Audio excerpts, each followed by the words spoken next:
OMG, hi guys. OMG, hello. Welcome. I look a little crazy. That's my bad. Just bear with me here while I try to get everything together the way it's supposed to be. Today's been a little chaotic. I know I'm late. I know. And the way I look, I'm crazy right now. I'm insane. Just give me a second. Let me catch my breath. Oh my god. I can tell you what's going on in just a second. I have too much stuff in front of me. I'm overstimulated. Where's my purse? Okay. Okay. Hi. Welcome everybody. It's very Christmassy and fun. Fuck, I forgot to put like Christmas decorations up, like on the just chatting. Whatever. The screens are Christmas and that's about it. Okay, hold on. All of my makeup is literally all over this desk. I have got to get it out of here. This one could stay. But anyways, how was everyone? Happy Friday. Ugh. How's everyone feeling this fine, freaky Friday before Christmas? Shit. No! Fuck, I forgot something. Don't look at me. I forgot to do something that makes like the whole look. Oh my god. It's my fault for being everywhere. Hold on. Don't look at me. No. Shit. Hold on. Don't look.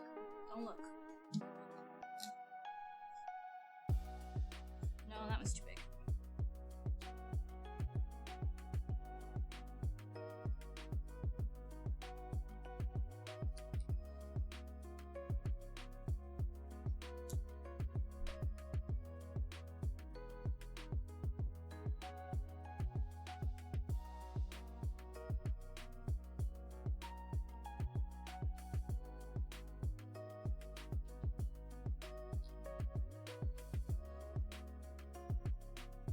No.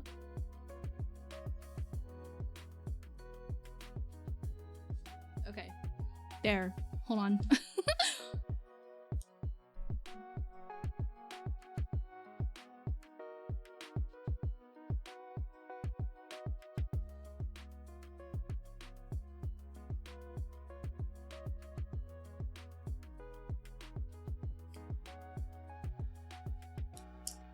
Shit, I lost one.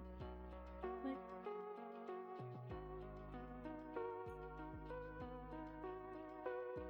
No, one fell off. Hold on. There. Okay. There. That was like the whole reason why I wanted to do this look was because of these. Oh my god, my wig. Jesus Christ. There. Better. Merry Christmas. Hi, everybody. Welcome to the stream. Hi, Ninji. Hi, Deviant. How is everyone? Ooh. Oh my god. Dude. I'm gonna get it together. I have boxes literally scattered about everywhere. I met Arturo, probably. Don't ask me who was who and what was what because I do not remember. The only person I remember face to name is Carrie.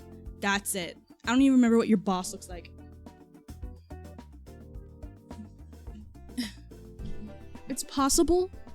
Maybe, yeah. What about him? Also, had Zaxby's for dinner. Was very good. And I'm sipping on a strawberry lemonade. And it's very tasty.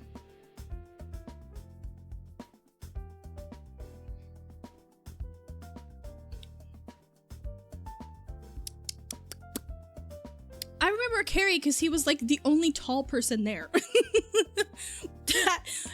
I mean, he's kind of hard to forget. And also, he was microdosing on my brownies, so of course I remember him. Anyways, welcome to the party.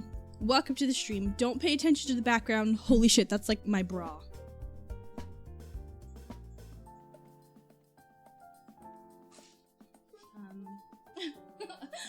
Don't worry about that. Don't worry about that. Don't look at any of the mess back there. It's okay.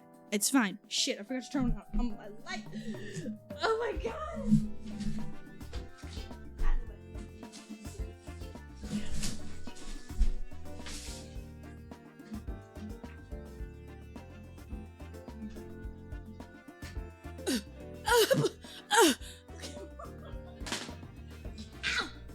Jesus Christ. Get on.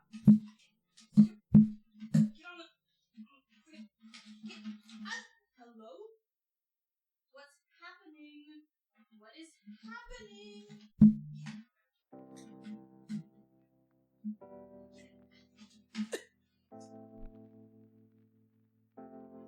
There. Okay. It's there. I did it. It's fine. I know what the fuck I didn't do, okay? Let me get to it first. I'm having a moment. Let me get to it. I'm doing it. Doing it. Just give me a second to get there, okay? Okay.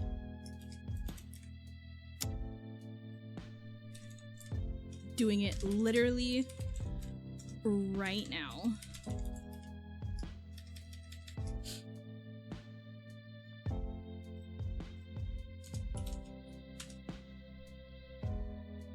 There, hallelujah. Are you happy now? I'm happy now.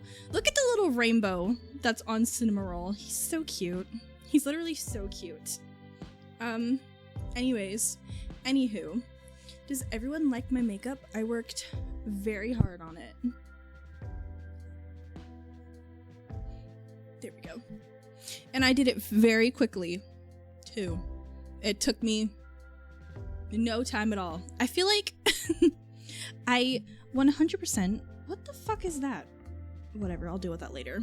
100% just blame it on being out with my dad. But it's like, it's like the equivalent of being late to work and showing up with a Starbucks cup and being like, sorry guys, the traffic was terrible. And I'm showing up with like gems and a cut crease. Yeah. Anyways, it's like 20% my bad, 80% my dad's bad, because he took like 2 hours going out for no reason. Very frustrating. Very frustrating. I was just supposed to go to the eyebrow place. What the fuck? The Sephi text just went off. Weird. Hello? The ghost of Sephi passed? What the fuck was that? Anyways. You're... No. There. Wrong. Still wrong. There. Anyways. What was I even saying? I don't even remember. Oh, I was just supposed to go to the eyebrow place because I wanted to get my eyebrows done because they were looking crazy. So I got my eyebrows done. Like, don't they just look so good and so cute? It felt like she was trying to kill me. It hurt really bad, but you know what? Beauty is pain. I heard my name. What about me? For some reason, your text just had like a ghost effect on like stream. From like the forest, it like flashed on. That was weird. I don't know what that was about. That was so weird. Anyways, I turned it off now, but that was strange. Anywho, I got my eyebrows done. It was great. And then after that, for some reason, my dad had to go to Lowe's Took forever in there. Then he had to go to the grocery store to grab a couple things. Took like half an hour. Then went to Panera, picked up his food. Then we went to Zaxby's, picked our food up, and then came home. By the time I got back home, it was like 8, right? I was set to go live at 8:30, and then I had to eat first, and then I had to do my makeup. So that's why we're an hour late, or close to an hour late. So it's a little my bad, but mostly his bad. I didn't know he was gonna go out and do all that, right? Like, I was just like, hey, can you drive me to the eyebrow place? It's like 10 minutes down the street. Turned into a whole adventure of sitting in the car. And he better have got my Cheetos. Otherwise, we're gonna have a problem. Anyway, I told him to get me Cheetos when he went in the store. Because I don't have any snacks. Like, 0. I have no salty snacks, and I've been driving myself crazy at night. Me without a snack is like an angel without its wings. I tell you what, it's crazy. Also, thank you, Ninji. Thank you. It was supposed to be, it's hot pink and purple, but it was supposed to be red, like a deep red, but the ColourPop red doesn't transfer red, it transfers hot pink, which is kind of irritating. You have to like sit in one spot and really pack on like the color for it to really like turn out red. So because it was supposed to be like a cute little like red Christmas. That's literally me. It's literally me. What do you mean? But yeah. So that's that. But I think it looks really cute. I put like a gold like shimmer like in the crease for some reason.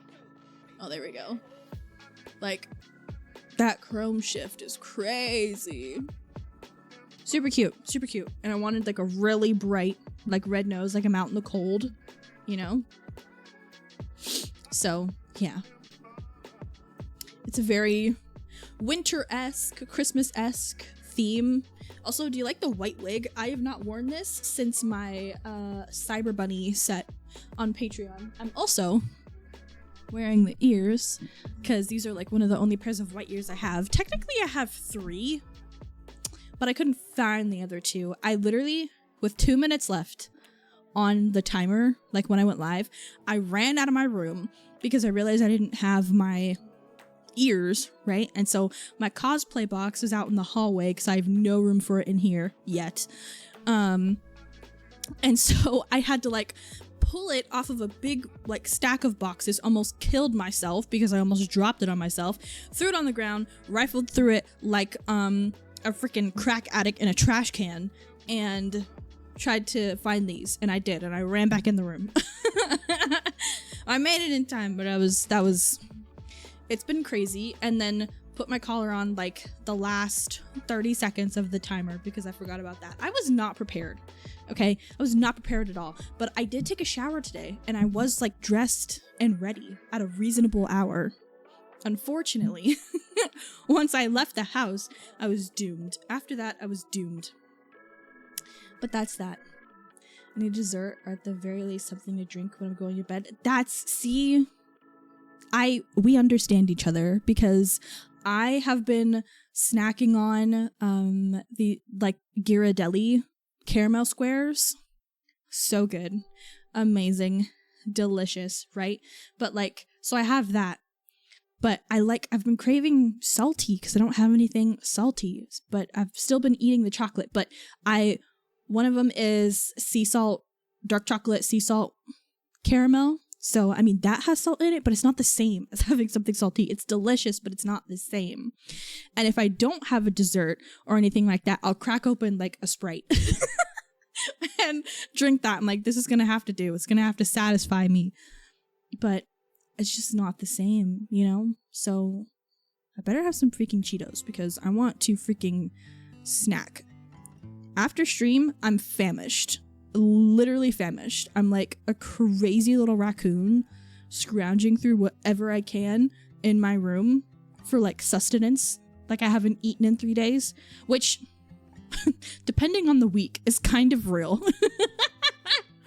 That's kind of the case, but you know, anyways, any whoosies. Yeah. I feel like I can relax now, but I'm so unsatisfied that the background looks the way it does. I did not have time to clean because I was out running around for 2 fucking hours for no reason. Mind you, all of the places that we went were like 10 minutes down the street. So, Oop. Sorry, I didn't mean to hit you. My bad. The other night, my mom ordered a parfait and shake from Chick-fil-A. The Dasher forgot her shake. That's so real. Oh my god. That's why I can't order like a shake or ice cream or anything like on DoorDash, because it doesn't go right. Ordering food at all lately has just become such a nightmare. I don't know like what it is. Like I don't know what's in the water, what's what, but you're paying at an upcharge, insane upcharge by the way, and then you have fees and taxes and all of that just for the food to get to you cold, because the Dasher or driver or whoever is stopping off at 2 houses before they hit yours. So it's taking forever, and by the time the food gets to you, it's cold. And sometimes you can heat it up, but sometimes it's something that you like can't heat up. Like if you order Taco Bell, you get crunchy tacos. By the time they get to you, they're already soggy. You can't really do anything about that now, can you? Most other things you can heat up. Sometimes I don't mind, because I'm like, whatever, I could throw it in the oven, the microwave, whatever. But sometimes, and even when you pay for like the upcharge that they have now, it's like $1.99 or whatever to have it come directly to you, even that doesn't even help. Like you're paying an extra $2 for it to come directly to you. But a lot of drivers now are delivering for multiple apps, so it doesn't even come directly to you. They make their other stop for their other app that they're delivering on, and then they come to your house. So that doesn't even work. It's frustrating. It really is. Like, if it were cheaper, then I wouldn't have a problem. But like, paying insane prices is just like, for it to get to you cold and like take forever. Getting your food delivered an hour and a half after you order it when the restaurant is 5 minutes down the street is insane. And if I drove, I would go there myself, but I don't. And getting my family to go and get it, well, we're not even gonna get into that one. Just drive my happy pale ass to the place I want to eat at and bring my food back. Dude, I wish. Maybe 2025 will be the year I actually get my license. Wouldn't that be interesting? It's not that I don't want to. I really do. But I don't have anyone that is willing to teach me how to do it, because my parents certainly aren't going to do it. And I don't know anybody. I don't have any friends. Well, Ninja, I drove one time without a permit in some, like, undeveloped neighborhood. So, that doesn't count. Also, you were living in Idaho. I was living in Virginia, and I was literally on vacation for, like, a week. So, did not really do me much help.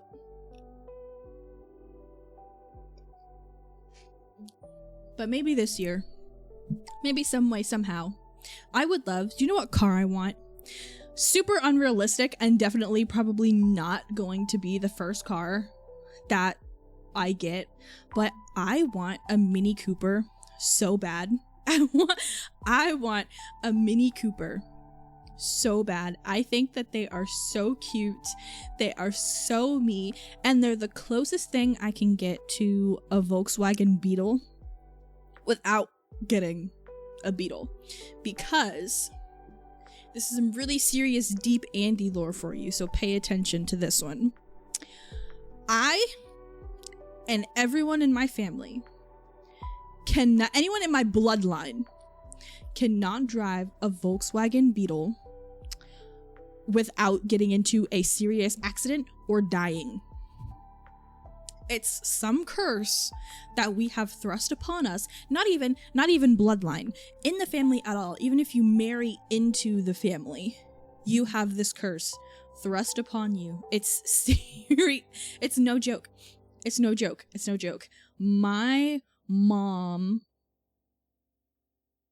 was in an accident in one.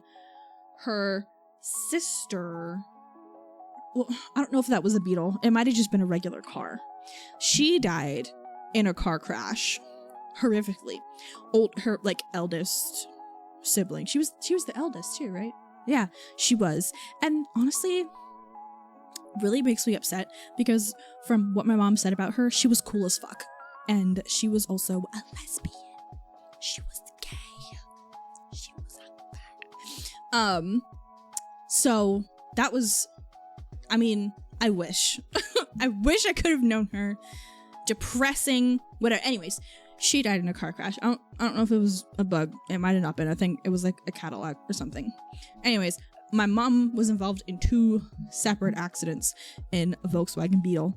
Someone else, I think, got into an accident in one. My sister-in-law, she married into the family. She had a cute little purple Beetle. It was so cute.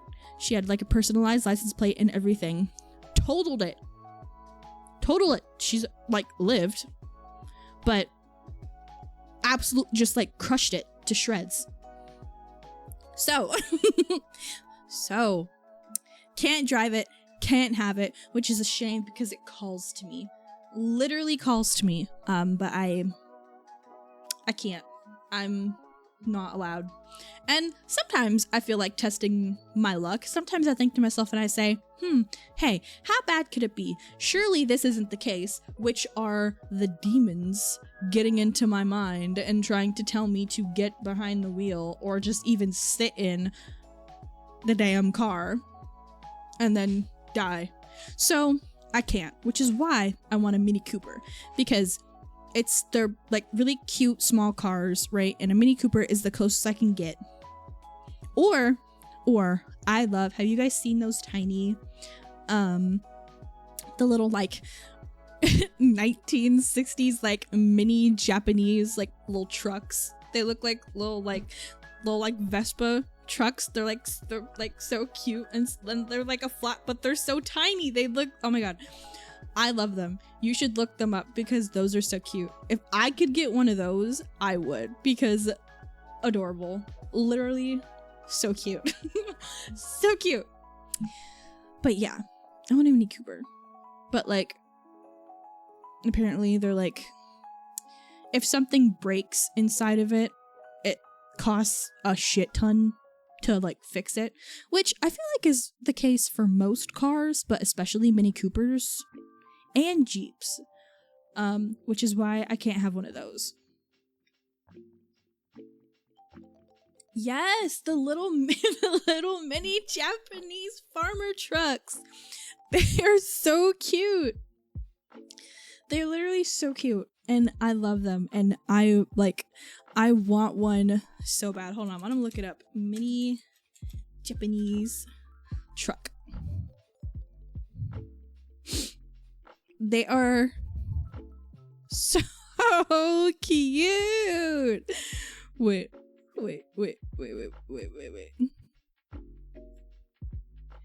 I need to show you guys this.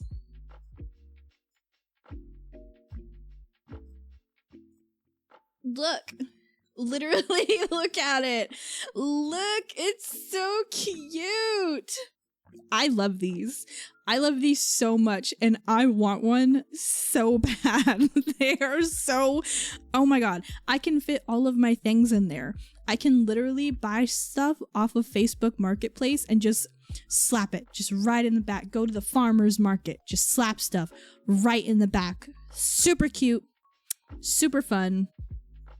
Want one really bad. I love them. So yeah, But I mean, a Mini Cooper is just, I feel like it's very me. And it's very cute. So, you know, maybe this year will be the year, possibly. Yes, no, maybe so. You'd have to get used to the way they drive, though. Fortunately for me, I have never driven, so it's not like I would know the difference. It's not like I would really know the difference. I gotta post my thing on Blue Sky.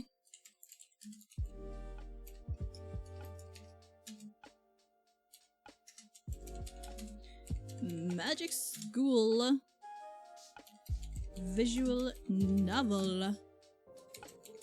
Let's go. Here we go. Yay. Also, I think it's my wig. It's either my wig or my lipstick, but something has like a crazy perfume on it right now, and I have no idea what it is. I never smelt it before either. It's kind of stressing me out. It smells like a random woman is in here. Which, I mean, I'm not complaining, but it's just strange because I don't know what that scent is.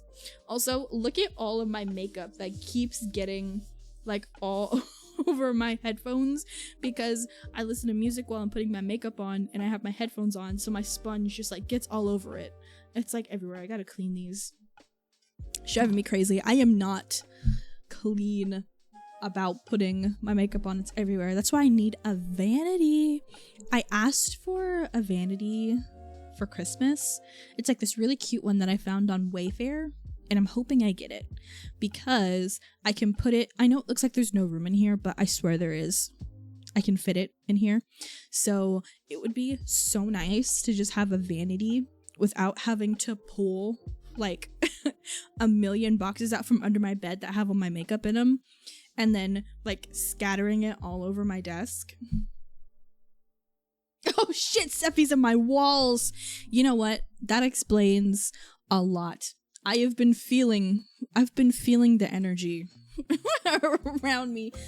It's fine. There's always someone in my walls. It's not just Steffi. There's like, everyone just loves to be in my freaking walls.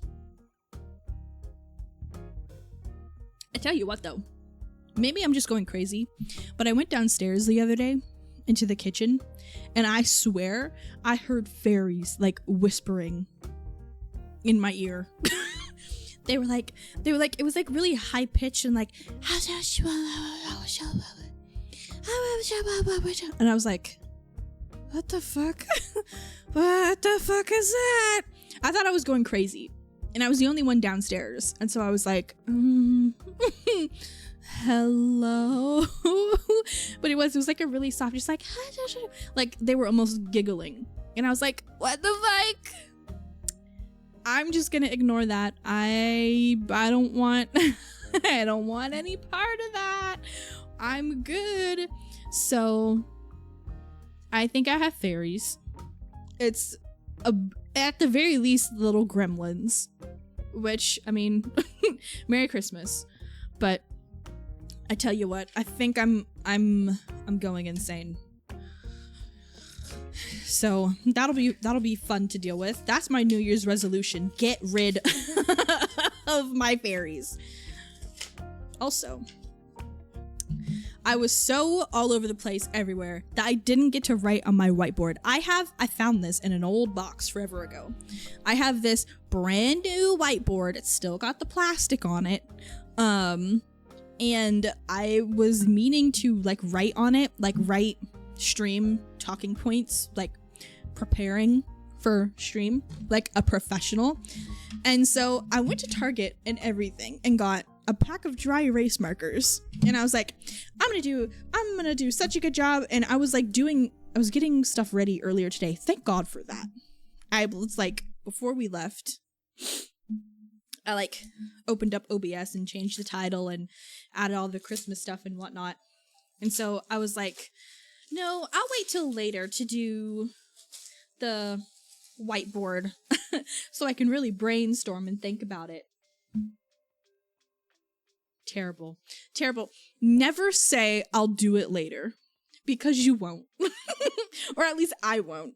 I won't.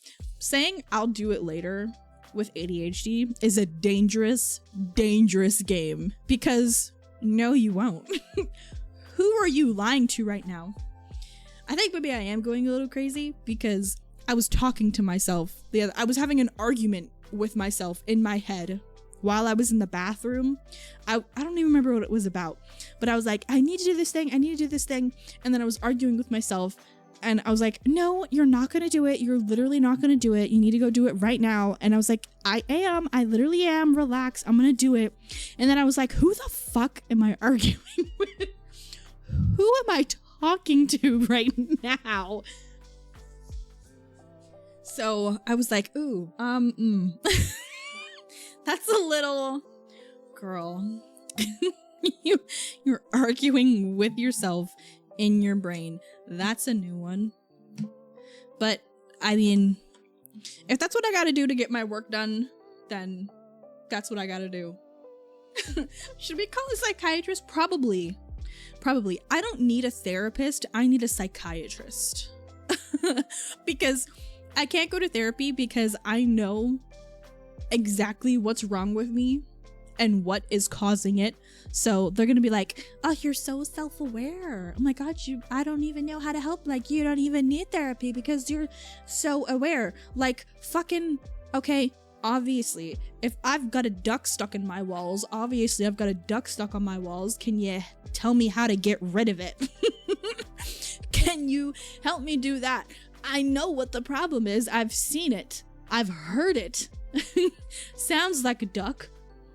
How do we get rid of the fucking thing? So I need a psychiatrist. Ugh. Wow, memories. The smell of a fresh dry erase marker.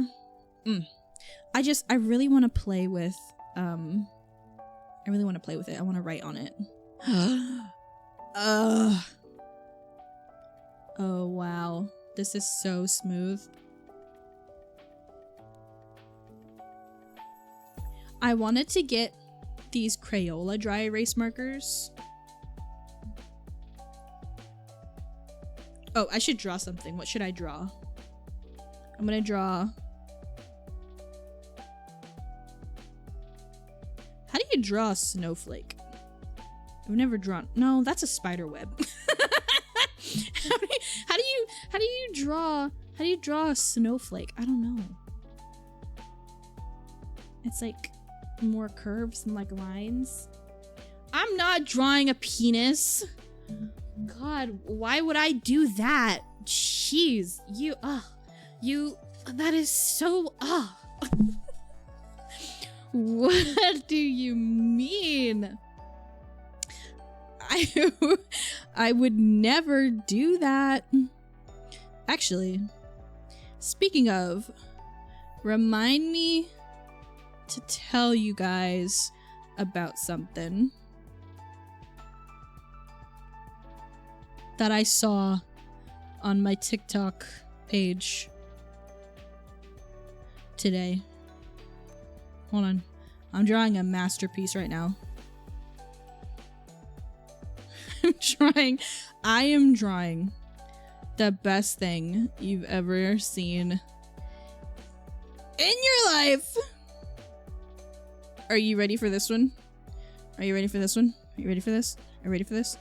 Hold on.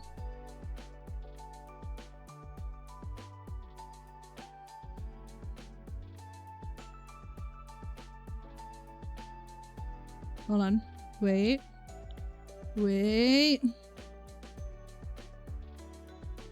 Okay. Ready? He's making a snow angel.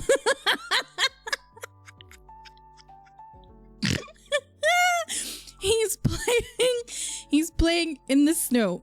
And he is so happy to be here. And he's got a little coat on with his little hat. He's so happy. He's so cute. Do you like him? His name is George.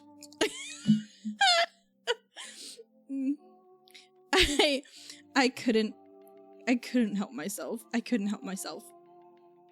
But while I was out and I was sitting in the car, remember how you mentioned genital jousting? I have never said that. I literally have never said that. Oh yeah, I do. Yes. The game. I remember. I do. I do. I thought you were talking about something else. I was like, what the hell? I have never said that. Oh my god. Yeah. Yeah, we should play that. That'd be really funny. But speaking of that, I was sitting in the car. I was scrolling through TikTok and I saw someone took a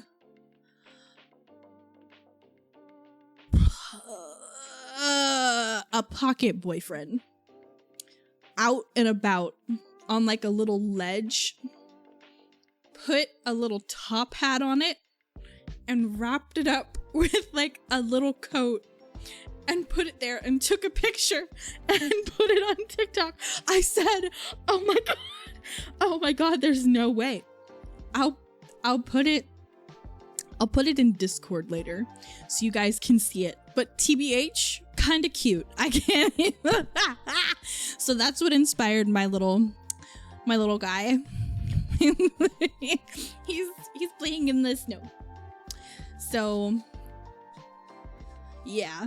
But I saw that and I was like, there's no way. There's no. First of all, you just took that out with you. Where did you put it? If you were not carrying it with you everywhere, how do you just, and setting it up as well, pulling it out, putting it down and dressing it up. How does one do that without getting seen? I too keep little dressed up weens in my purse. I can't leave home without it. It's the one thing that I can't leave home without. My little peeny weenie. Anyways, I thought that was really funny. And I showed my sister and she goes, oh, of course that would show up on your For You page, you freak. I was like, what? I didn't do it. It wasn't me. The one thing your girl can't leave home without. My little peeny weenie in his little coaty roadie with his little toppy hattie. Like, what do you mean? He's just a little guy. God. He's gotta go where I go. He's sensitive. He has separation anxiety.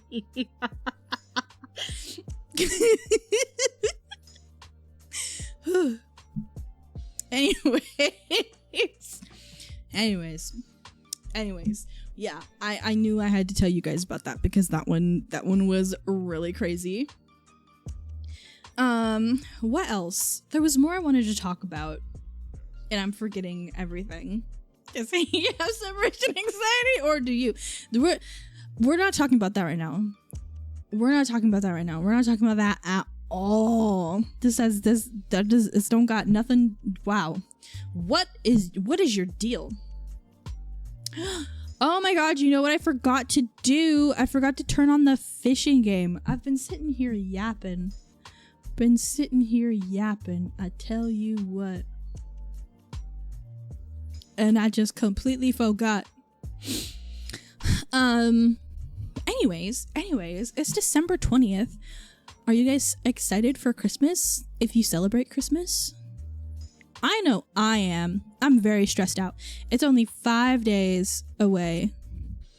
And stressing me out a little bit.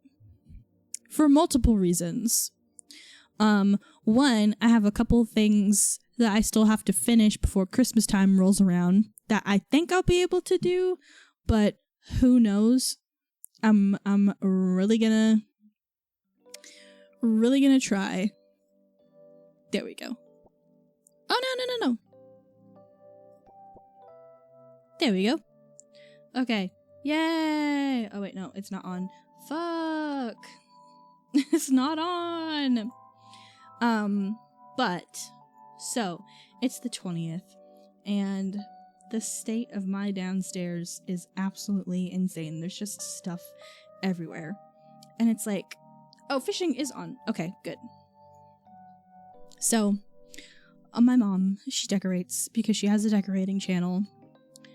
Bane of my existence, I tell you what. And it's like, she, for some reason, she just doesn't want to. She refuses to finish anything. So she has boxes everywhere of all of her decor and literally everything. Stuff that was so important and we had to go back and forth to the house to go get and bring here and everything. All this stuff.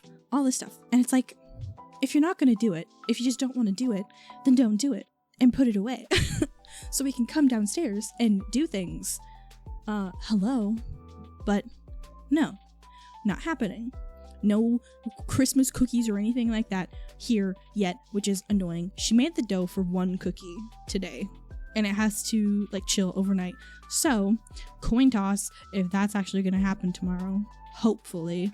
But good lord, I would like to bake cookies too. I have things that I would like to bake. That would be fun. Can't, because there's stuff all over the island, literally everywhere in the kitchen, and it's like, oh my god. If you're not going to do it, then just put it away. Like, it's everywhere. It's in the living room. It's in the kitchen. It's in the dining room. And the other sitting room.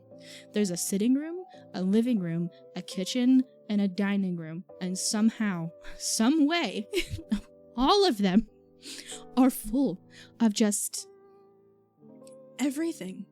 Miscellaneous, just, it's driving me crazy. So, by the time Christmas actually rolls around, who knows?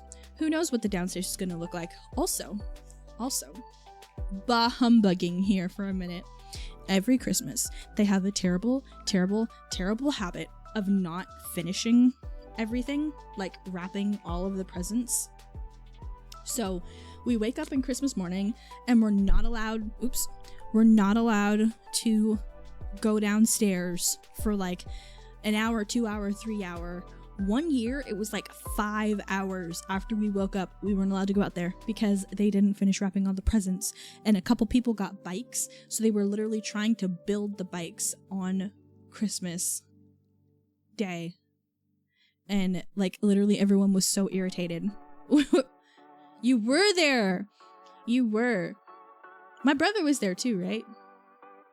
Yeah. It was crazy. No, it was crazy. And we were all sitting there and you're like, we don't give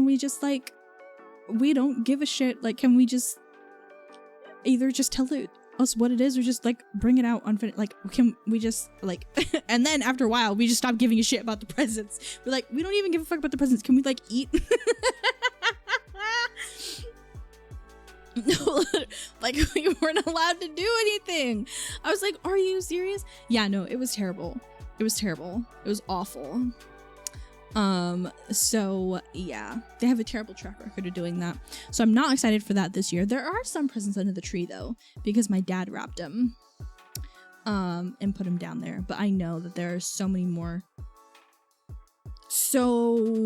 things. And then there's the stockings, because we do like really oversized stockings, like rich people problems.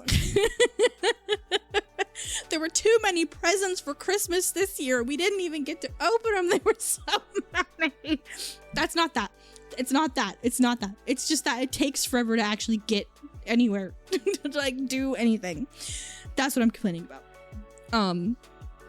So they also wait to do that at the last minute too. So like, it's not done and we have to wait forever and can't go downstairs. And if we can go downstairs, then we just have to sit there forever and wait for them until we can like do anything. So, and this year there's stuff everywhere, right? So waking up on Christmas morning and seeing just like a bunch of stuff everywhere is gonna really irritate me if that's the case. But anyways, done with my bah humbug moment. That's just what I'm stressed out about. That's what I got going on. But we'll see. We will see. Either way, it'll be nice. Like, just to watch Christmas movies and hang out and just like do stuff. That'll be nice. I'm excited. I'm excited for that. I want to make a soup on Christmas Eve. So that'll be fun. I can at least do that. So, yeah, we'll see. Really? That's so exciting! You're gonna pick it up, play it like once, and then like never play it again. Guaranteed. Guaranteed. It's like, you have to be really cool with like interior design and just like doing that kind of thing forever, because that's pretty much all that Animal Crossing is. I've never played any other one, but from what other people say, New Horizons, kind of boring. I want to get the DLC that came out 5 ever ago, because that seems like it's really fun. So, I don't know. And also, Nintendo decided to stop putting updates into it, which was the stupidest idea, because it was so popular and people would have kept paying for more updates and more DLC, like, forever. They could have done so much more with that game. It's a shame. You heard an interesting theory? Well, what is it? Share it with the class. I feel like I keep wanting to play with my whiteboard and draw more stuff on it, but I need not. What else? I had something else I was gonna say. Oh, so speaking of Christmas, my elf set for Patreon is gonna be coming out soon. The outfit that I got is supposed to be delivered Monday? Yeah, the 23rd, which is dangerous. So if the set doesn't come out like late the 23rd, then it'll be like a Christmas Eve present. We'll see. For some reason, it just decided to take forever to get here. So that's that. Also, when I look over there, I have a calendar that's on the wall. I watch my VODs back sometimes and I look like I'm crazy just looking at the wall, but I have my calendar. So yeah, that's what's over there. In the Animal Crossing universe, humans have become damn near extinct and animals have kind of taken the role of humans. Okay, yeah, sure, I can get behind that. But we play as a human, so... Anyways, go on. My lemonade, it's out.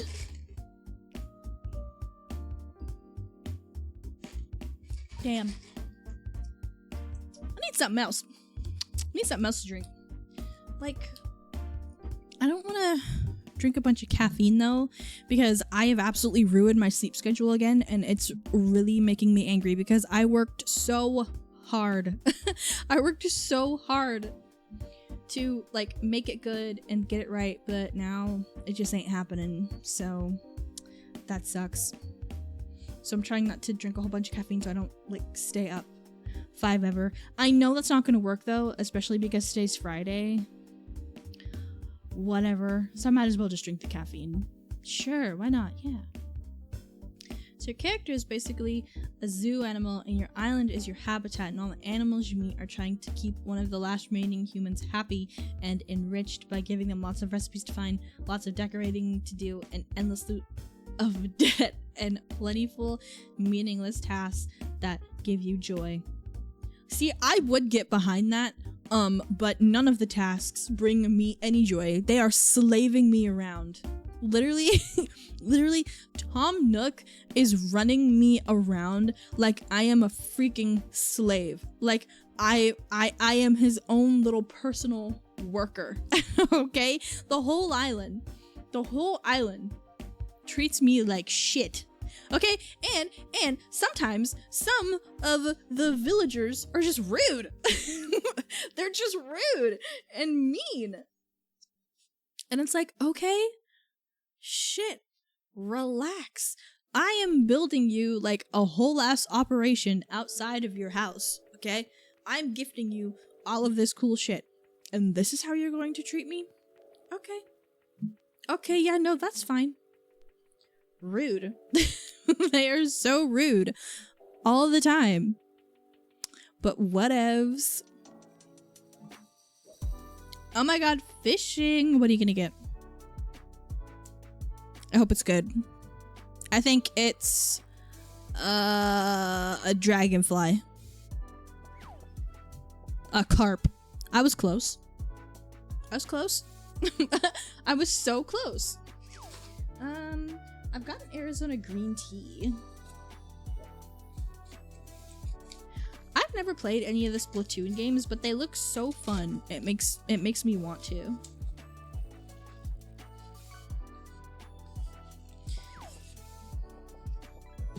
Ooh, Barracuda.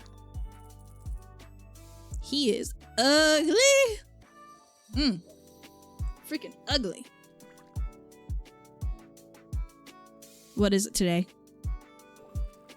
What is it this time? A perch. Is it a perch or a perk? No, it's not a perk. That's something else. Okay, I'm gonna get a green tea because I have to do like a lot of talking anyway because we're literally playing a game.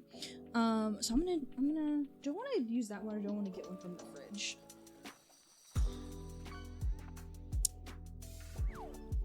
Ooh, a yellow tang. It's a yellow thing. It's a yellow thing. Okay. Anyways. I am wearing the worst, tiniest little sweat shorts you've ever seen in your life. So, I'm gonna just position my chair so you can't see me. Not that I care if you guys see my ass, because hello, I have a Patreon. But I don't want Twitch to get mad at me.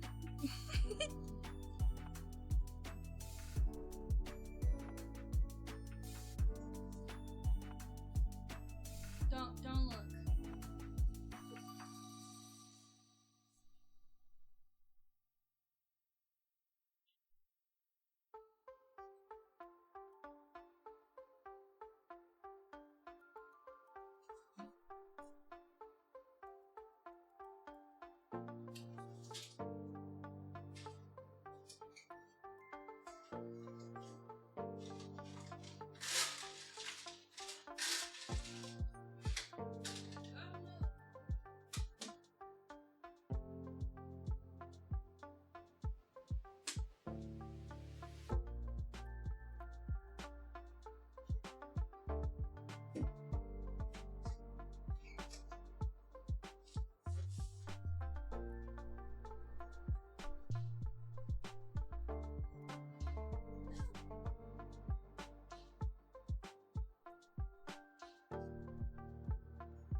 Hello. Did you miss me? I missed you. You know what I miss? Having my mini fridge be next to my desk. I hate having to go to the other side of the room. But there's just no room for it over here, otherwise I would. Anyways. Fresh Arizona green tea. Yeah, I missed you. I was gone for so long. This wig, it's very cute. But good lord, a slight breeze ruins the whole thing. Ugh. I don't know if my mic will pick it up, but ASMR.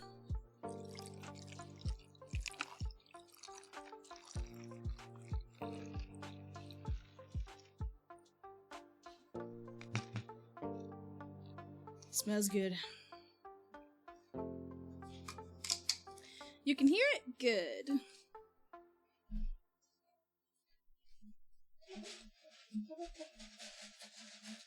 Alright. Okay. So, today we're playing a cute little visual novel that I found on Itch.io. what's it called? It's got a long ass name. Okay, so it's called, well, it's in a universe. So it's dual Chroma, right? And there's another game, it's like a short one, right? It's got lore.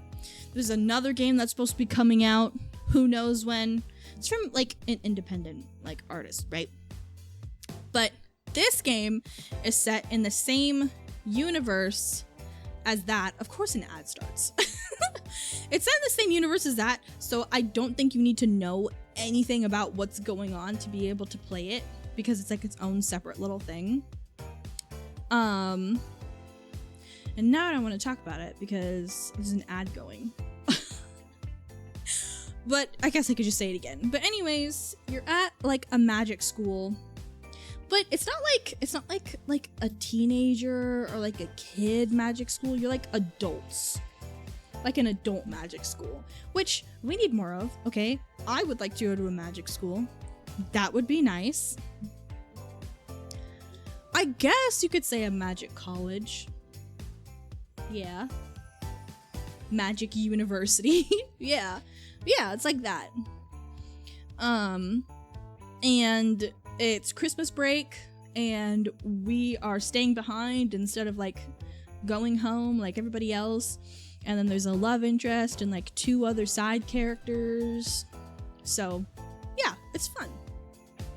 It's like a fun little Christmas thing. Also, this wig picks up literally all pigment, literally all color. So I've got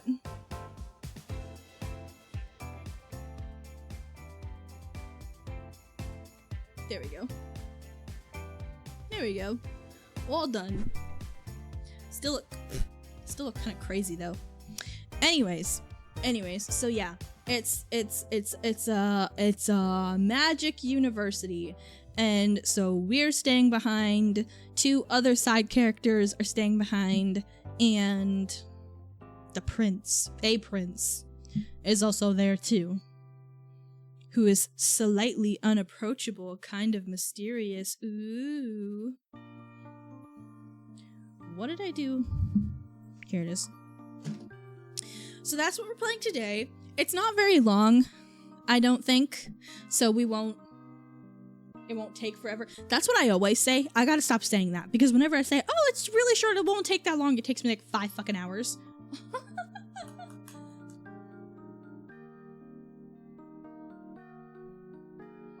Now that I'm looking at myself, I look kind of crazy. Like, I did the over-the-top blush on purpose, but it looks like I don't know how to do makeup. But my cut crease looks so good. Well, it's not, I mean, I guess it's like a half cut crease. That's cute though. Anyways, hold on.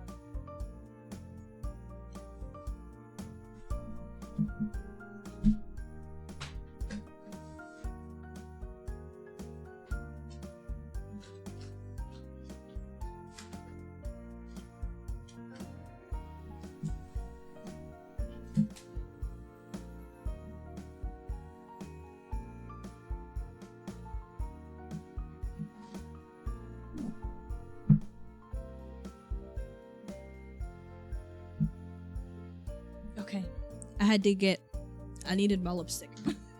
Damn it! As I drop it on the ground. What the? Anyways, do you guys like the lipstick? I got it. It's new. It's from this new makeup company called Jellywink Cosmetics. And that's where also like my gold chrome came from too. It's like literally painting on gold. It's insane. But the lipstick has like a really cool like chromatic shift to it too. It's like, it's really pretty.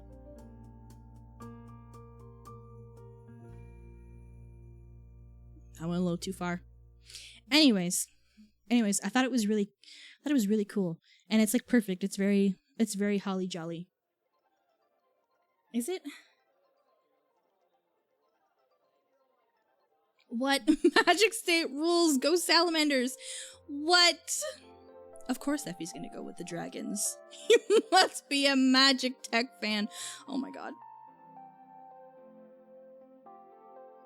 If you guys were in a magic university, a magic school, do you think you'd be in a sorority?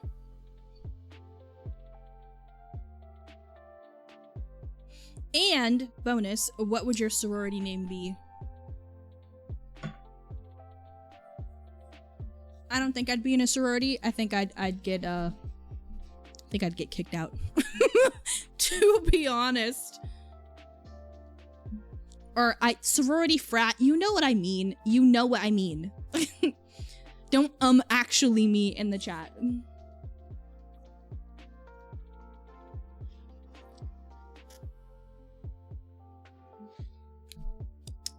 Oh, that's good. That's good right now. That's some good shit right now. Also, I couldn't find the game on my computer because I was like, what the hell? I downloaded the other one. I thought I downloaded the other one too. I was like, where'd it go? It's literally missing. Forgot. It's also on Steam and it's free on Steam. So that's great.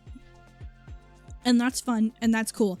And the art style looks pretty good too. For it being a free game, maybe because it's short. I don't know. But I literally couldn't find it earlier because I thought I had downloaded it. But no. It's like, it's at the top because it's categorized as Academy Carols. So it's like it's the very first game, so I couldn't find it.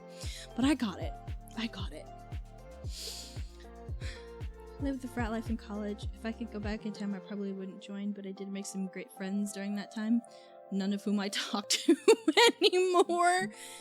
Well, that's how it goes, isn't it? Okay, so let's get into this freaking game, huh? I'm excited. Is everyone else excited?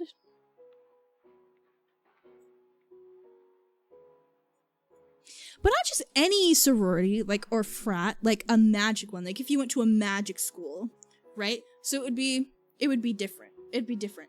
If like, if you could. Think like Monsters University, right? How they're kind of cool.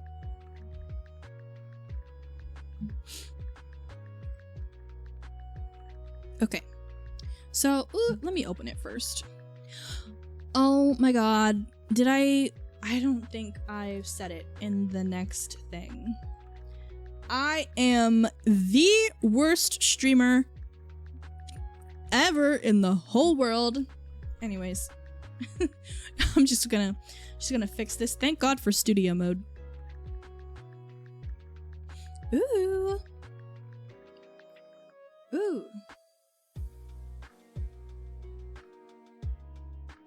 Wait, hold on. Wait, I need to not pay attention. I want you guys to see that. I want you to see what I saw. Hold on.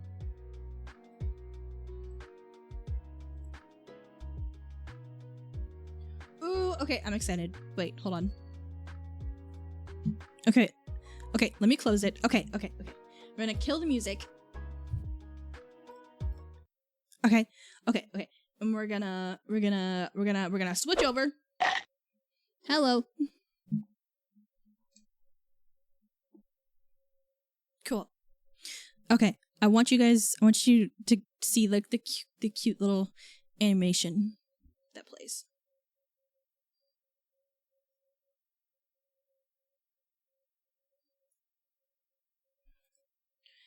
Damn it! It chooses not to load while I'm trying to show you. Okay, never mind. Nobody gets to see it. Also, it ain't picking up the game audio. Why the hell not? There we go. Okay. Game capture, are you I tried to do something and it just never. Hello?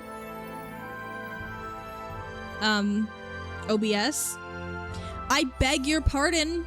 I have opened up the game It's literally here.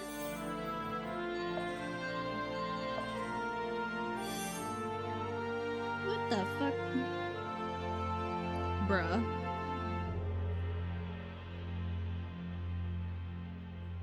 Bro. What the fuck? Dude. Dude. Well, the game audio was working, I can see.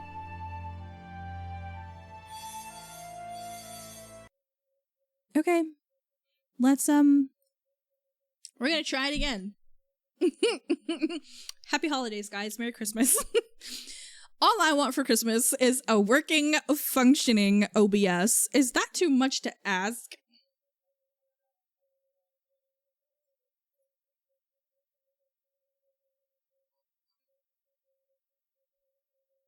We're gonna try this again. Woohoo! Oh, hallelujah! Woohoo! Of course I did. Hello. Don't try to tech support me. I am the tech support. I got it. Give me a second. There we go. Yay! Now you should be seeing it and hearing it. Ugh. Ow. Okay. Also, how was it? Too loud, too quiet? Let me know.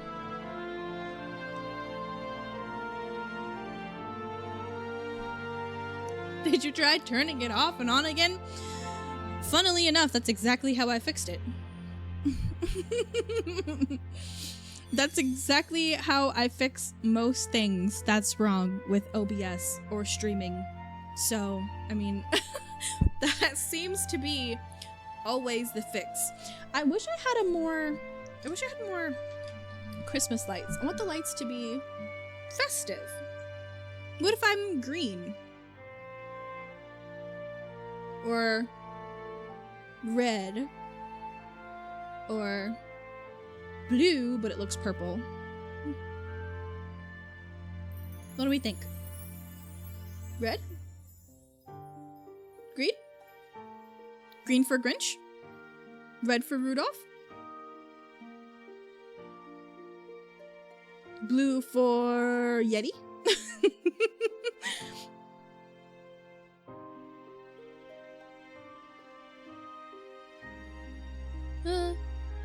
Well, that orange is pretty good. Okay. Green? Hell yeah. Stuffy says green. We're getting festive. Yeah. Cute. Just make things look ominous. Maybe it is. Maybe those are the vibes we're going for. An ominous Christmas. Okay. Alright. So, we're in Academy Carols. So, again, this is the prince, if you could not tell. But he's here, we're here. I think 2 other characters are here for Christmas break. And we're maybe possibly going to fall in love, which is my favorite pastime. So, yeah. We're gonna do that. It's gonna be great. This hair is driving me crazy. Generic anime Prince Charming character trope, and I love it.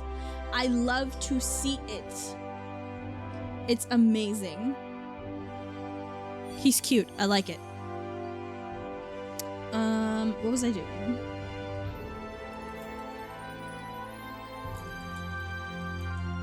Let me make sure. There we go. Okay. So, let's get started. Game audio sound good? Everything look good? Because we're gonna get into it. Alright. Let's get started. I am so excited. The days are short and cold, and the wind carries a lifting, what? What fucking letter is that? Fitting? Is that an F? what? Abiding chill? Abiding. What the fuck? That does not look like any cursive letter I have ever seen. I think it's biting. I think it's a B. Yeah, a B. That is not a cursive B. That is nowhere near a cursive B. I know what a cursive, that is not even close to a cursive B. I don't know what the hell that is, but anyway. The wind carries a biting chill, yet it's my favorite time of the year. What? Allure Rona? With its, what? Allure, yeah, okay. Allure, is it Allure? Allure? Rona, with its holly trees and festive songs, is just around the corner. I caught myself humming a tune the other day. Could you have pictured me during that last year? Whoa. Back then, I'd just been initiated to the mysteries of... Ooh! We get to pick? Ooh, okay. I'm taking this very seriously. This is very, very important. Okay. Goddess Fates, God of Change, God of Order, Goddess of Mercy, God of War, Deity of Wisdom.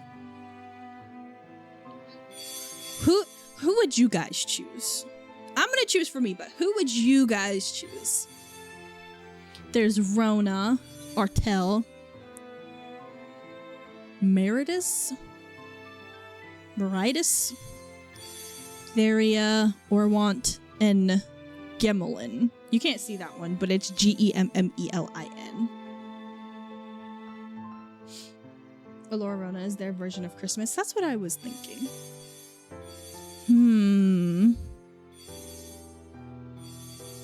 I'm thinking...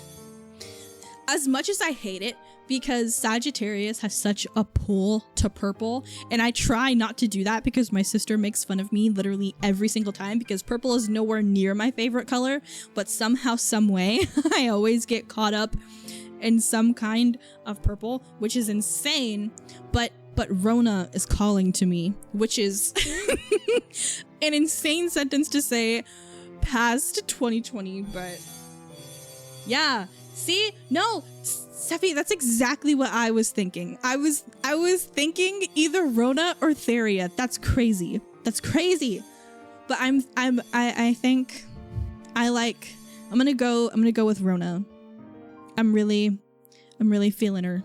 So that's what we're gonna do. Yes.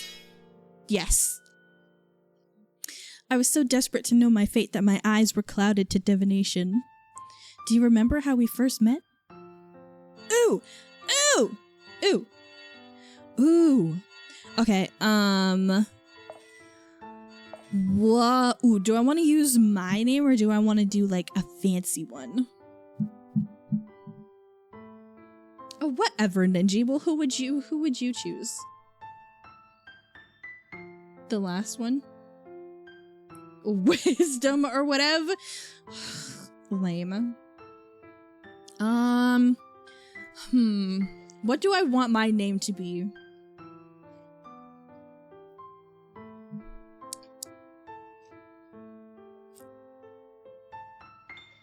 Something very...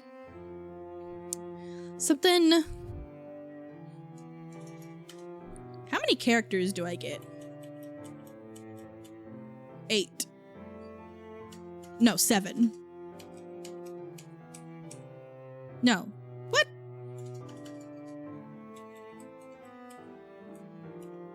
I guess it depends. Okay.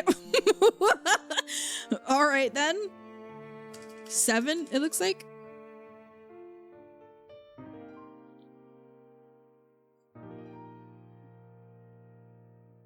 Lavinia? That's cute.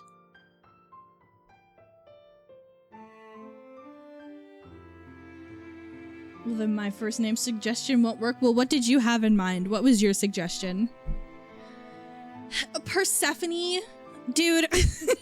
Lame. Come on, get more original. Like, really get deep into... don't you play D&D? Aren't you supposed to be creative? Delve deep.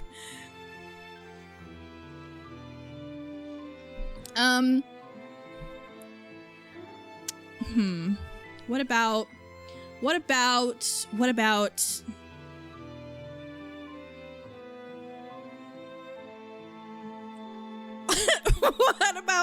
I was trying to think of something like cute that sounded cool, and I was like, ooh, you know what sounds good? Like vor. And I was like, no, dumbass, that means something else.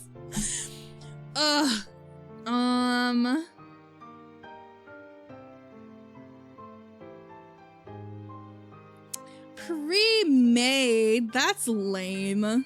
Boo. Boo.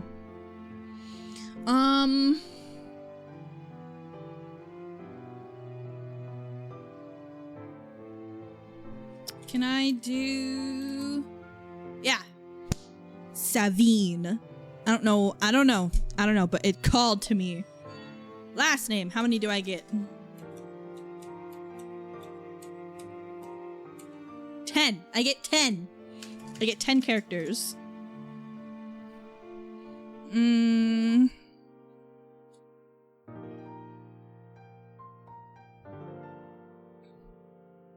Something... What goes good with an S name?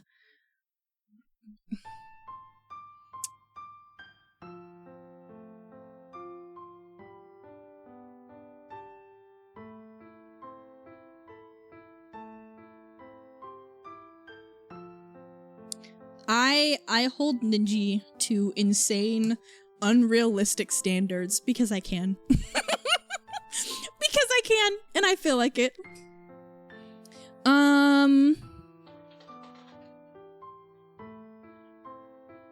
What about... I don't know, I'm just making shit up. Tilton! Savine Tilton! Haha!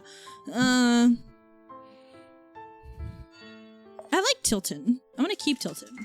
I don't know about Savine.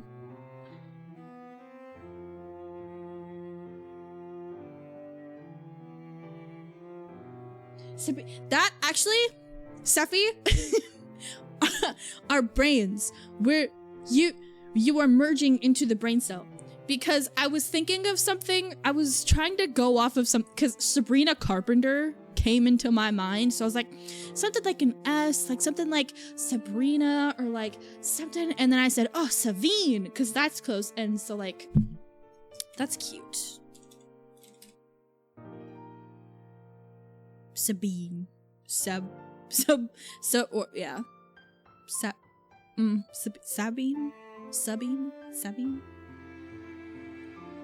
Sabrina Carpenter is on everyone's mind. You had no clue who she was until like 3 weeks ago. So, literally, I don't know what you are on about.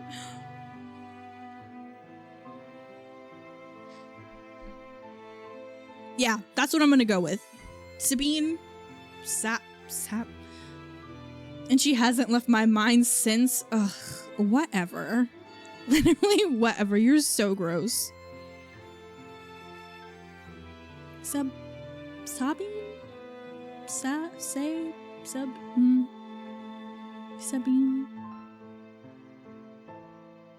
Tilton? Sabine? I don't know. Yeah, I'm getting a feel for it.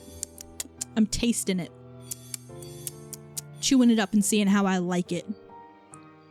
Sabine? Sabine?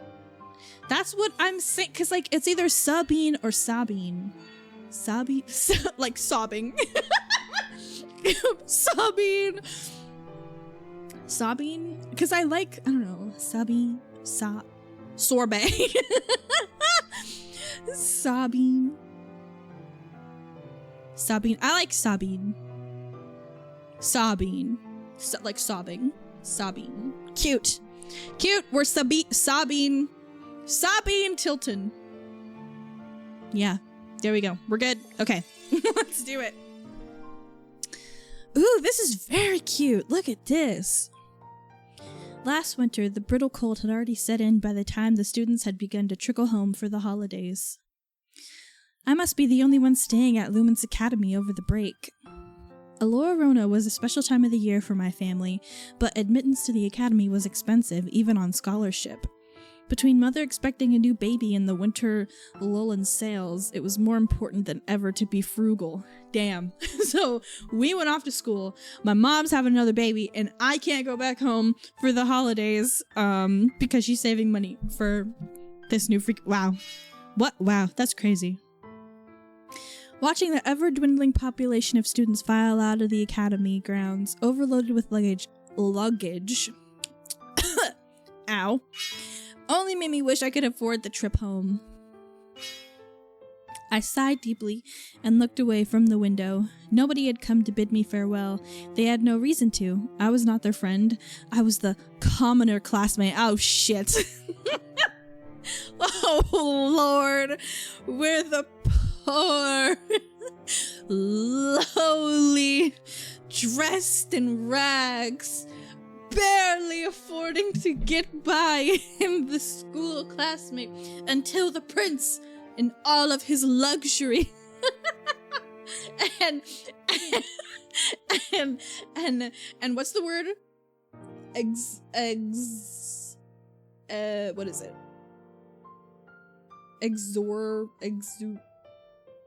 You know what the hell I'm trying to say. What the hell is that word?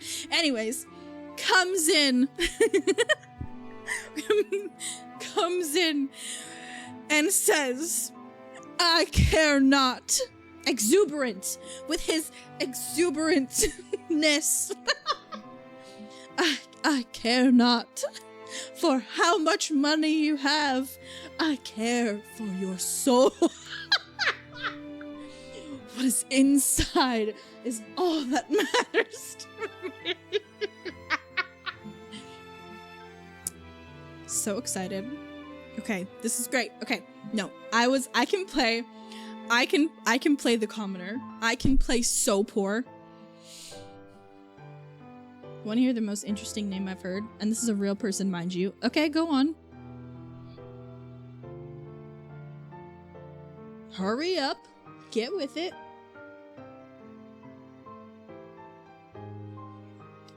Is that not just like a standard Irish name though? Cause don't ask me how to fucking pronounce it because I forgot. But isn't that just like, isn't that? Yeah. Yeah. Enough moping.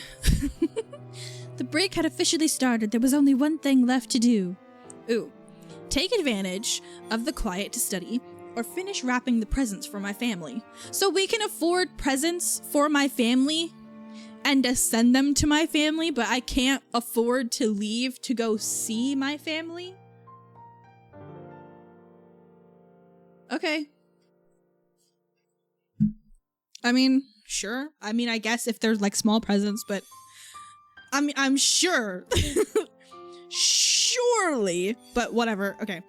Do I want to study or do I want to wrap presents? No, I have to study. I'm the scholarship commoner student that nobody's friends with. I have to bury myself in my work to make the price of attending here worth it. I have to make my family proud.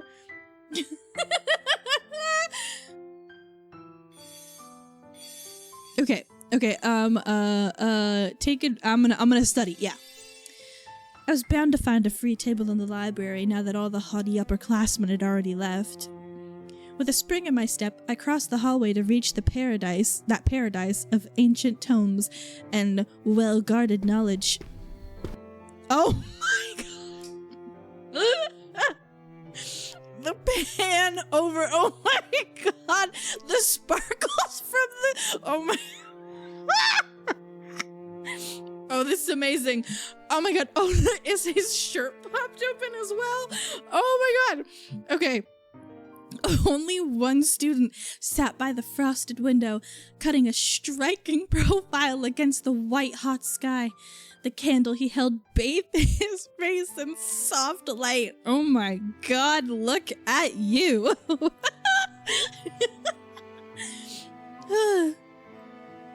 Is he waiting for someone? Me! He's waiting for me! Okay. I looked away when he met my gaze. I'd been caught staring. Oh no. Oh, heat rushed to my cheeks as he caught me taking in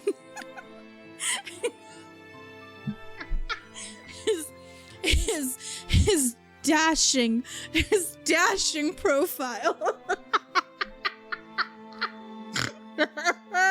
Okay, no, it's good. We're good. Okay. My apologies. Oh shit, my bad. My apologies. Okay. Apologies? You're perfectly on time. I'm glad you can make it. Oh my god, he just spoke to me. Oh my god, there's voice acting? I stood there, stupefied, for a handful of seconds. Was this handsome stranger truly waiting for me? I didn't even know his name. Of course she didn't. I am her.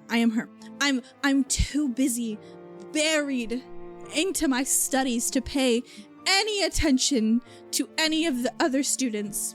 I've no time. I've no time to pay attention.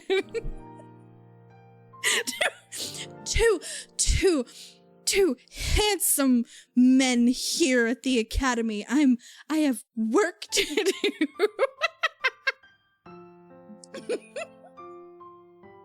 Literally a prince. You've never heard of him. You've never seen him running around. Okay, all right then. I'm excited. I will be dialing nothing back.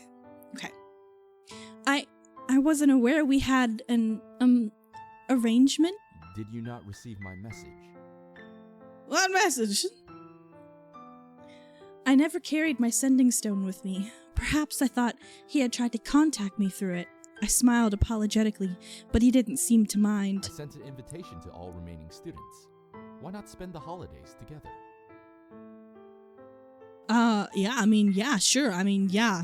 I mean, why, yeah. I mean, totally. Your idea sounds great. An introduction would sound even better. Oh, shit. Can you guys hear his speaking lines, like when he talks? Do I need to turn it up? Can you hear it? Actually, I can. What if I just turn the music down? Just a little bit. You can hear it? Okay, great. Oops. Okay. Here we go. Allow me to introduce myself to you. Even though I am so poor, my family couldn't even afford to name me at first. So I'm named after my great-grandmother. Because we couldn't afford a brand new name. Okay, I am so sorry, but I am having a lot of fun. I took a step forward and curtsied. I'm sobbing, pleased to make your acquaintance. I am sobbing. I was close enough to notice the glint of gold cast in his eyes. Such a mesmerizing color. You can call me Keldrin. Keldrin? Keldrin? You mean... I stuttered. Falling over my words. This couldn't be the same Keldrin that everyone has been talking about. The strong and brilliant prince attending the academy. It couldn't be.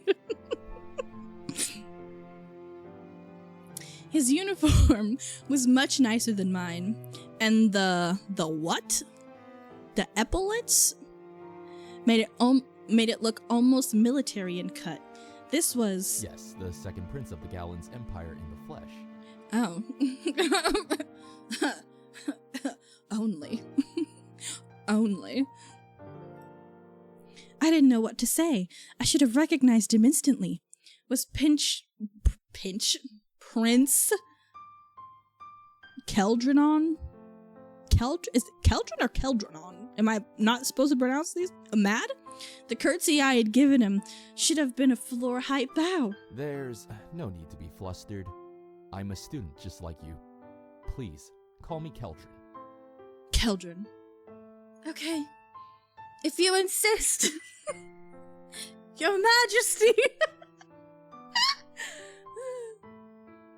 And Annie gets mad at me for what? When do you ever ad-lib? If you insist, Keldron. His relaxed chuckle made me even more aware of my awkwardness. How could a member of the most important family in the Empire be stuck here just like I was?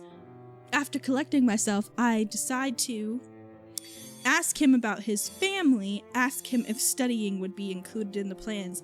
I'm here. Look, I am here to study and put my face in the books. I'm studying is the only thing on my mind. I have no time to be distracted by his deep golden orbs.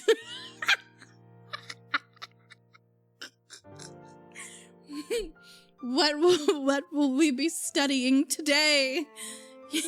Your Majesty.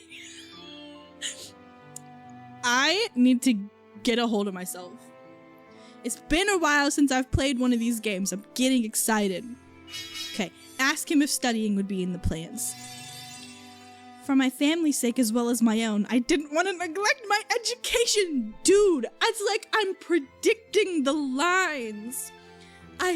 For my family, they are going broke just so I can attend this prestigious university. I have to study constantly. An admirable goal. However, in my experience, distraction as well as determination are both stones needed to pave the path to success. That's one of the, what are they called? Patron, were they patrons or were they something else? The person I chose in the beginning. Is it Meritus? Rests on a holiday, you know. You're right. I see from your uniform that Rona has blessed you. Buddy. Buddy, the things Rona has done to me, I don't even want to talk about, okay? Rona has done everything except fucking bless me. My last birthday. You want to know what Rona did to me? You want to talk about Rona? I've got something to say about her. Anyway. You'll get to observe the adepts of 3 different kinds of magic. It'll be worth your time. He's not the only one staying, it seems. We are not the only ones staying for Elora Rona. Jesus Christ. With the snap of his finger, the candle snuffs itself out without giving smoke. I wish I could do something like that. I can. I do that all the time. I have magic. Patrons, deity, same things. Maybe I just don't pay attention to you enough to remember you ad-libbing. No, that's a lie. That's a lie. The one ad-lib I remember you doing was Princess Peach doing coke whenever you played as her in like the locked up and the old pervy man and Freaky Toad. I don't remember complaining about your ad-libbing. Like, I remember saying, like, you're like, Creepy Toad was very funny. It was fun. Like, what? When? I think you're making shit up now. Good God. I'm not surprised Maiden is not here, but Kiva's absence is strange. What?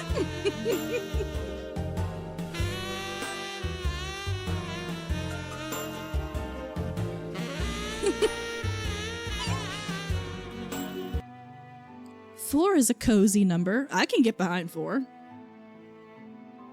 Mind if I smell your feet while you sleep?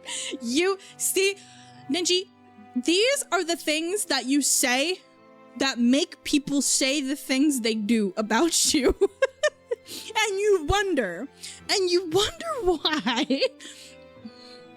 Interesting. Okay. I smiled at the prospect of sharing a Lorona with someone else. I'll tell them to come tomorrow. I had a small feast in mind, with secret gifting too. It's hard to buy presents for strangers. That's exactly why I want you to meet them first. Face to face with the prince, it was hard not to notice the way his golden hair brushed against his sharp features.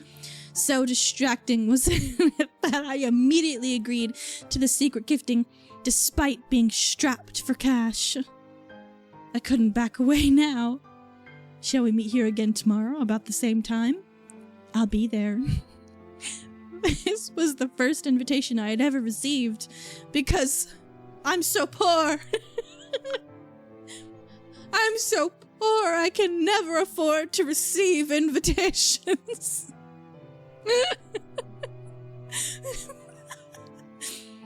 It made a tender feeling emerge within me for a brief moment before dread crushed it. With what money will I join the secret gifting? Oh dear. I tossed and turned in my bed that night, thinking about what kind of people Maiden and Kiva would be, and picturing Keldron's warm smile and the candlelight turning his eyes into pools of honey.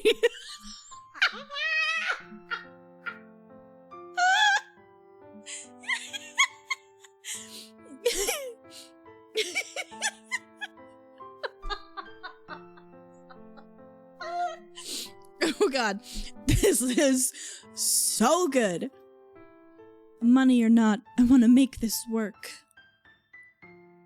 Seeing the hallway so devoid of life felt wrong, amplified by the cavernous ceiling. Every step echoed loudly. I wonder if I'll meet the others on the way. Little bells! A dissonant echo spread through the hallway. Footsteps and bells? Where were they coming from? I looked around, but the hallways and their staircases were warping the sound too much. Hello? There you are. Hello! A pile of walking decorations descends the stairs. No, that was incorrect. I could see 2 arms keeping everything together, and 2 legs under that pile. Just a second. Oh, okay. When she put down the decorations, I saw the girl underneath. Her delicate braids were collected at the top of her head and flowed over her cyan cape.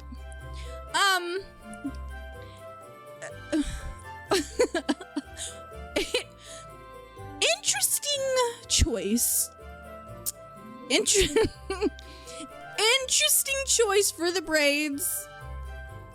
You look a little lighter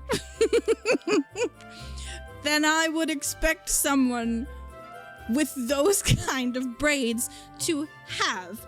However, I'll let it slide. What is up, Gunth? I just had the funniest mental image. Share with the class. Did someone say nectar? Gunth at the fucking house. Gunth, you missed it. Me and Sephi were sharing the brain cell. We were connecting. Anyways. Hello. I know who you are, but I don't think you can say the same. No. Who are you? Are you Kiva? She twirled around with a curtsy. The one and only. And you must be... Sobbing. No. Sabine. Sabine. Sabine, I'm Sabine. Sabine. She knew my name already, unlike many of my classmates. I liked her already. Are you going to the library? Yep. Keldrin put me in charge of the Roman tide decorations. Okay. What do you think? She showed me her bounty. There were holly branches, ribbons, and bells, plus a thin casted crown and an augury board? Whatever that is. I'd never seen so many decorations in one place. Let me help you with them. Appreciate it. No matter how little I tried to move, the bells made a hellish echo. I love bells. I love bells so much. I think they are so great. I love the jingle jangle, but I love trinkets, and I love wearing a trinket outfit. I love loud bracelets, bangles, bells, whistles, you name it. So you know those electric bug zappers? I just had the image of a fairy flying around, jingling a bell, and then someone just pulling out one of those electric fly swatters and swatting the fairy. It's like that one scene from Gravity Falls where they're like, oh look, a fairy! And Sush just fucking slaps it. Oh, sorry dude, I just killed that fairy. It's like that. That's funny. The door to the library was open. Kiva and I squeezed inside and offloaded the decorations onto a table. I could hear you coming from the other side of the academy. Okay. Shit. You said to bring the decorations and you're gonna complain about the fucking bells? Whatever. Have you seen what you're wearing? Your hand on your hip and you want to talk about extra? Okay. God. Oh, did I buy too many bells? No such thing, girly pop. Hold on. I'm turning the music down just a little bit more. They won't make noise once you hang them. But that's why I got so many. Their ringing is so cute. See, I agree. I am so with you. Keldrin chuckled and walked over to look at the decorations. This will suffice. Suffice? Right, Sabine? Oh, yes. A blush crept up onto my cheeks. I hadn't been asked about my opinion in a long time because I'm so poor that I can't afford to have opinions. I'm never asked how I feel. It's too much money to form an opinion.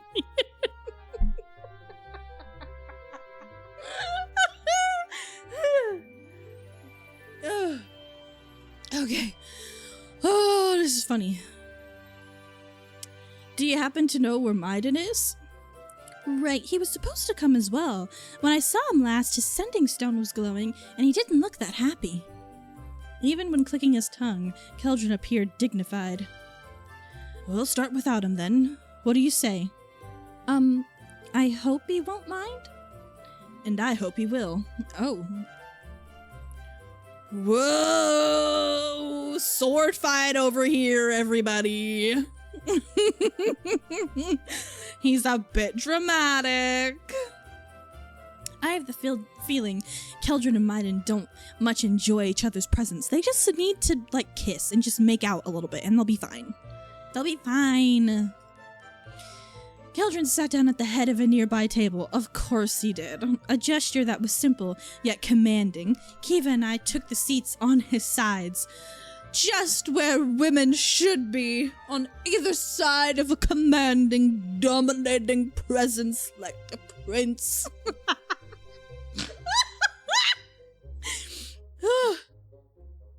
He is literally a drama queen, I tell you. That'd be you and Andy Gunth. Okay. Fan favorites. We all agree and we should have a dinner. We all agree we should have a dinner party, correct? Even Maiden agreed. Excellent. Sabine? That sounds lovely. Perhaps we should divide up our duties now? I'm not good at cleaning, but I'm a decent cook. I made a huge fool of myself. Keldrin looked at me with confusion before smiling awkwardly. Cooking? There will be no need for that. I will make some arrangements with an inn in town. Okay. Yeah, I forgot. He's got money and power.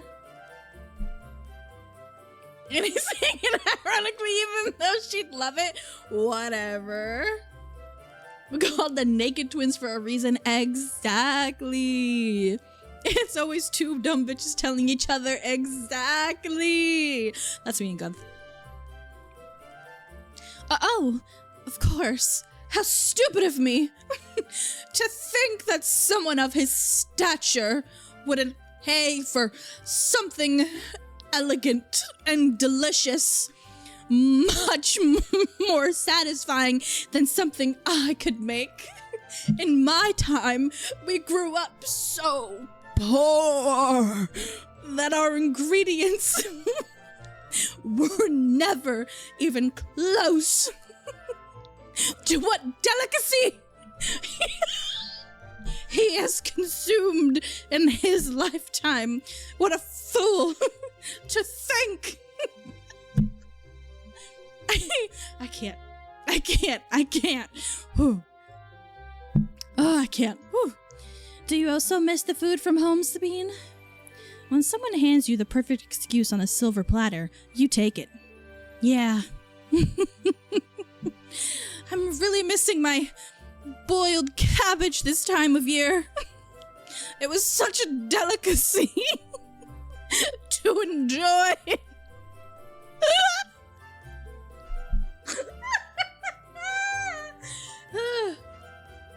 Oh my god. Oh man. Ooh, we do need to play it up soon. I really want to. I'm glad you're having fun now, Andy, because you're probably going to be shouting at Ninji in anger in a few days. Yeah. But I do that every day, so it's cool. Then it's decided. Now, who's in favor of secret gifting?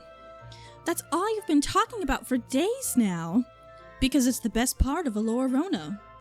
He was right, it was. I had always enjoyed picking presents. What if they were on a budget? Perhaps I could make something myself. I'm in. Same here.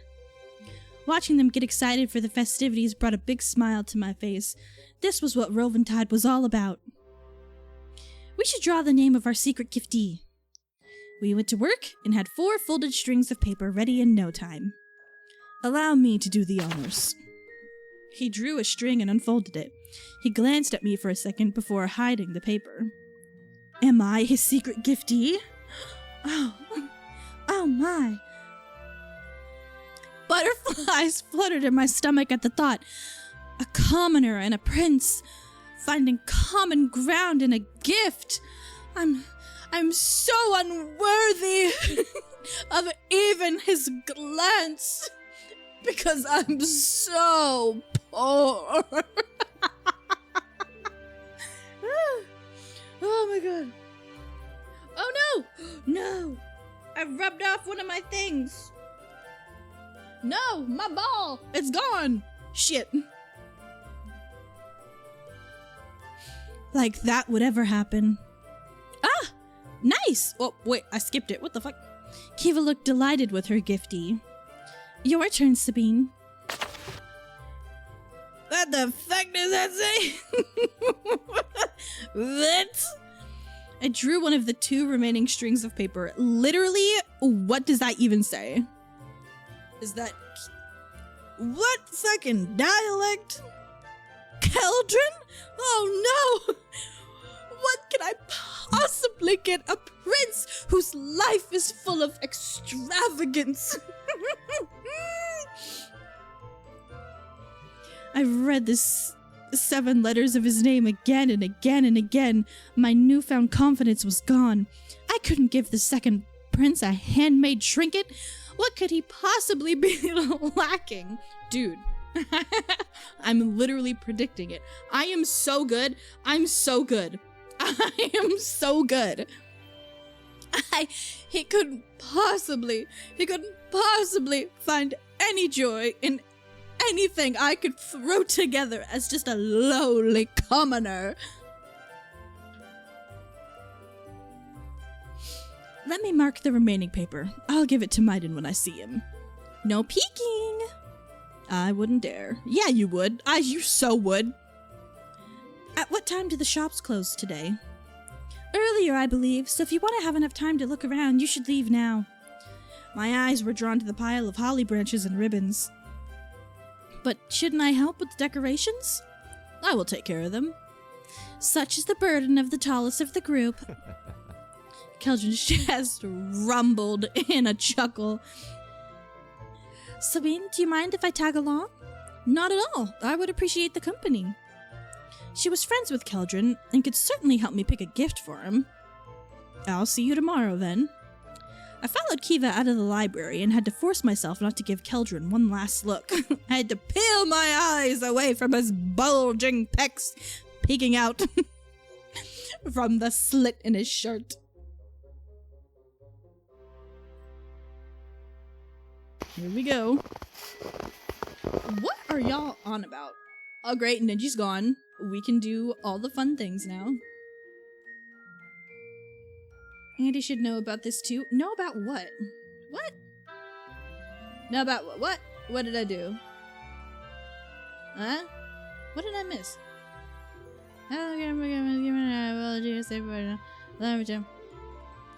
Vampire survivors? What is that? What is that?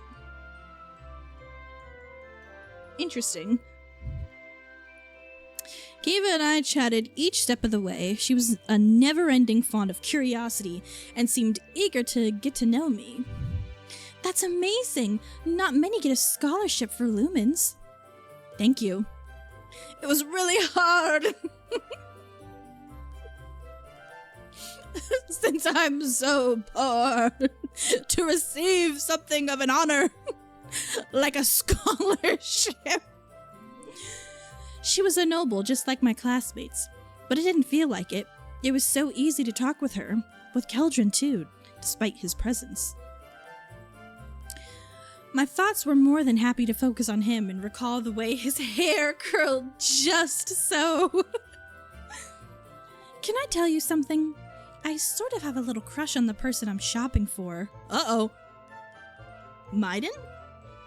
Yeah, and now I have no idea what to get him. Oh lord, here we go. You two were in the same boat, but you couldn't admit it so freely. The thought was comforting.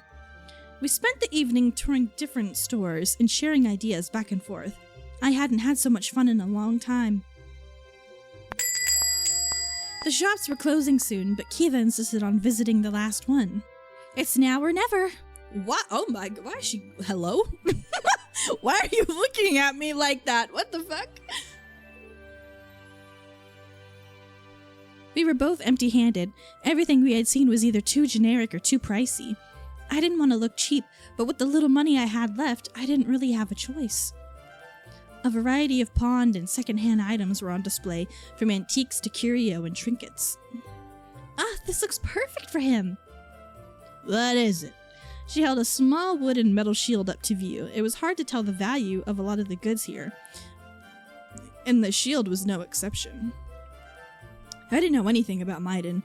Would he like the shield? Trust your instincts. The craftsmanship is excellent, and look at the details. It's ornamental yet functional. If only it was that easy for me. Well, I'm settled. What about you? A couple of items had caught my eye. I could get something safe, like this candle. Its golden hue had caught my attention. It was almost the same shade as Keldron's eyes.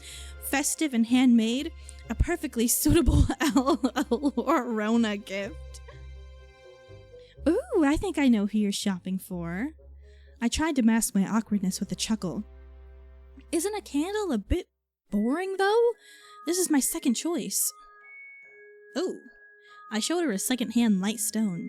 Polished by use, it only needed to be charged with magical energy to shed light for a whole night.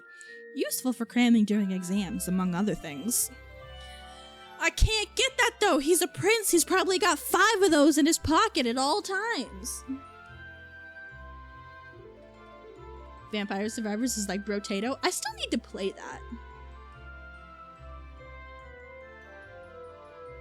Vampire Survivors is a survivor-like game like Hollow Cure? Oh, okay.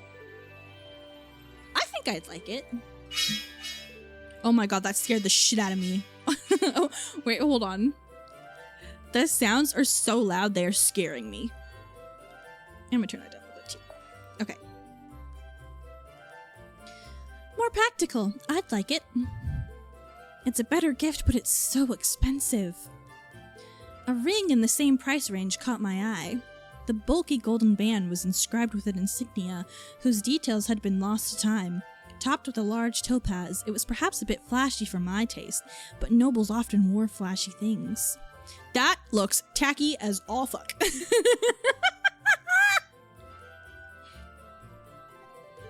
An old book also caught my eye. The first edition of a classic novel, a coming-of-age story about a heroic young prince. I had read it enough times to know the story by heart. Caldron is similar to the main character in a sense. I absent-mindedly picked the book up to study the damage on the spine. I had only ever seen Caldron within the library, but did he even like reading? Would he like to receive an old book? Huh? Hidden between the pages of the book was a delicate pressed flower. It was so frail and thin that I didn't dare to touch it. That's quite pretty. And the tome is a weighty one, too. You have a lot of good ideas. It'll be fine no matter what you pick. After looking at all the options, I decided to purchase... Oh my god, you're gonna make me choose?! Yeah, he's probably has like 12 of those rings. What should I do? What should I pick?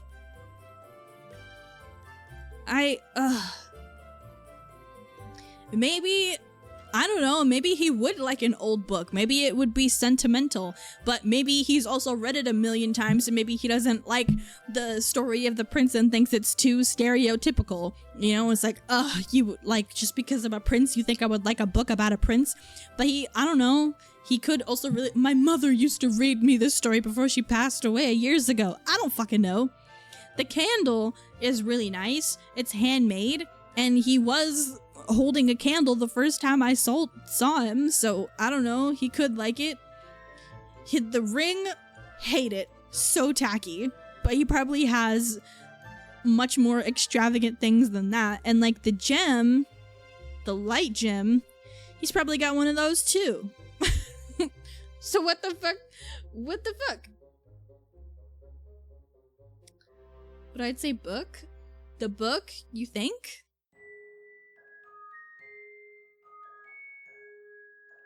Book lasts forever? Well, I don't know, it's also a magical universe. Maybe he can make the candle last forever. I don't know. I don't know. I don't know. I'm torn.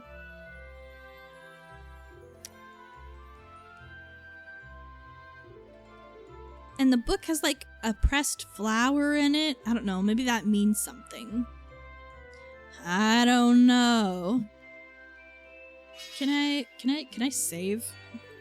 I'm gonna save here just in case I fuck it up later. In case that was the wrong decision. Yeah. Yeah, okay. Alright. I'll go with the book. I'll go with the book, but if this is the wrong decision, I'm blaming everybody. This is your fault. It was a bit of a risk, but it was a novel that I would have recommended to Keldrin. The fact that it was cheap despite being a first edition was just the icing on top. Oh lord. See, now I'm nervous about it. The best gifts are both thoughtful and affordable, after all.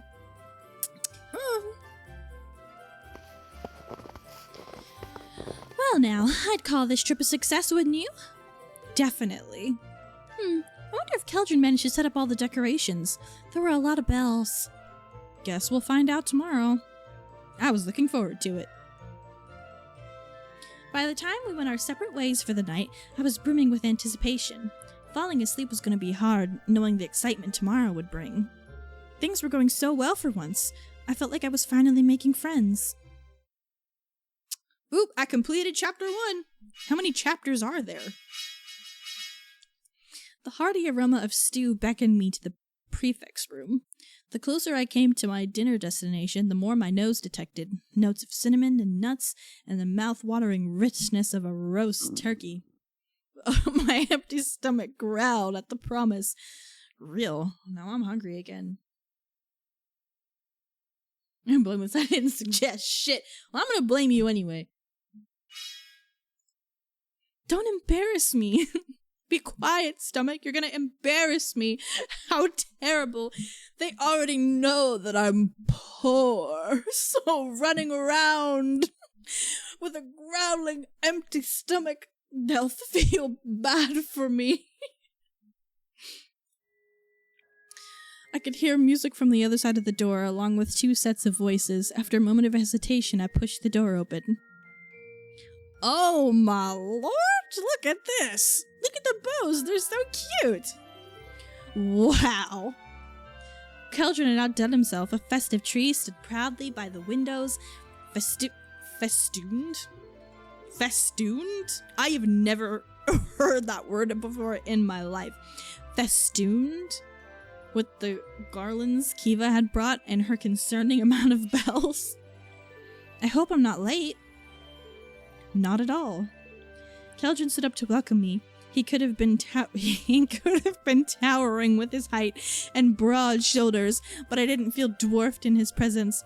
Perhaps it was because of his warm smile. He looked proud of the decorations he had lovingly arranged. You're perfectly on time. Kiva waved at me from her seat. In front of her lay a feast unlike any I had ever seen. I was right about the turkey and the stew. Several dishes were arranged in the center of a study table. Each plate had 3, 4, 5 sets of cutlery. Good lord! Don't tell me nobles have rules for eating too. Of course they do. Of course they do. And I don't know any of them. I'm gonna embarrass myself because I'm a commoner! You've never heard festoon before? Literally never. Literally never. Who says that? Literally, who says that? Alright. Calm down, Sabine. Just observe the others and do the same. The door behind me opened suddenly. A young man with short, fiery hair stepped into the library. I had finally met Maiden. His eyes avoided Keldrin, glossed over me, lingered on Kiva, and then he said, Is that herb roast turkey? Oh my god, he's a fucking himbo! Oh lord. Conceited authors use festooned. Okay, what? Has your character never heard of etiquette? Never! I was too poor to learn about etiquette. I didn't know how to answer that. Good evening to you too. Oh lord. Shouldn't you go back to your room and retrieve the manners you forgot there? Oh hell. Oh, they're going at it. What manners? Oh shit. Keldrin's lips pursed in irritation. If looks could kill. Yeah, no, they want each other real bad. Are you seeing this? They want each other so bad. It's okay, it's okay, it's okay. You two can do whatever you want to do, and me and Kiva will go upstairs to my room, and we'll hang out together.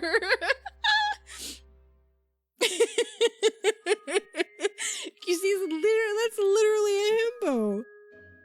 Proving my point again and again. Good lord. Kiva stood up to place a hand on my shoulder and one on Maiden's arm. A squeak left his mouth, and no amount of fake coughing could cover it. I don't believe you've been introduced to each other yet. Right. This must be... Sabine!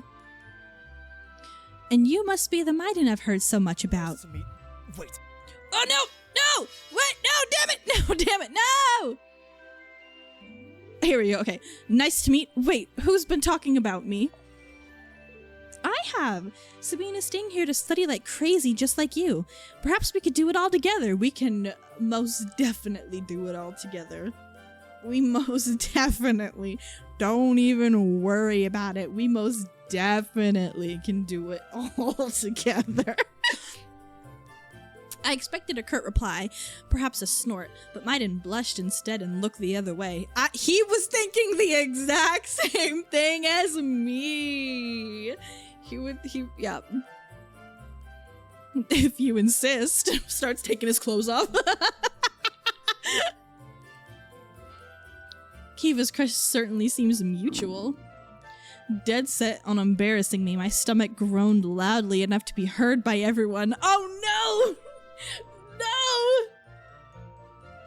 See, Steffi, I've done that before and then ended up just like fucking it up and skipping like 5 lines, so I don't do that anymore. If that isn't a sign that we should begin, I don't know what is. I eagerly took my seat, trying to pretend I had not just made a fool of myself. His Second Highness looks ready to give a speech. Please don't. Oh my god. What is this beef? What is y'all's deal? Like what? Like what? God, like look, they do not fuck with each other at all. We should at least give our thanks to the Lady of Fate and the Lord of Change. Sensible. Unlike someone else at the table. Whoa. Whoa. Whoa. Whoa. Whoa. Whoa. Do y'all need to go somewhere and just like duke it out or something? I don't know. Dock it out or something? Like shit. What? What is the deal? Freaking relax, dude. What did he even do? He hasn't even done anything yet. He literally hasn't even said frauded out. How do you know what that is? Pause. How do you know what that is? Interesting. That's really interesting. You've been around for 33 years, and yet most of the things that I have said to you, you've never heard of before, but you know what that is? Suspicious. I think we've got a little fruitcake this holiday season. Anyway.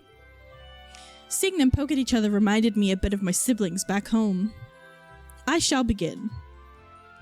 Here we go. He closed his eyes and recited a short prayer to Rona, goddess of fate. Despite the lack of rhymes, it bore the musicality of a song. What he said. My eyes were closed, but I could picture daggers being thrown. Oh my god. It was my turn to offer thanks. The prayer I knew was much simpler, but none of them minded. Kiva's was even shorter. Now then, may the feast begin. Oh hell yeah, let's eat! Maiden hid his hand under the table away from Kiva. He was channeling some sort of magic, and soon enough the little bells all around us chimed in a happy chorus. Ah! The food was so delicious that I had to remind myself to mind my manners. I've never been used to being able to eat since I'm so poor. I was like an animal, awoken from hibernation, ready to devour everything in my sight. I really didn't want to humiliate myself in front of Keldrin, but the gravy was divine and the stew's vegetables melted in my mouth. Whenever I caught myself slouching, I straightened my shoulders, trying to look as composed as he was. How could he make cutting broccoli look so dignified? How do you celebrate Alora Rona in Ismet? Ismet? Is that where I'm from? By not speaking while chewing. Maiden rolled his eyes and gulped down his bite.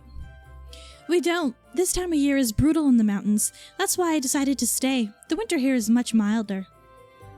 Words left my lips before I knew it. Won't you miss your family? We'll make sure you won't miss your family. What the fuck? Won't you miss your family, or we'll make sure you won't miss your family? That is insane, first of all.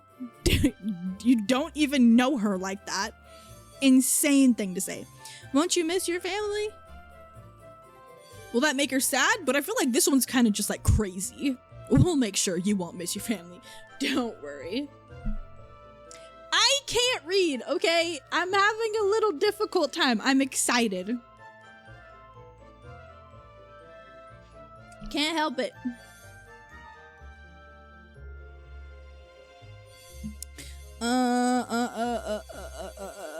Yeah, well, won't you miss your family? Won't you miss your family? Please let us know if you start to smell toast or coconuts. Funny, I've been smelling both. What does that mean?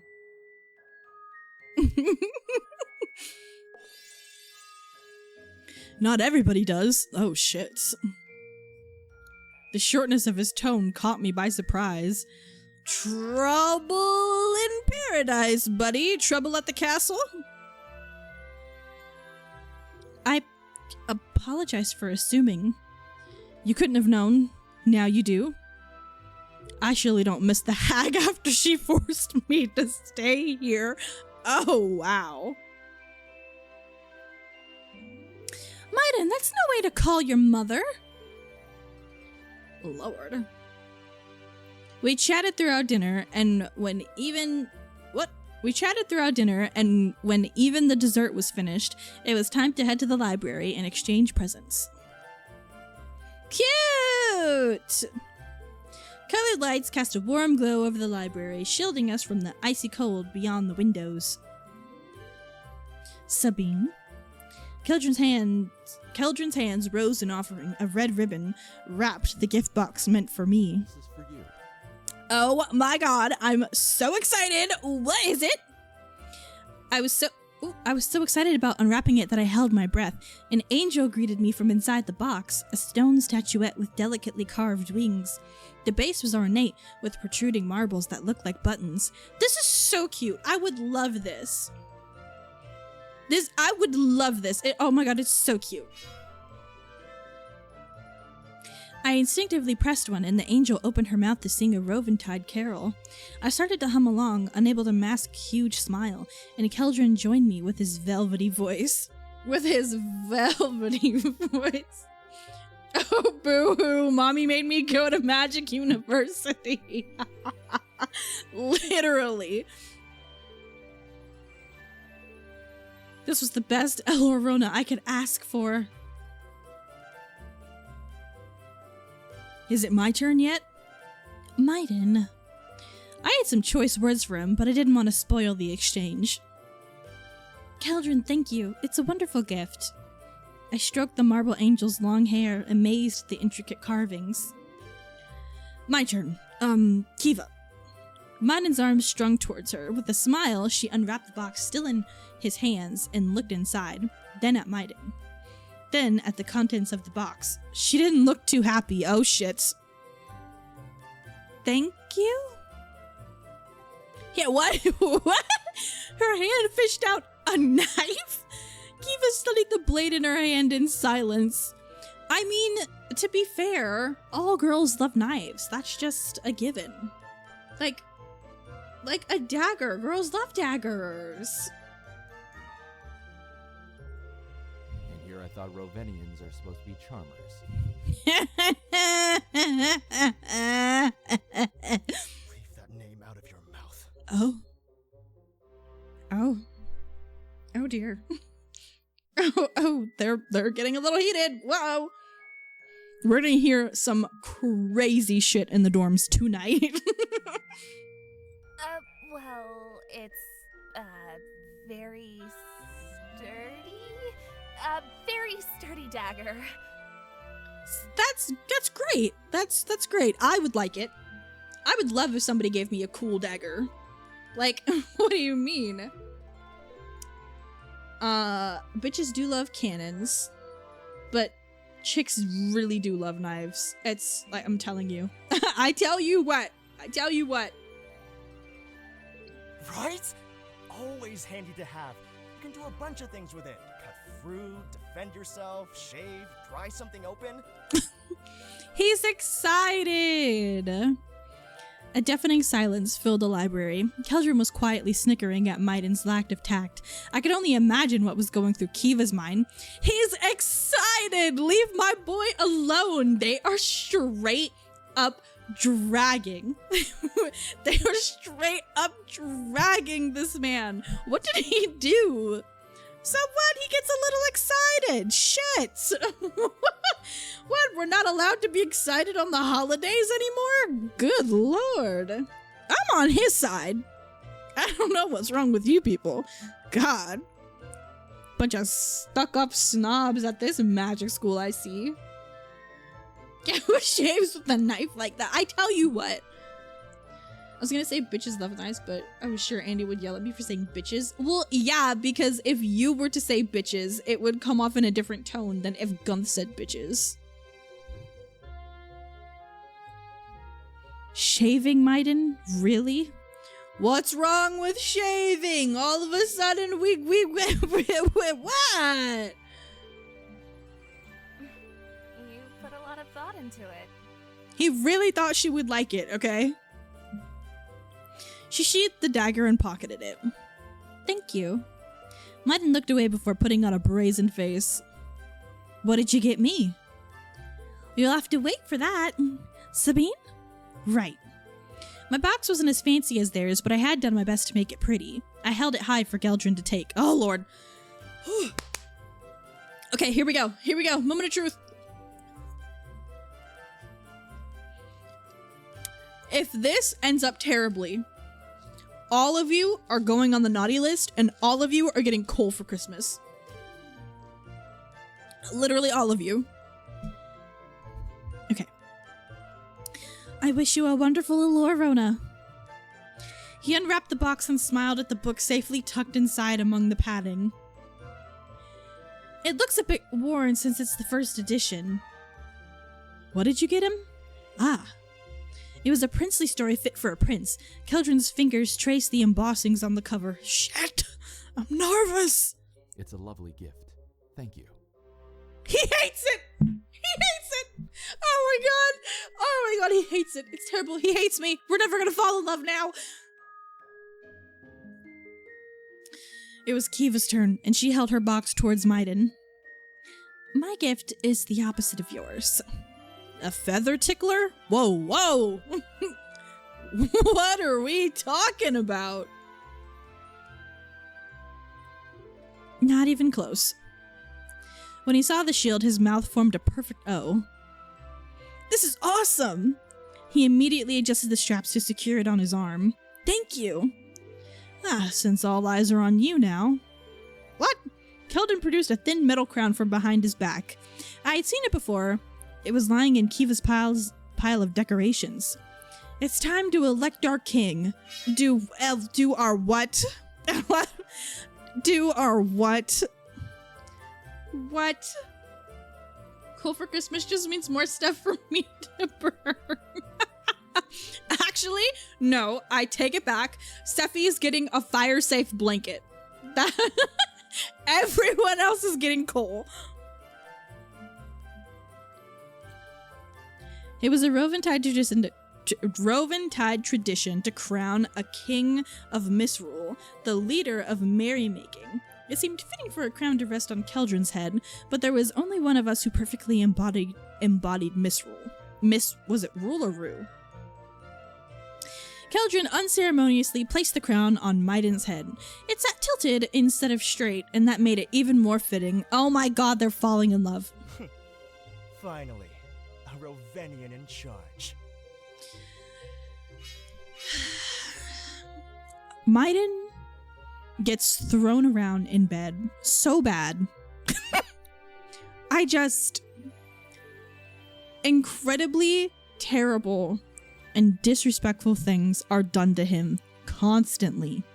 And you know what? I support him. I really believe in him. He's doing his best, but damn. Damn. Maiden puffed out his chest. How does it feel, your lesser highness, to be the vassal for once?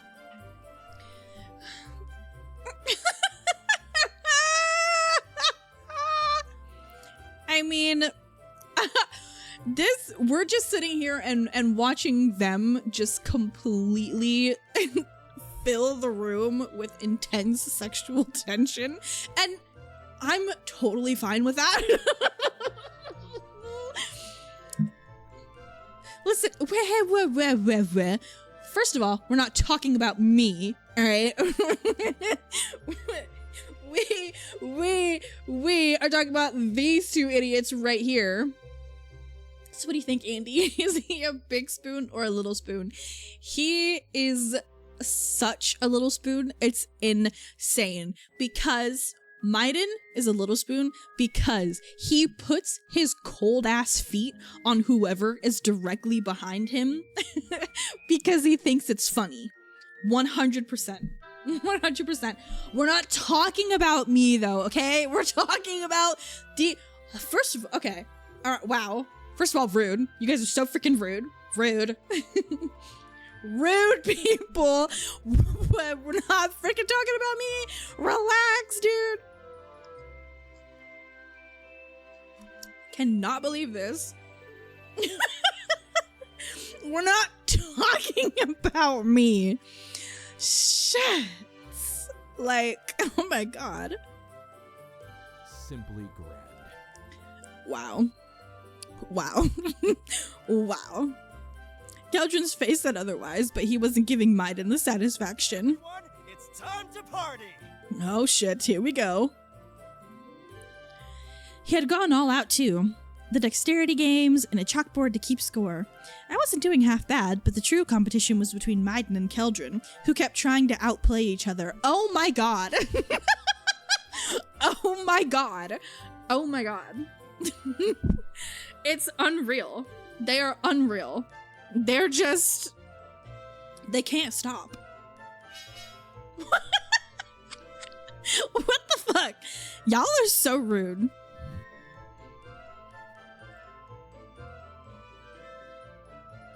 And the winner doesn't matter. Why did you keep score then? He approached the chalkboard and wiped it clean with his arm. Did I? It's gone now. He would. Oh my god, he so would. Kiva raised an augury board. An augury board? Is that it? In the air. I have one last game I want to try. It was made of wood and had 3 shallow metal bowls inserted into it. Despite being so simple, it was a conduit for powerful magic, and so a Ouija board. So we're playing with a Ouija board. Okay. Yeah, no, that totally. 100%, 100%. That's totally Christmassy. That's totally festive. You're gonna make a move on Keldrin. He's gonna come out as secretly being in love with Maiden. Then they make out. The end. Literally, like, I wouldn't even be mad about it at this point. You know what I mean? Like, I would be so okay with that. Oh, nothing says Christmas like a Ouija board. Exactly. Exactly. Nothing like it. Nothing says Christmas like it. Oh, that. Sabine, want to explain how it works? Leave it to me. I know all about Ouija boards. The rules were simple. We all had to pour magic into the bowl, and spirits would use it to communicate with us, challenging us with truths or dares. What the fuck? Dude, that's literally... Oh my god. Oh my god, we're literally playing with a Ouija board right now. What the fuck? The spirits would use it to communicate with us, challenging us with truths or dares? Are you insane? Yeah. No. Truths or dares? Okay, no, I got it. No, we're gonna use it, and then Keldrin, dare. I dare you to kiss my... Exactly. Sabine, I dare you to kill your parents.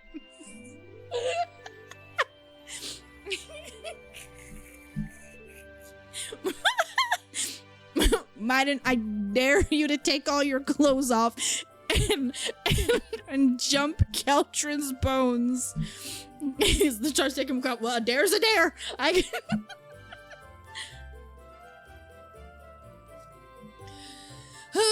Oh my god. Oh my god. Keldrin, being the macho manly man he is, passionately makes out with Maiden to show dominance. Okay, now Ninji's writing fanfiction in the chat right now. Which, not mad at. Keep going. I'll dim the lights. Oh shit, here we go. The library grew still and quiet. Outside, a blizzard picked up with a howling gust. An omen, perhaps. Well, yeah. Where the fuck did that cat come from? What's You look scared, King. Oh my god. Oh my god. Dude, look, I can't even make this shit up. I endorse all BL fanfic, as a matter of fact. Look at him. Look. They want each other so bad. No, I don't. Oh my god. Dude, I don't even care about my romance story anymore. I want more of what's happening right here. Go on. Go on. Kiva, girl, listen. I know you like him and all, but you've got to be seeing what I'm seeing right now. Okay. No, I don't. Oh. No, literally. Oh my god. That's crazy. We formed a circle around the augury board. In the dark, nobody saw my cheeks glowing red when I felt Keldrin's gloved hand wrap around mine. Now. Oh, shit. Whoa! We broke contact to let our magic pour into the bowl and take form. It swirled almost lazily, shifting hues like a kaleidoscope. Then it morphed, forming a languid hand that pointed towards me. Kamina!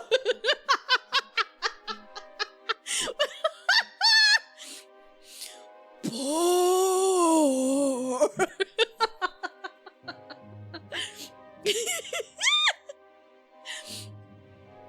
Hello? It beckoned me over, and I obliged with excitement. Truth or dare? Oh, what should we do? What should we do? Truth or dare? Truth or dare? What should we do? What? Which one? Which one? I like a dare. I do love a dare. Sometimes I like truth though, to make things a little spicy.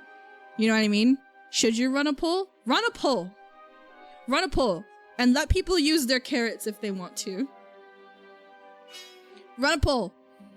Truth or dare? This is very important. You know what? Speaking of, I have never properly played Truth or Dare with a group of people. I never got that experience. So I get really excited. I get really excited about it. That and Spin the Bottle. Just because it's like super silly. So, you know. Vote on the poll. What should we do? Truth or dare? I'm very excited. And then an ad is about to start in a minute. I don't know if I should snooze it or let it go. Actually, I'm gonna go on a quick BRB because I have to go potty. I'm gonna go potty. The ad is gonna run maybe. Where'd it go? It disappeared. Anyway, BRB, vote on the poll. And I will be right back. Okay, you snoozed it? Okay, well, anyways, I'll be back. Potty time. Vote on the poll.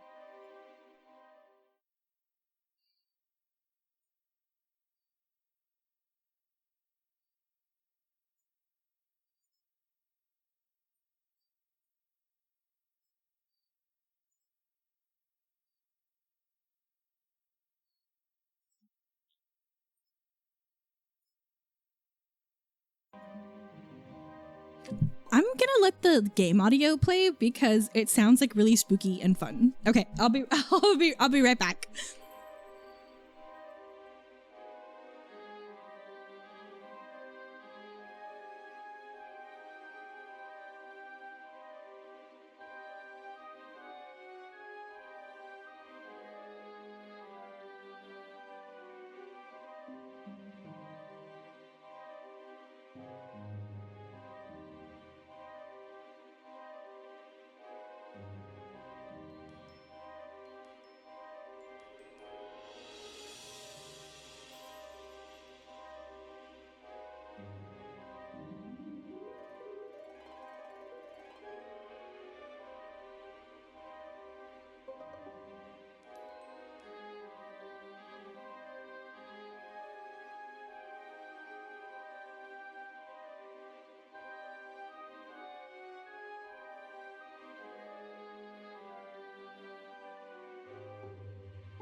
I literally ran an ad, and an ad is about to start in 12 seconds.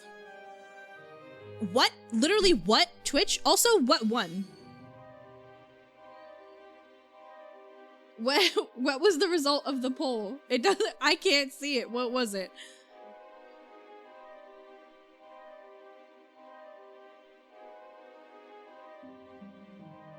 And I wiped off another freaking gem from my eyeball. Shit. Hello? What was the result?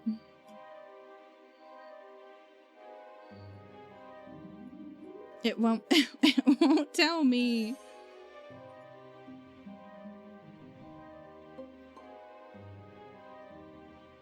Is the ad gonna play or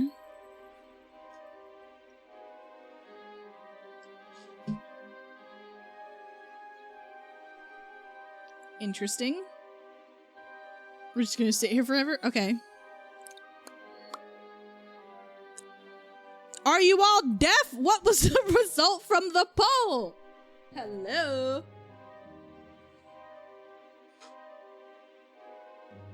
Dear one, and I spent 3,400 points to make sure it did. Oh my god, Gunther, you're insane.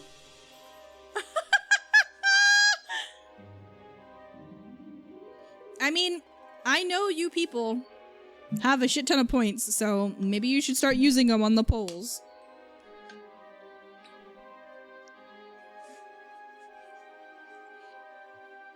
This lipstick is like really crusty.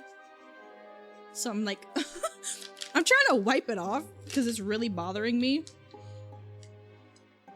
Hold on. Okay, so there it is.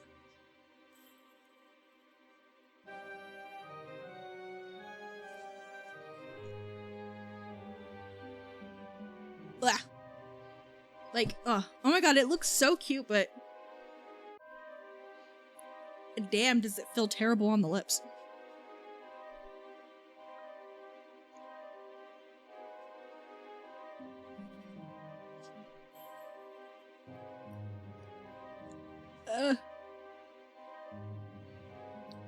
Sorry. Okay. Also, you can look up the result in OBS if you have the Twitch widget active. I tried! It does not tell me what it is. It literally does not tell me the results of the poll. I looked.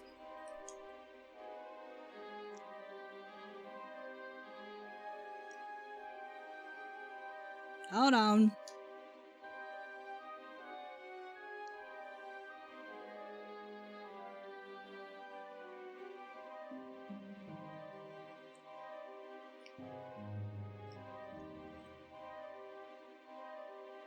There we go.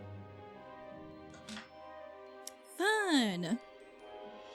Only because Gunth cheated. Whatever. He used his powers as a sensible, responsible voter.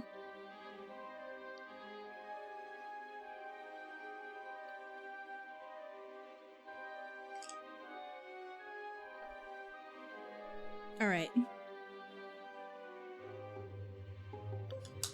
Now, let's get to this Ouija board.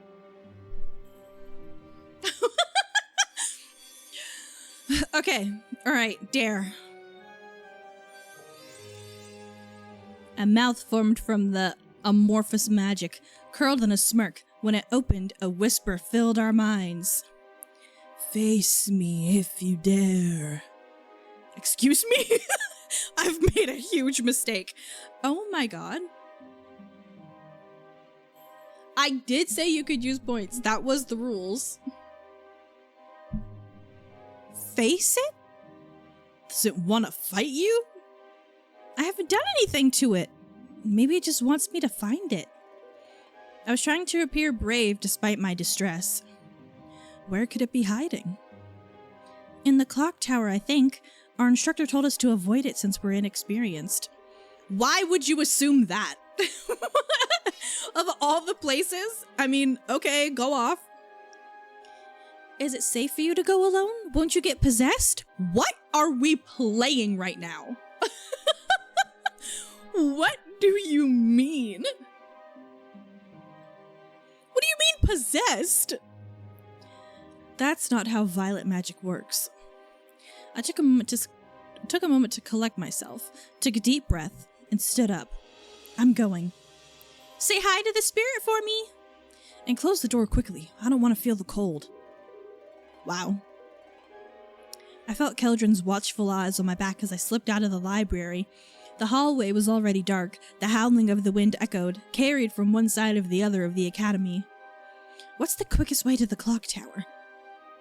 After a moment of thought, I rubbed my cold arms and walked briskly to my destination. The spirit only asked me to face it. It won't spook me, I hope. Literally, like, what do you mean? What do you mean a spirit came and said, face me if you dare, and so now I'm going to a forbidden place at the school to go face... What do you mean? Harry went into forbidden castle spots all the time and it worked out for him just fine. He almost died several times. What do you mean? Literally everywhere he went, he should have died. He should have died. Like, over 10 times.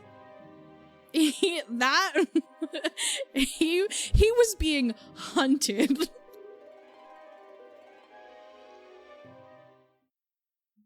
The door to the clock tower was closed but not locked. Did the spirit open it for me? It whined as I pushed it open to reveal utter darkness. Mind your steps, Sabine. The spirit was nowhere to be found. I was alone, cold, and I couldn't shake the tension off me. I'm here to face you. Nothing happened. Hello? What the fuck? Oh shit, we got flashbang.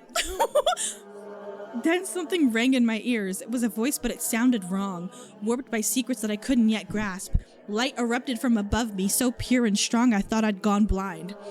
What is happening? What the fuck? The ferocious beat of my heart was all I could hear, and then... Well done.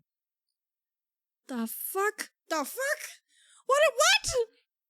Hello? I instinctively rubbed my eyes, but they were not hurting. When I looked in front of me, Keldrin was there, with one hand on the door and one to shield his eyes. What do you mean? Sabine? The light had washed away my fears and doubts. I felt proud, worthy of facing him. My hands were shaking from the excitement.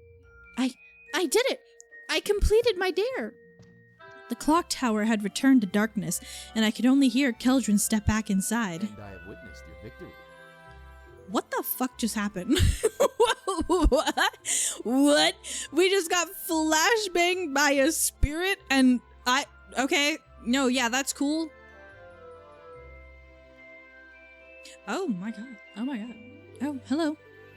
He lifted his finger to ignite a spark that could light our faces. I won't lie. It suits you. Oh. Oh. Okay. I was alone with him and something precious swelled in me, a deeper understanding of my feelings. I treasured it within me, reassured by Keldrin's light. Not yet. I can't tell him just yet. You just met him. Shall we return to the others? When we returned to the library, heavy bells rang to mark the end of misrule and the first hour of night. Keldrin took much pleasure in deposing Maiden and He did what? Doing what? Well, I bet he did. Yeah, I bet he did. I bet he so did. He so did. And after some more games and an additional serving of dessert, it was time to end our celebration. Completed chapter 2. And you can't tell me you haven't fallen in love with someone you just met. I don't know what you're talking about. Never fallen in infatuation, maybe. More dessert. God, that sounds so good right now. I need a sweet treat. I need a sweet treat really bad. I need something cakey is what I need. God, I don't have any snacks. I need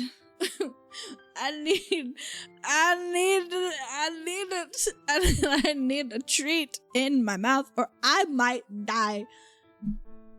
I just ate one of my brownies. Siffy, how dare you? How dare you? I need it. Me. I want. Oh, hello? Seffi is tempting everyone. Torture. She's torturing us. Okay. All right. Let's get into it.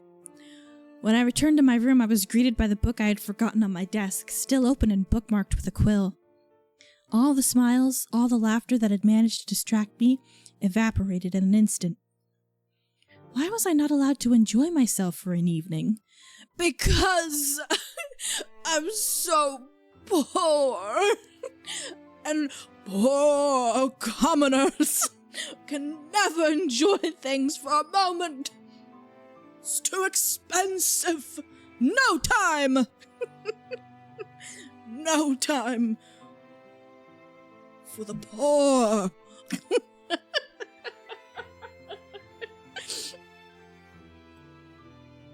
In the following days, I tried to stay strong and turn Kiva's invites into opportunities to study together. I did not always succeed. It had snowed so heavily that the academy seemed covered in a thick blanket of snow, soft as powdered sugar. Why would you say powdered sugar when you know I want a sweet treat right now? Bro. Kiva, who had volunteered to watch over the pond, had asked us to tag along. Have you been doing this every day? Almost every day. The water had frozen over and a thick layer of snow concealed the pond from sight. With a twirl of her hand, Kiva made it roll to the side like a blanket, revealing the ice surface. Are the fish in there alive? The ice cracked as she pierced holes in it. They're taking a rest, and now with access to air, they'll survive. Yay! Until the spring, when I will eat them. What? Literally what? I mean, okay, yeah, sure, go off. Your timing is impeccable as always. Dude, like... Okay. What? They're there to be eaten. With nothing else to do but admire the view, we were ready to return to the comfort of the academy halls. Hey, your lesser majesty. Midas snuck away from the group to make a snowball, which he was now weighing in his hand with a menacing smirk. Take this! Oh, with a flick of his wrist, Keldrin summoned a barrier. Take what exactly? I can't keep defending you guys. I can't. Somebody's gonna be taking something later. In a room which there are no others. Can those guys just kiss already? Damn.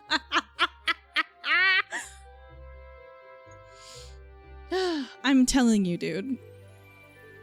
As the snowball slowly slid off the magical barrier, Keldrin ran a hand through his snow-free hair. Oh my god, you are so obnoxious. He fucking just gives a little... Bringing magic into a snowball fight? I know, cheap. That's not fair. You know what's not fair? What? Having to watch the two of you eye fuck each other every single day. That's what's not fair. He was so focused on her sweet smile that he didn't notice the snowball she had conjured behind her back. This! Kiva's snowball flew in an arch, narrowly avoiding his head and smacking Maiden in the nose. Traitor! Kiva wasn't finished yet. Snowball after snowball, she playfully pelted a woefully underprepared Maiden with snow. I couldn't help but join in with their laughter. And when I turned to Keldrin, I realized his gaze was fixed on me. Oh my god. Having fun? Yes, very much. Then Kiva turned her attention to me. Oh shit. Oh my god. The way they're all looking at me right now. I'm about to get jumped. Not that I would mind, but it is a little intimidating. Literally, look. Look. Oh my god. You wouldn't. Wouldn't I? Conjured snowballs were already pirouetting around her, almost vibrating in anticipation of hitting someone. But Maiden started it! Wouldn't it be best if we refrained from using magic?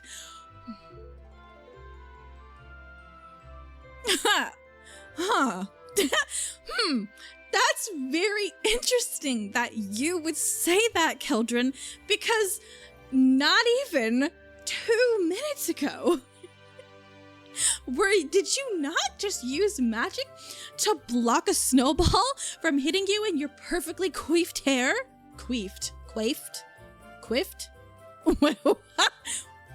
I'm done talking for today. Anyways, coiffed.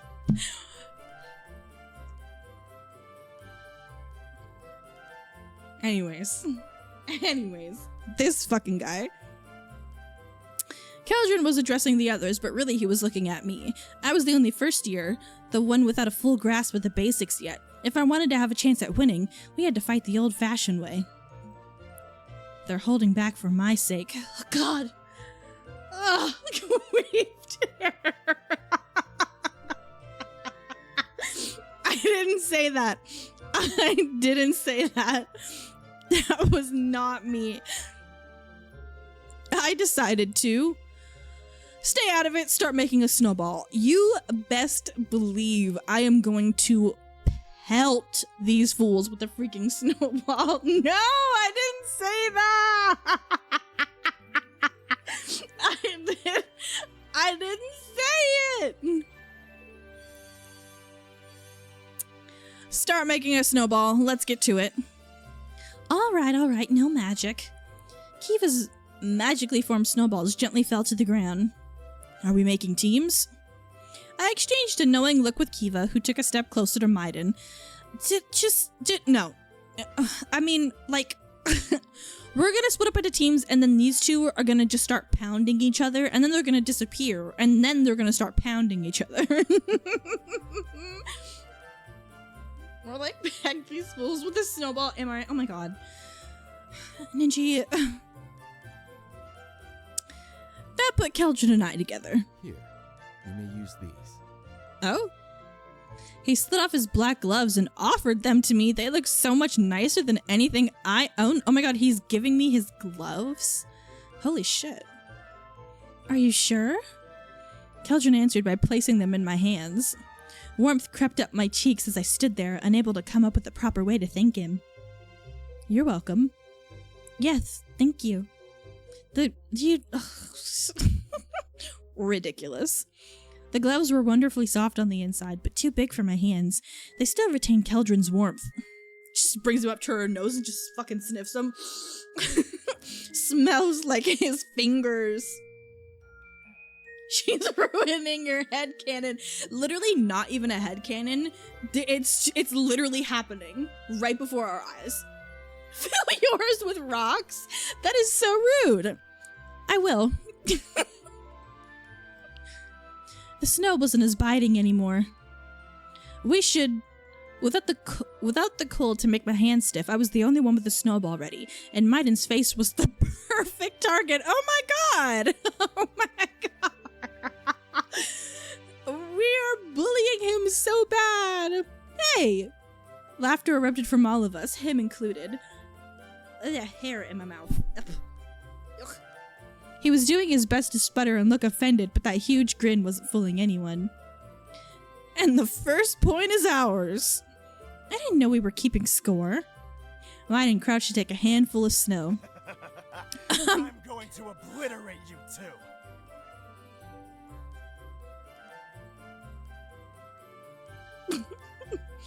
I mean...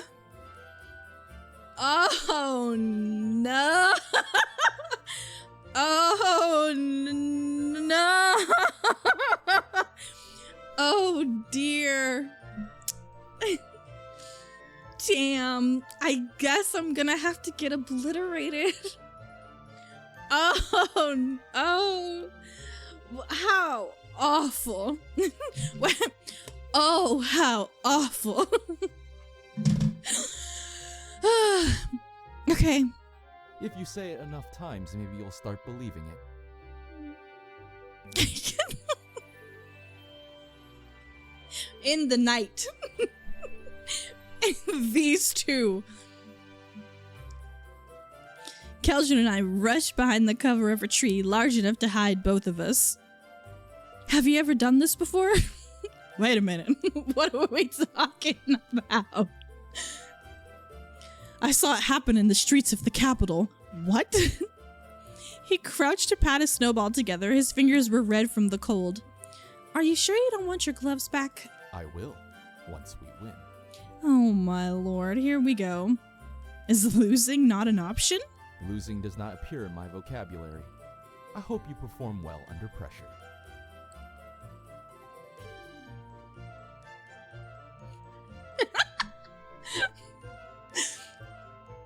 While we were talking, Kiva and Maiden had formed a pile of snowballs off to the side. Show your faces if you dare! Do you think you can throw one while crouching? To confuse him? Indeed. At his signal, I emerged from one side of the tree and was greeted with a snowball to the forehead. Sorry! Keldrin's chuckle was infectious. With a big smile, I wiped away the snow and searched for Kiva, who had ducked behind a wall. I'll get you for that. I said I'm sorry. I got an achievement. Snowballer. Participate in a snowball fight. All right. Ready to admit your defeat? No, I'm calling for a truce. So, who's the winner? Sabine? What if I told you that I lost track after 20? What? Okay, why weren't you keeping track? Hello? Why was I in charge? Back's gonna get blown out. Craving the warmth of the academy, we decided to head back. Amidst chattering teeth, I look at Keldrin's hands to see them stiff and red from the cold. Your gloves! I quickly took them off. I should have given them back earlier. Allow me. What the freak? With a smile, he summoned a flicker of golden light in his palm. Healing light. The magic purged the visible discomfort in his hands, all while filling me with a strange sense of serenity. Kiva. Yes, What? please.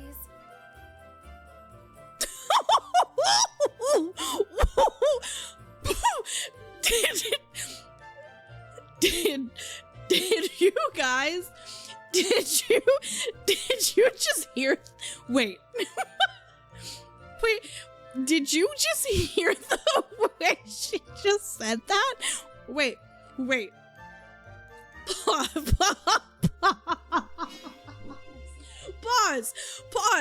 Pause. Oh my god. Everyone is so hot for this man.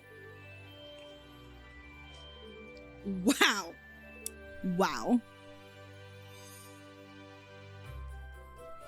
The flicker moved into her achy hands. Not me. Yeah, you're making your boyfriend jealous. What's the magic word?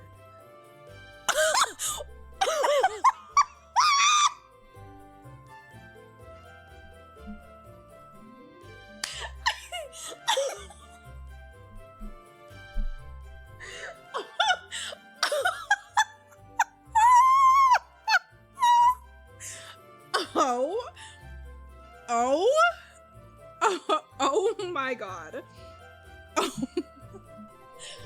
Oh wow. Dude. I don't even have to say anything.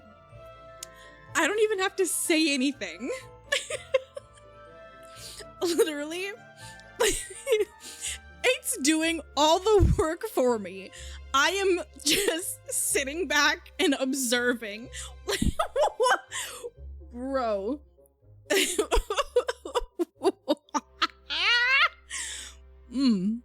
Okay.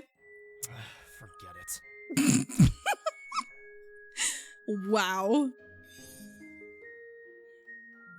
Rolling his eyes, Keldrin sent the spark flying towards Maiden anyway. Yeah, of course he did. You know, we might not have kept score, but I'll count this one as a victory.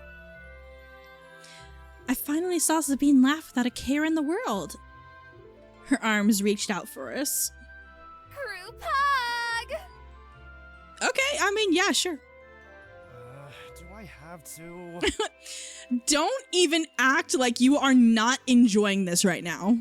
Like, literally, do not even front. Whoever wrote directing this game was horny as fuck. Dude, I'm telling you, it's perfect. It's literally perfect. Maiden, you're no fun. Oh my god. You two, get a freaking room! His eyes were drawn by me. My heart throbbed sweetly. You what? Throbbed? Come join us. You do not have to tell me twice. You're the only one missing! Oh my god. Hey. Merry Christmas.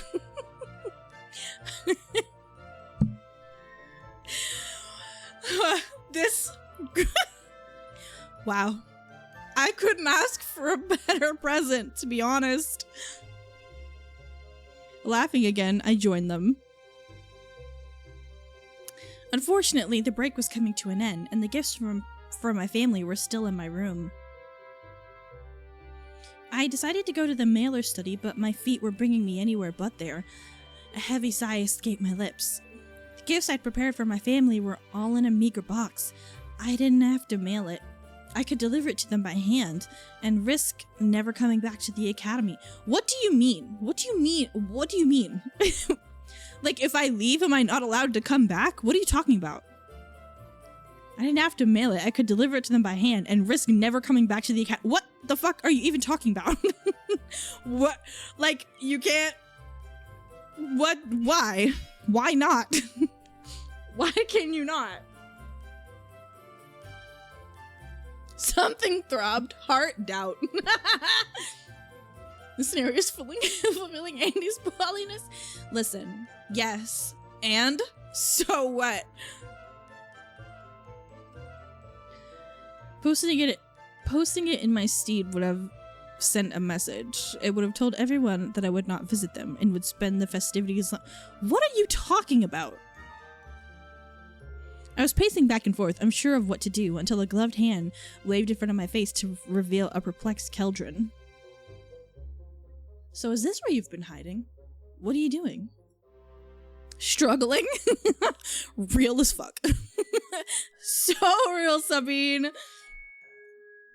I can see that. His eyes fell on the box, and his expression morphed into something that was quickly hidden beneath a smile. Sabine? I'm fine. Clearly. The chairs in the corner look more comfortable than ever. Would you care to join me for a minute? I was overwhelmed. The letter from home that wasn't... What? The letter from home that wasn't coming. My studies that were not progressing as smoothly as I wanted. The pitiful box in my hands. The fact that Keldrin was gracious enough to lend me his ear. The corner of the hallway housed a small table and a couple of chairs. I had never seen him this empty before the Hiberna break? Thank you. Thank me by sitting down.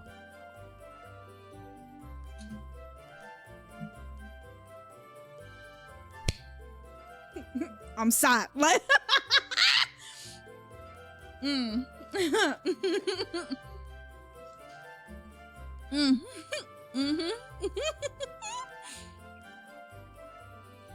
Yes, sir. Oh my god.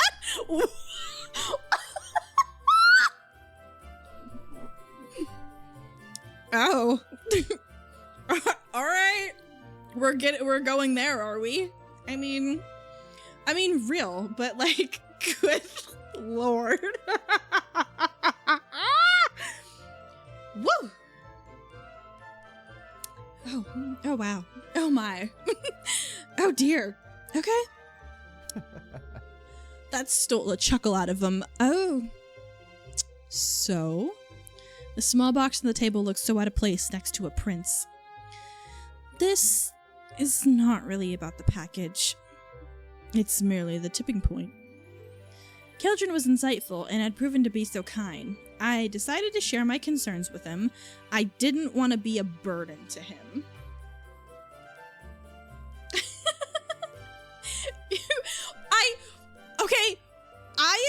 When I read it on like, the description did not say that there would be insane. Oh my god, that scared me so bad. Oh my god.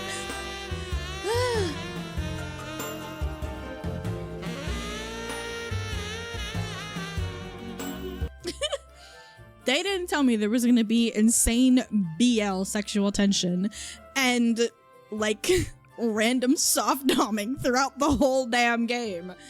That I was not told. I'll share my concerns with him. Why not? He asked me to sit down and talk to him, so why not sit down and talk to him? Did I tell you that I'm here on scholarship? Kiva mentioned it to me. A scholarship can always be revoked. I'm here now, but... I swallowed heavily. My mother, busy as she is, she's carrying my baby sibling to term, and at her age, the risks are so much greater. Damn, she's old. What is she doing pregnant? Insane. Good. Like, jeez. It must have not made much sense to him, jumping from one concern to the other. I could be home helping her, but I'm here, and if I don't succeed at Lumens as an exceptional mage, all of her sacrifices will have gone to waste. I can't let that happen. Have you looked into asking for a leave of absence? If I leave, I might never come back. Oh. I was glad for the chair beneath me, one I would otherwise have sunk to the floor. And so I study, because that's what I'm here to do. And worry, because how could I not? The more you worry, the less you can focus. Thus, a vicious cycle begins. So real, King. Prince. So real, Prince. I was showing him an ugly side of me. Insecure, afraid, indecisive. Damn. Damn. And he didn't have platitudes to offer. No, he was a shoulder to cry on. Kind and steady and grounding and thick and strong and sturdy and tight and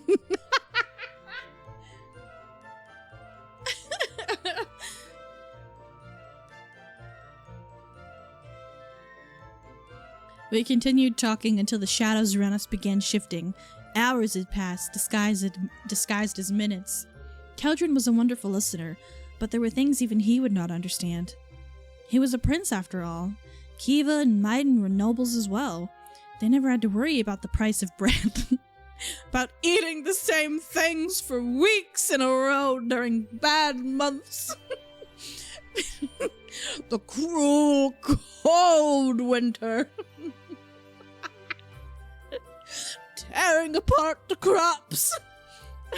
Only one head of cabbage. For half of a month's time. Because we are poor. 5 minutes later, Andy's character is like, you can bounce a gold coin off that man's ass. Literally. Long tan and handsome. They had no idea of the sacrifices my family was making to let me stay here in comfort. Would they understand? Well, maybe your mother should have done a better job of not getting pregnant if it was so hard for her to live already. Yeah, that's right. I'm shaming. What? You're licking on cabbage for 3 days in a row because you can't afford to go get real groceries, and you said, you know what would be a great idea right now? Having sex with my husband and getting pregnant. Like, what? Hello?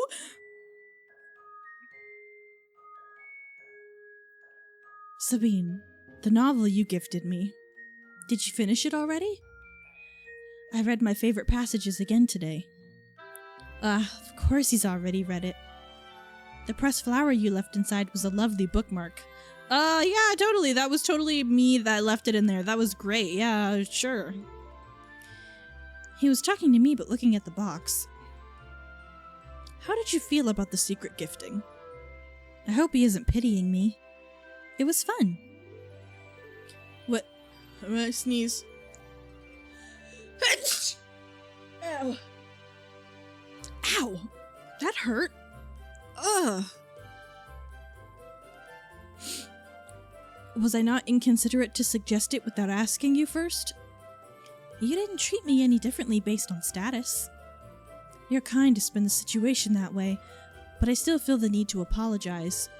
What for? He placed a hand on his heart. I had no idea that you were such a poor commoner.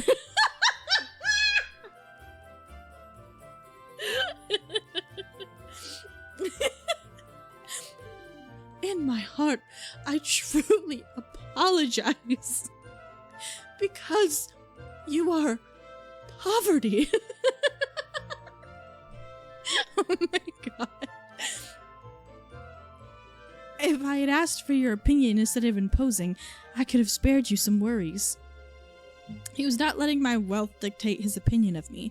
There was no pity in his eyes, only honesty, and perhaps a tinge of shame. Thank you.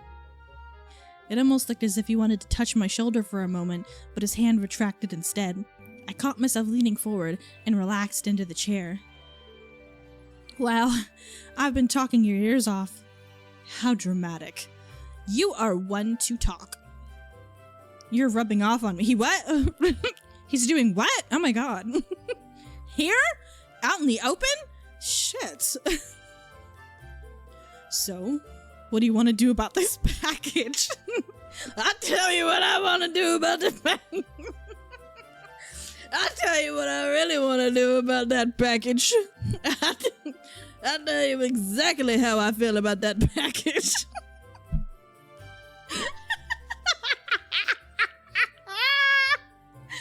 Okay, no, I'm calm, cool. I'm very demure. I'm so demure. Okay, I'm fine. I don't know. Being a student of Lumen's Academy was a one-of-a-kind opportunity for someone like me, but the sacrifices my family made were filling me with so much guilt. Go back and risk never coming back to the academy, or send the package and spend the rest of the holidays alone? I explained everything to Keldrin without glossing over how indebted I was to my mother and everyone. Are you open to suggestions? I nodded. If all choices look equally appalling or dreadful, wait until that changes, and a clear winner emerges. The fuck kind of advice is that? Bro. What? If both options are terrible, just wait. Surely something will change. Dude, literally what about this situation could possibly... what? Dude. Wow. So brave, Keldrin. That's... but you really tell him. You really told me. Wow, that's... yeah, I'm sure you really rubbed your brain cells together on that one. Do you realize I was playing your game? Exactly. Thank you for the pearl of wisdom. I'm sure that's not how she, is meant to say it, but that's how I would say it. Thank you for the pearl of wisdom. We stood up and stretched our legs, and I turned the present over in my hands. I guess I'll take this back to my room. Girl, if you don't just fucking mail the package. Oh my god. Like, you literally got the gifts for them for the holiday, right? Like, the holiday that just passed? What is the problem? Like, you decided to stay for the break anyway. So, have you ever tried waiting until they're not terrible?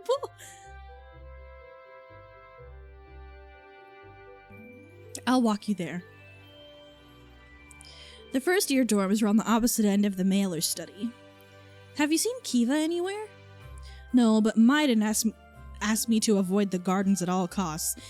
His cheeks matched his hair color? What? Excuse me? What the hell does that mean? Were they finally gonna be more than close friends who would steal glances and touches? Ew. I shared a look with Keldrin, whose face mirrored my own. We might not be allowed in the gardens, but there's a window there. We both approached it, surveying the inner courtyard. There were 2 sets of footprints in the snow that converged and diverged and led to Kiva and Maiden, closer than I had ever been, with their fingers intertwined and snow all over their clothes. The 2 misshapen snow angels on the ground were already being covered by fresh snow. Wait a minute. We should give them some privacy. Right. Our eyes kept lingering on them. What are they gonna do now? I want to watch. Yeah, witch cheeks. I never took Maiden for the type to make snow angels. What do you mean? Have you literally never interacted with him ever? The things he does for Kiva. What do you mean? Like, making snow angels is a completely outrageous, insane thing to do? What the fuck? What do you mean? Does no one around here have any childlike whimsy? Oh my god. Maiden can't do anything around here. I haven't been to the first year dorms in a while.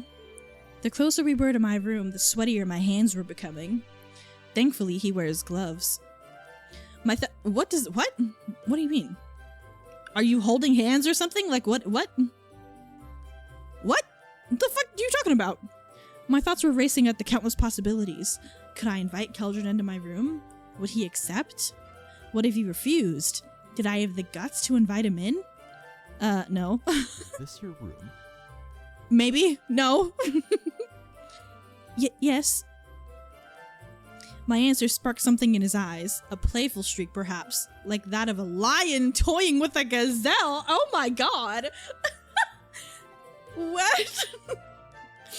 Wait, what does that mean? Hello? Have you ever had a room inspection? What?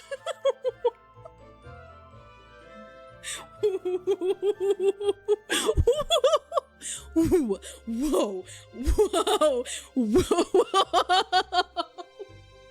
Wait a minute. Wow. Okay. I didn't think prefects could do them. We can't. I was just making sure you knew. Right. Right. Sure. That's how much set ChatGPT's already setting to 20? Nah, baby, this is 100% character AI. Not even. This is real shit. This was written by a real one. A real fanfic reader. Is that a roundabout way of asking if he can come in? No. Am I the only one being weird about it? Why do I need to overthink everything? Literally, if there were any time that you were going to invite someone in your room and like do things and not be heard, it would literally be right now. There is literally no one here. If it were character AI would tell you to kill yourself, what character AI have you been using? Ninji, if even the character AI is telling you to kill yourself, I don't know what to tell you. Do you want to come in?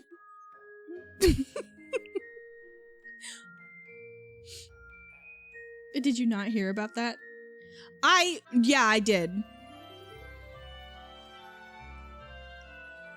Yeah, it was that whoever from Game of Thrones, wasn't it?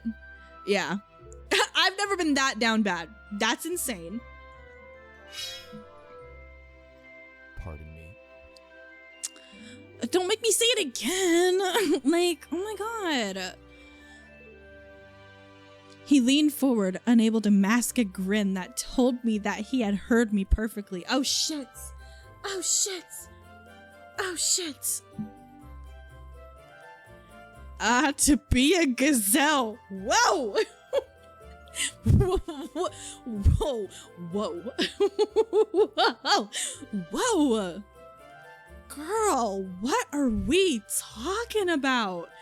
What are we talking about?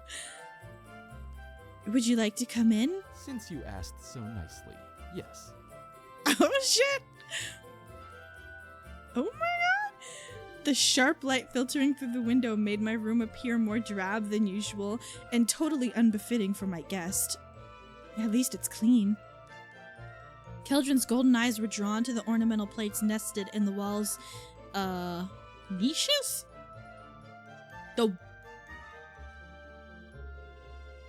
I've never heard that be used. Okay. And I started blathering to fill the silence. They were already in the room when it got assigned to me and nobody ever came to claim them. I'm surprised you've kept them. They do add a touch of color. His gift was on a cabinet by the entrance. Keldon smiled when he saw it, and then he looked around. The book I had left open on the desk drew his attention. I decided to show him the spells I was working on, thank him for the help. What help? What has he done to help? Help with what? Do what where? What do you mean? He has done nothing. He has helped me with nothing. What do you mean?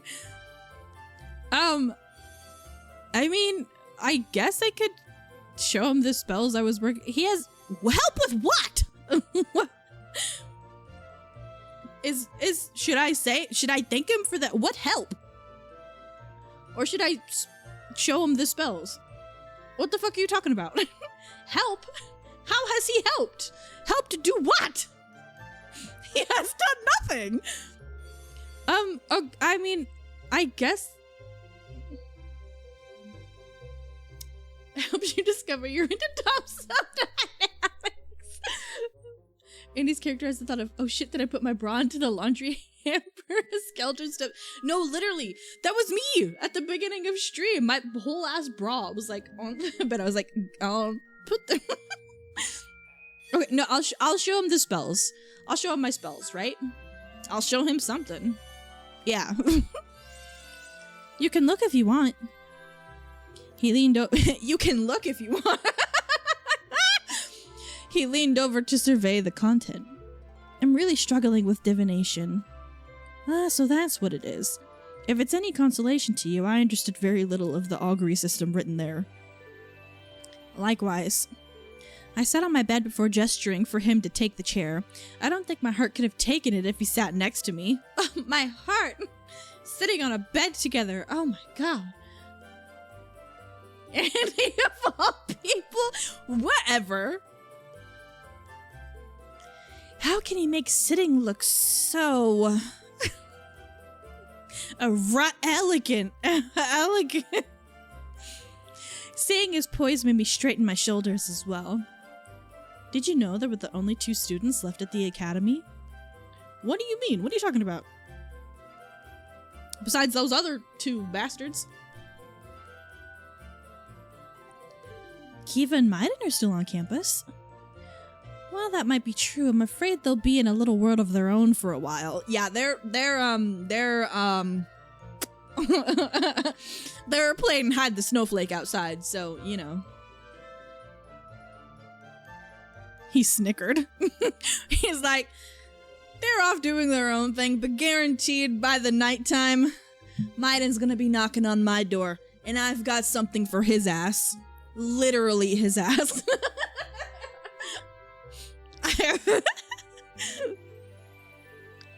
Making snow angels. Right, yeah, sure.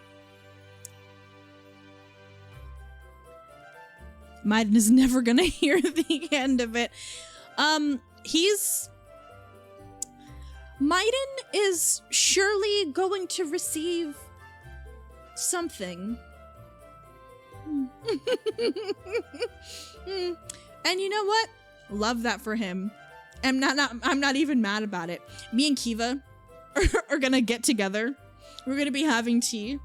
And we're gonna be like, so, you know, it's actually kind of great that your boyfriend is screwing my boyfriend. Yeah, actually, it is really nice to get a break from them once in a while.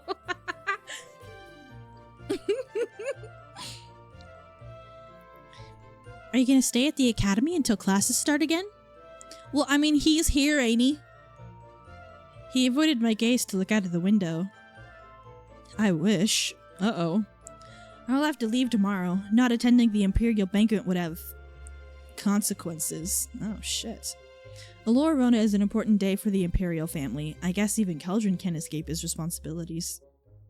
Then his words sank in. I would be the only person left at the academy.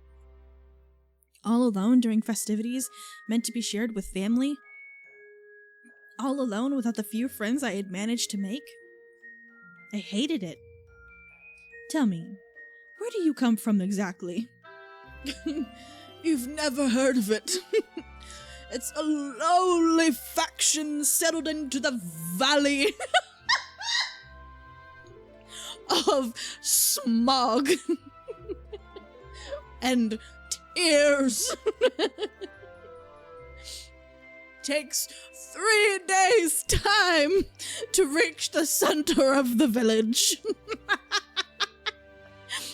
Because I come from a community of commoners. I come from a small ghost town called Dick Shooter, Idaho. And yes, Dick Shooter is a real ghost town. Of course it is. Of course it is. Of course it is. Keldrin's words brought me back to the present, to my room. I focused on my breathing and fought back the tears. Fuck?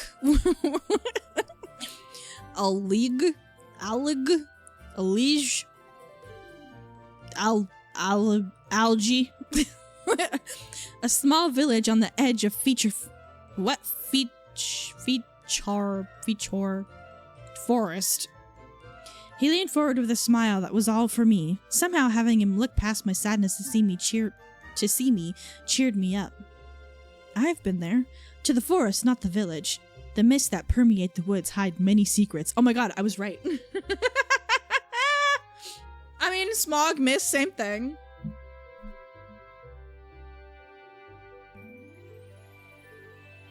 He must have been to Ramin? That's on the opposite end of the forest. I always wondered if it's so misty around Ramin because of the lake. On the eastern side where I'm from, the forest looks much less magical. Yes. Or it might be me, sticking to the road and avoiding the sacred woods around the lake.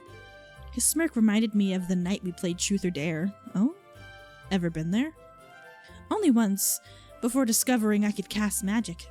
Yet here you are unscathed. Perhaps the Fae saw the bud of magic in you before it blossomed. We already had to talk about the Fae today, alright? Me and the Fae, we have beef. Okay? I was pretty sure you weren't the mayor, except he's the mayor of Dick Shooter, Idaho. Are they really able to see it? I thought they would hate me, coming from a family of carpenters and all. Oh my god, are you Jesus?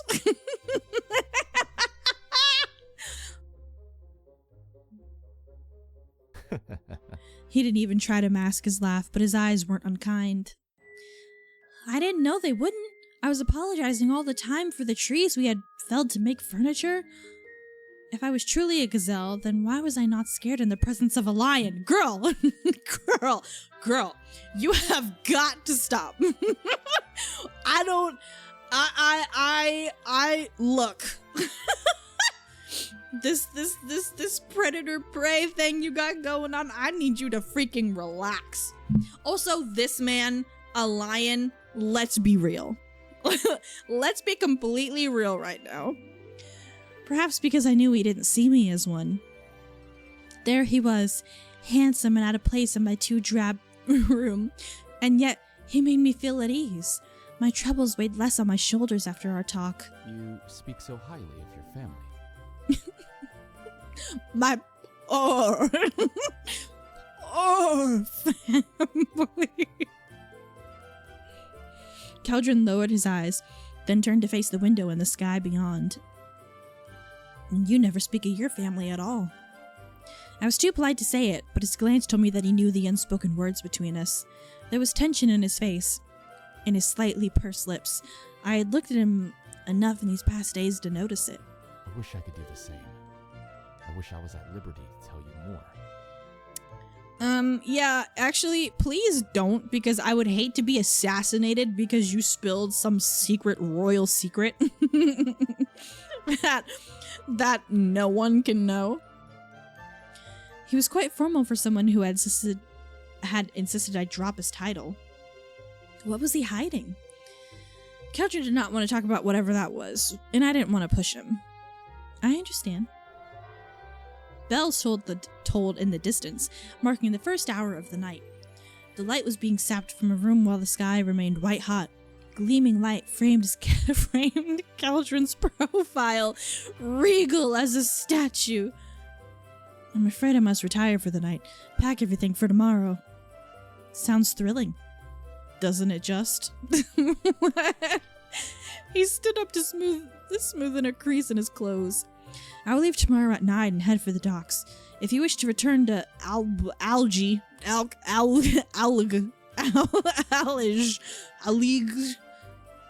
we might be able to do the first stretch together. I'll keep it in mind. Keldrin bowed to me, a prince lowering his head for a commoner, a sight that made my heart skip a beat. He lingered on the doorstep just a moment more. I wish you a pleasant night. I mean, it could be more pleasant if you stayed. Like, you don't have to go. That night, instead of being plagued by nightmares, I dreamt of being a lion. Bro! What? What? As silly as it sounds, it feels as if Keldrin is helping me, even in my dreams. Oh? Oh. Oh, wow. He had already left, judging by the time. I threw a glance outside my window to the pond and saw Kiva and Maiden there. Dempsey is deaf and a predator prey. I'm telling you. If the devs didn't want people to shoot enemies in the dick, that they shouldn't have given them the ability to be shot in the dick in the first place. That's... I mean, Sephi, you're so right. Like, I would. I definitely 100% would. I do. Like, it's there. So, like, why not? They deserve it anyways. Like, if you're gonna shoot them, might as well make it, like, really hurt. Hello. Lost in their own little world, as he aptly put it. I dressed myself and left my room to be welcomed by emptiness. The common room was deserted. The hallways echoed with my steps. I would go crazy. I would be so scared. Something at the edge of my vision caught my attention. It was a letter. It floated right in front of my face, tickling my nose. Yes, I'll open you. Once I took it in my hands, the magic that animated it waned? That's waned, right? It was from home.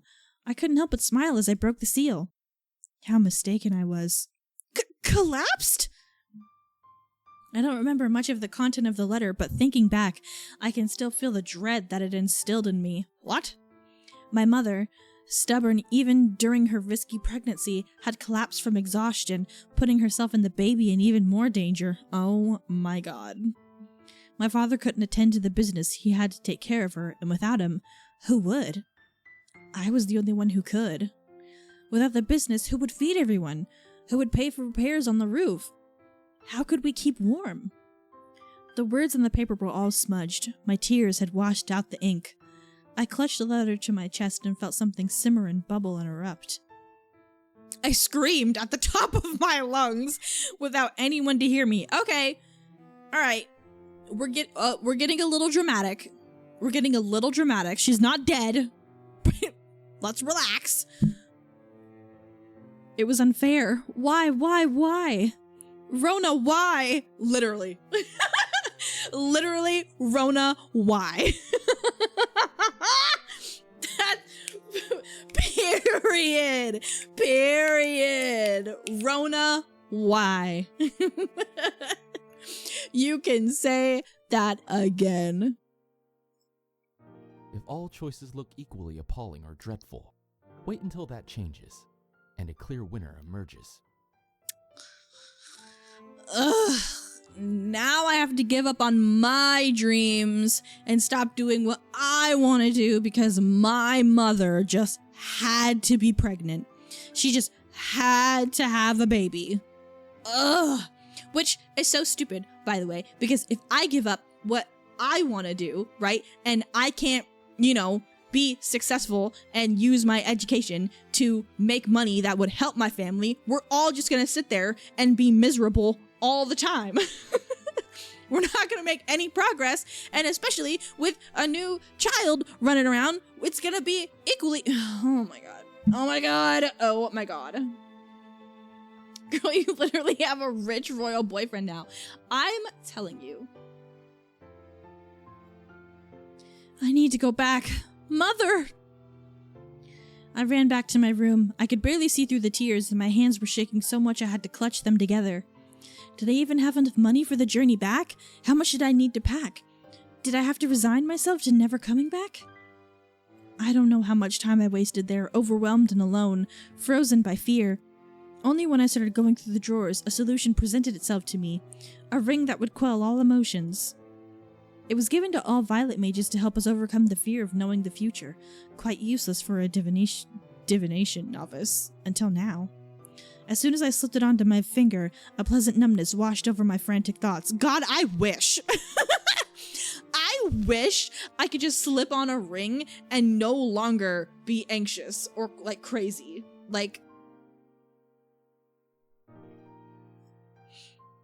I first checked how much money I had left. Enough to go home. Not enough to come back. Oh well. I was still terrified of what that meant in the long term, but the ring pushed those feelings to the back of my mind, made them small and manageable. Let's pack everything, then. Without my emotions to weigh me down, I managed to pack all my belongings. Not even wrapping Keldron's gift managed to bring me to tears, numbed as I was. All that was left was the box with the gifts I had prepared. If I'm feeling like this, imagine my siblings. They were the ones who saw Mother collapse. Siblings. Lings. Multiple. Okay? This woman has had multiple children, knowing damn well that she's got to rip a piece of cabbage in half to be able to feed all of them. And she decides, actually, it's a great idea to have another. Another child. What? What? As a matter of fact, lock her up. Put her somewhere, okay? No. Clarity dawned upon me. The gifts might make them feel better. Bags in hand, box in the other, and most of my scholarship money in my pockets. All that was left was taking off the ring. When I slid it off, everything came back like a whiplash. The detachment that had helped me so much felt wrong, almost perverse. Get it together. I tossed the ring on the desk and walked out. When the door clicked close, heavy tears began to muddy my sight again. I need to take a carriage to town. I don't want the coachman to see me like this. So freaking dramatic! Oh my god! Well, that was chapter 3. I have no idea how many chapters there are. I should have checked. I think it said, but I forget. She's addicted to that baby batter. That is so gross. That is so gross. That is so gross. Oh my god. Wow. Literally what? So, okay. So we're gonna go on this journey. And we're gonna go home. And we're gonna be there. But then Keldron's gonna come back. And he's gonna be like, Where did Sabine go? She's gone. I know where to find her. And then he's gonna show up and be like, ow. Look, what is he gonna do though? Come with me. Let me help you. Marry me. I don't know. So stupid. Like, okay. Whatevs. Whatevs. I'm still mad. I'm mad about this. What do you mean? What do you mean? See, I wouldn't be in this predicament if she had just decided to not be pregnant. Maybe if a couple of people didn't feel like being whores,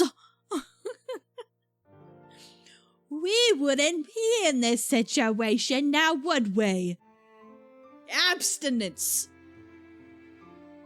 That's what we need. Oh my god. So dramatic. It's so dramatic now.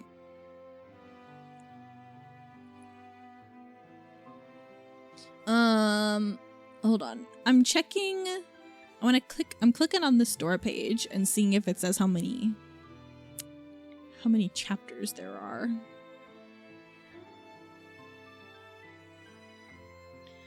No. Damn. It doesn't say. I don't know how much is left, so I don't want to like stop if there's like still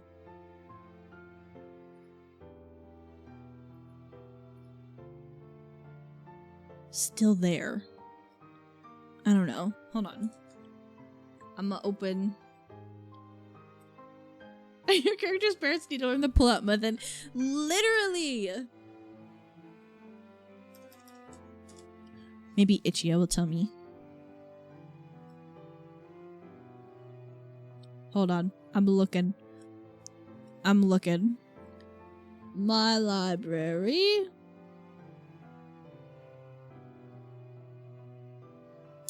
Damn it, I didn't save it because I got it on freaking Steam.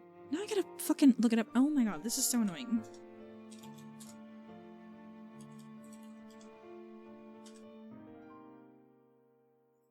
Okay, hold on. Let me see. It literally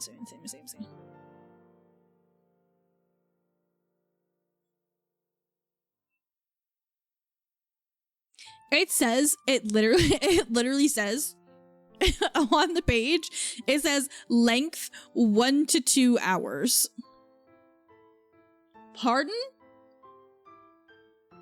So I did check the achievements. So I only have 3 achievements left, which are all the endings. The achievement for the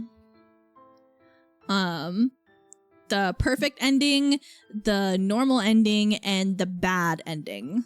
So, and I get an achievement every time I complete a chapter. So maybe this is the last chapter. We'll see. We'll do it. We'll do it. We'll do it. We'll do it. We'll power through. Not even close to like my longest stream. Back in the day, I like used to go minimum like 6 hours. I used to literally never end early. We go a little slow here. Annie likes to take her time, especially with these games. It's not my fault. There's just so much to take in and make fun of and talk about. Okay. I need a snack. I'm fiending.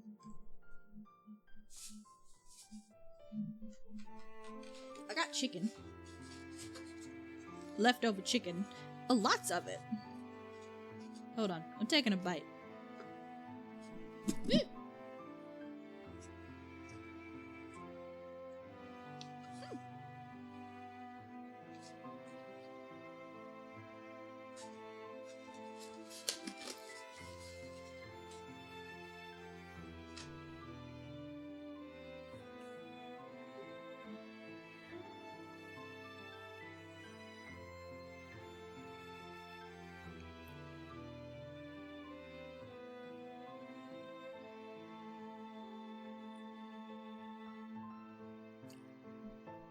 That chicken put up a fight.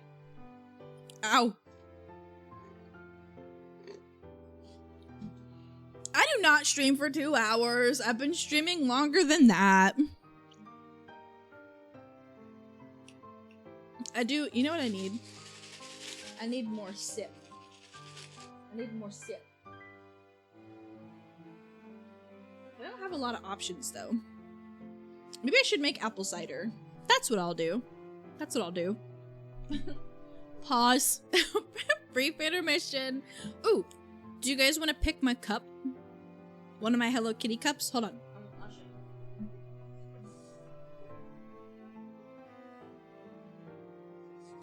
Oh my god!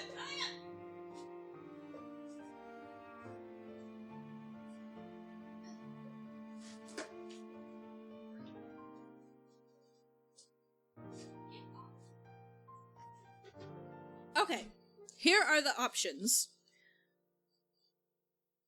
Wait. Focus. So we have red kitty. We have pink kitty. And white kitty.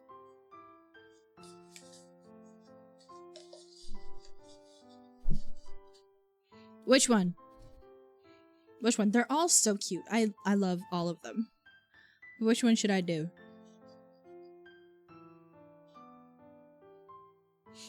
Red or pink is my vote. White because the socks are cute. Ugh. You guys are no help. Don't make me pick. I don't like decisions.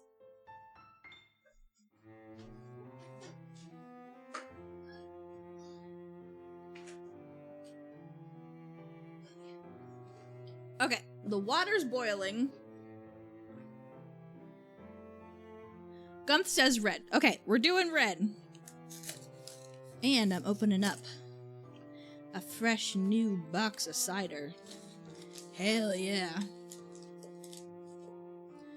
Ooh. Okay. Where? Okay, red cup. Ugh. Hold on.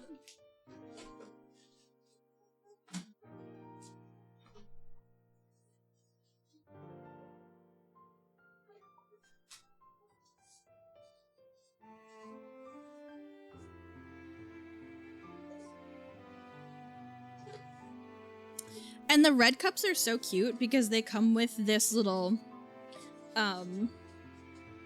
like, band, like the little heat bands, and it's green! Isn't it so cute? I love it!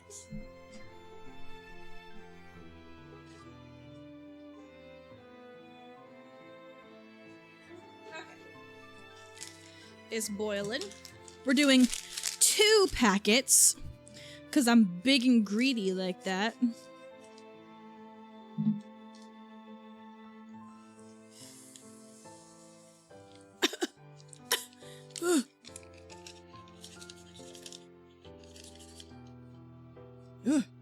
The spirits of Psy and Dur are floating out of my cup. Oh my god. But it smells so good. Very Christmas themed, very demure. I'm not like some of these other Scrooges out here. I'm very holly, very jolly, very demure. I tell you what.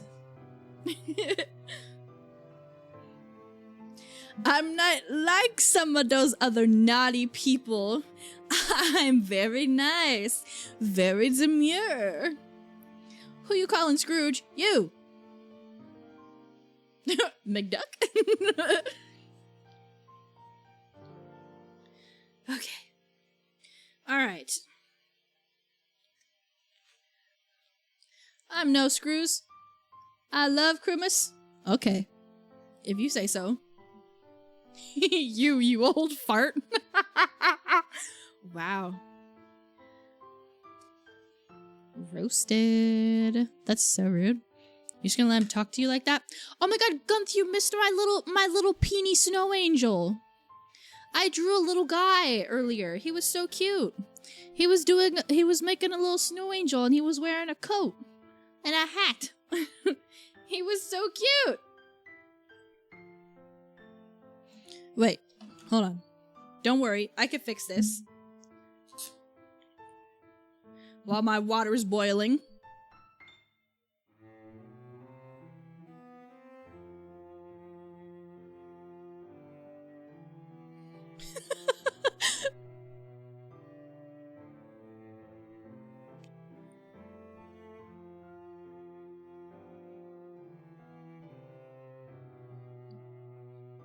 Hold on.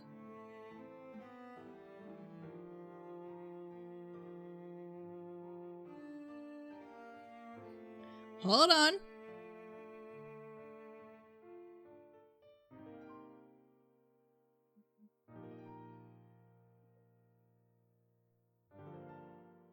Hold on.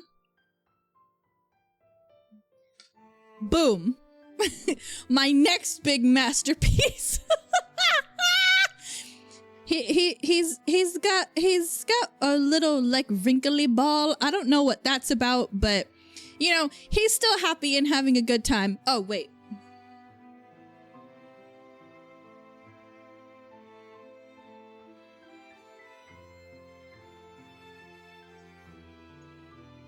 There we go.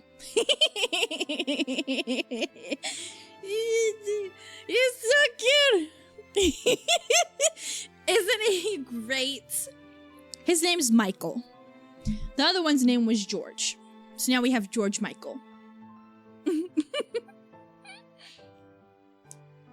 Thank you. Thank you. Thank you. Really appreciate it. My artistic skills are really fantastic, are they not?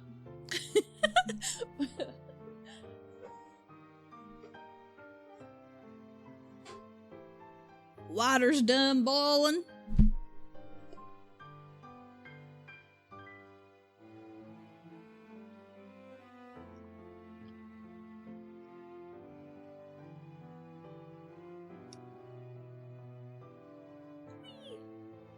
Yay.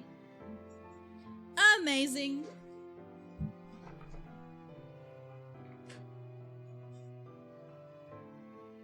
What happened?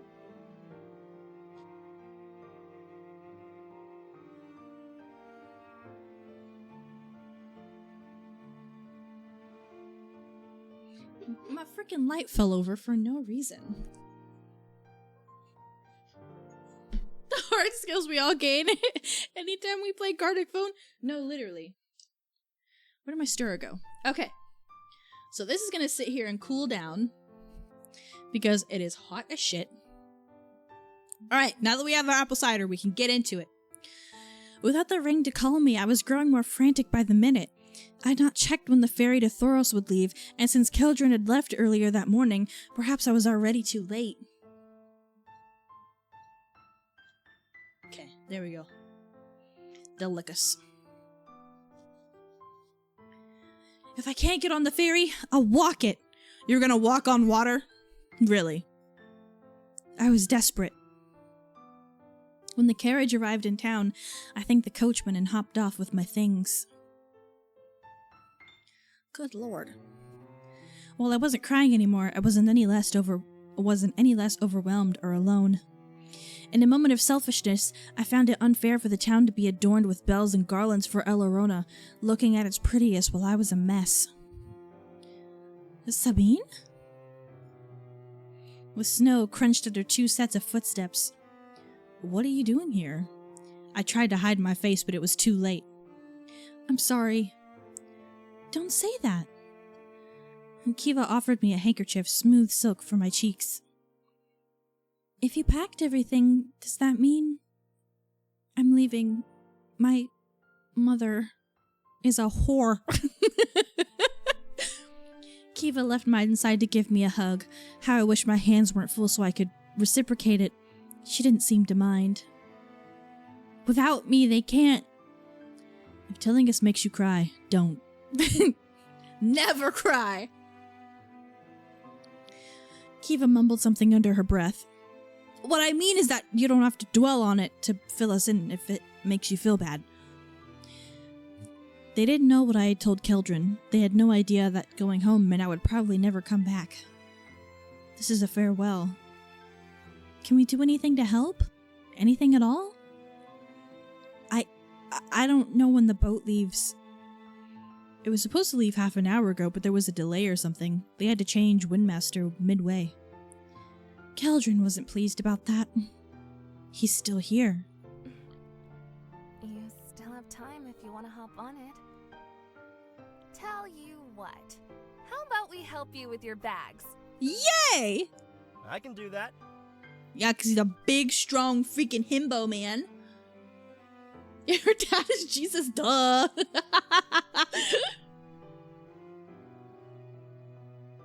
Gardaphone is so fun. We need to do it. We need to do it more often, for sure. Jesus Christ! A horn blared through the town, startling us all. The ferry had arrived at the docks. Give me the bags. Here we go! Time to run! The docks were on the opposite end of town. By the time we arrived, I was out of breath, feeling side stitches, and my shoes were soaked through by the snow. Let Sabine on board! They were already loosening the ropes that connected the bridge to the ferry's deck. This might be the last time I see both of them. I didn't have the proper farewell we deserved. I grabbed my things and jumped on board as they were cheering me on. Write me once you arrive home! As the workers around me were undoing knots, I felt one of my own in my throat.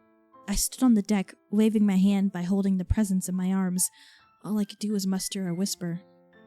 Farewell. Jesus Christ! Loud ass horn. The horn blared again so loud it made me wince. Was that? Oh my god, there is my man. Then Keldrin, handsome Keldrin with those kind golden eyes, walked out of the cabin. Sabine. The ferry began to slice through the waves of the river, carrying me away from Lumen's academy. What happened? Time seemed to freeze, yet my cheeks were feeling hot. We should head inside. He took some of the bags and opened the door for me, covered in snow, with puffy eyes and frozen eyelashes. The cabin was warm and welcoming. The other guests threw glances at us, but kept to themselves. Keldrin and I went to a corner, and I all but collapsed on the chair he offered me. Instead of platitudes, he gifted me with his touch. Oh? Through the black gloves I had worn myself.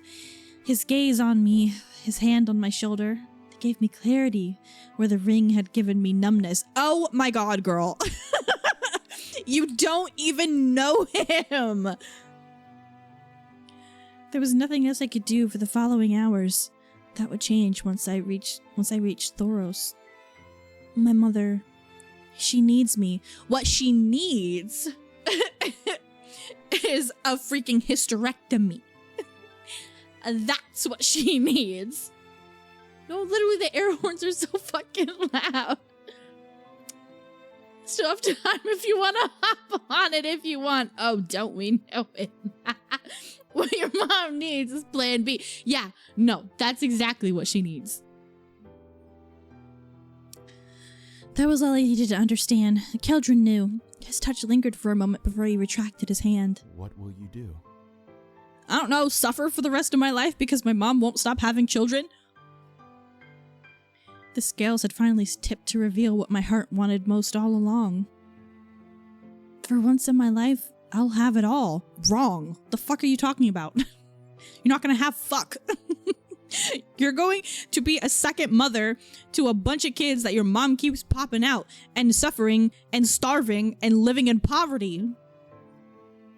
I remembered the dream he had inspired that night. I remembered being a lion, growing into my own potential. You just left all your potential.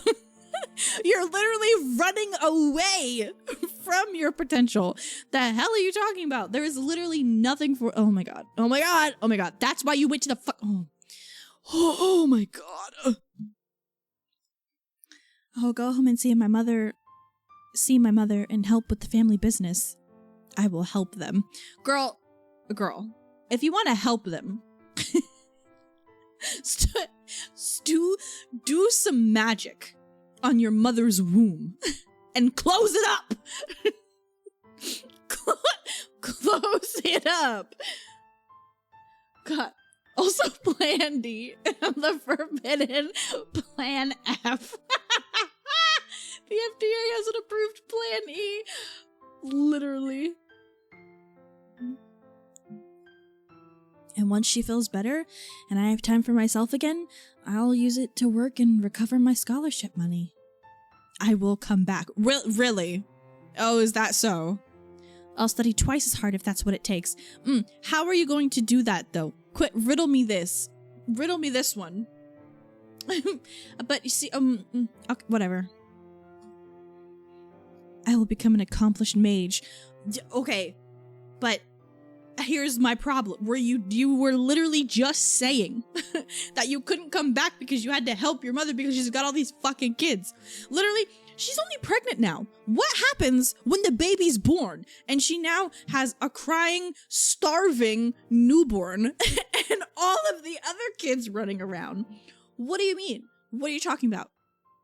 That's suddenly gonna make it easier for you to leave? No, that's interesting. And I'll see you at the start of the new term. I'll express my feelings for Keldrin. What? May Meredith and Rona be your witness. He brushed his thumb on my cheek to catch a stray tear. Enveloped in the soft candlelight of the cabin, Keldrin looked like a vision. To think that his eyes would be drawn to me, of all people. A lowly commoner. I was hoping you'd say that. Oh? Really? You deserve nothing less. Oh my god. Roused by his words, my heart throbbed in my chest. The gentle rocking of the boat made his hair brush against his skin. Oh, how I wanted to thread them between my fingers. Your newfound determination is inspiring. Yet it was Keldrin who had inspired me all along. By doing what? Girl! There's a lovely tavern in Thoros that I'd like to visit with you. A celebration, you could call it. Does he mean a date? I don't know, does he? The docks of Thoros were heavy with disgruntled people too late for whatever business they had down the river. By being rich and famous, but mostly rich. No, literally. The piercing cry of a baby reminded me of Mother and my baby sibling almost ready to meet the world. Good God. I would have a panic attack. Just a little longer. I crouched to collect the rest of my bags, but Keldrin had already taken a couple. Let me help you. Thank you. Would the people recognize him? Would they see the second prince carry the bags of a commoner and think that we... I wish I could be as nonchalant about it as Keldrin was. What a ravenous crowd.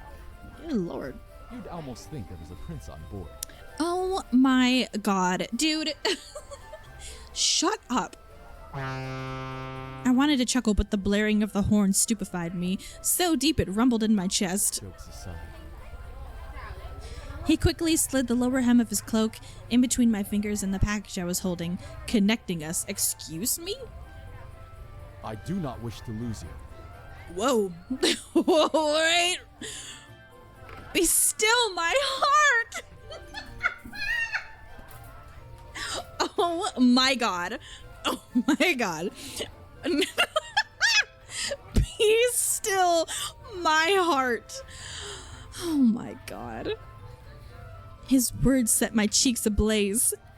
He just doesn't want the crowd to separate us. Yes, that's what he means. That's all he means. Don't forget to breathe. Right. If my hands weren't full, would he have offered to hold them in his own? Would he have taken his gloves off? Would he have taken his pants off? Would he have ripped his... I know. This script is insane. My mind was racing with possibilities. Follow me. Now that my movement wasn't hindered by all the bags I'd packed, I was able to nimbly walk behind him, treasuring the silky feeling of his cloak beneath my fingers. It made me want to feel something else of his beneath my fingers. Thoros was beautiful around El Arona. Lights were encased in floating ice spheres, and well-wishes were carved on the frosted windows. When I had visited the city before, on my way to Lumen's Academy, I had seen the square by the docks chock full with carriages. None were left. The ferry's delay had put in disarray the entire system. It seems we'll have to wait here for a while. I was still holding the hem of his cloak, and that emboldened me to speak up. Your offer to go to a tavern, does it still stand? I did not have the guts, however, to ask him outright. Keldrin looked at me over his shoulder, and his lips had a pretty curve to them. He had graced me with many smiles, each one more mesmerizing than the last. Breathe, Sabine. Who am I to deny you some respite and a celebration? Oh? I mean, I'm on this emotional, crazy journey because my mother collapsed and put herself and the baby at risk. But yeah, sure. No, let's go to a tavern and live it up. Let's party it up. I'm totally behind that, actually, because I'll tell you what, I really don't feel bad for my mother. I really don't feel bad for her anyway. I would say it was written by the bitch who wrote 50 Shades. But the writing isn't boring. I tell you what. Would he ravage me right here? How do you pronounce respite? Don't ask me, because I don't know how to pronounce a damn thing. Respite? Respite? Is it respite? Respite? Respite? Respite? Respite? Respite? The fuck? I don't know, actually. I really have no idea. Respite? Respite? Respite? I don't know. Google it. Now that I knew I couldn't do anything to hasten my journey home, I allowed myself to stay in the moment and savor it, desperate to clear my mind of what was to come. Keldrin was a charmer, and I, hopelessly enthralled. Will you allow me to treat you? Hey, you can do whatever it is you want to do. I'll allow you to do things you've never even heard of. The things I will allow you to do, endless. Endless. What's to come? Us, hopefully. I told him, thank you, I appreciate it. I would like to pay for my half. Girl, you don't have shit. You have no money. You have no money. Should I say thank you, or should I pay for my half? What should I do? What seems like the best option? He asked. He said he wanted to, so I should say thank you. You should let him do it, right? IRL, I have no problem letting people pay for things. He did offer. He offered. So thank you. I appreciate it. Their spiced mead will warm our frozen bones. The tavern's exterior was decorated with a snow sculpture of stacked tankards. Cute! A fire was sizzling happily in the hearth. The tavern was much bigger than the one in It even had musical instruments playing by themselves in a corner. The smell of spices, roast, and fresh bread reminded me that I hadn't eaten anything yet. But I was so used to the feeling of being hungry, I barely even noticed it growing up. Poor.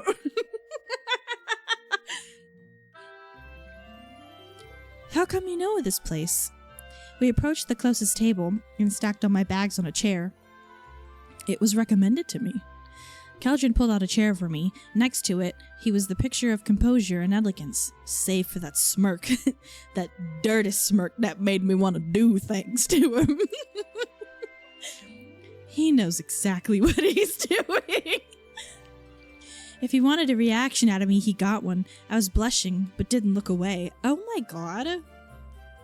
Thank you. He took a seat in front of me. Not a second later, a barmaid approached to take our order. Some warm cinnamon mead. Sabine? The same for me. What do you think of a roast? Share. My stomach growled at the thought. Yeah. Bring that on over here. Yes, please. She confirmed our early dinner order and left. I stretched my legs under the table, yearning for the warmth of the hearth. So, what will you do once you're back in the capital? I will regrettably stop being just Keldrin. He leaned back into his chair. The yoke of etiquette and formality will be placed around my neck, forcing me to do things just so, without any real reason. Sounds thrilling, doesn't it? I will enjoy the Vespers, but then have to endure court until the Calends. The Calends, the eve of the new year, was an important day for Violet mages. We were to read the fortunes of the people that came to us. I could practice at night when I'm at home, make some coin like that. A delicious smell fills my nostrils. The barmaid placed the food we ordered on the table, all smiles, before floating away. Literally, she floated off the ground, into the air, and away. That was quick. It must be one of the wonders of the city. Keldrin began to slowly slide his gloves off with his teeth. just bit each finger one by one and slid it off of his fingers while staring me directly in the eyes.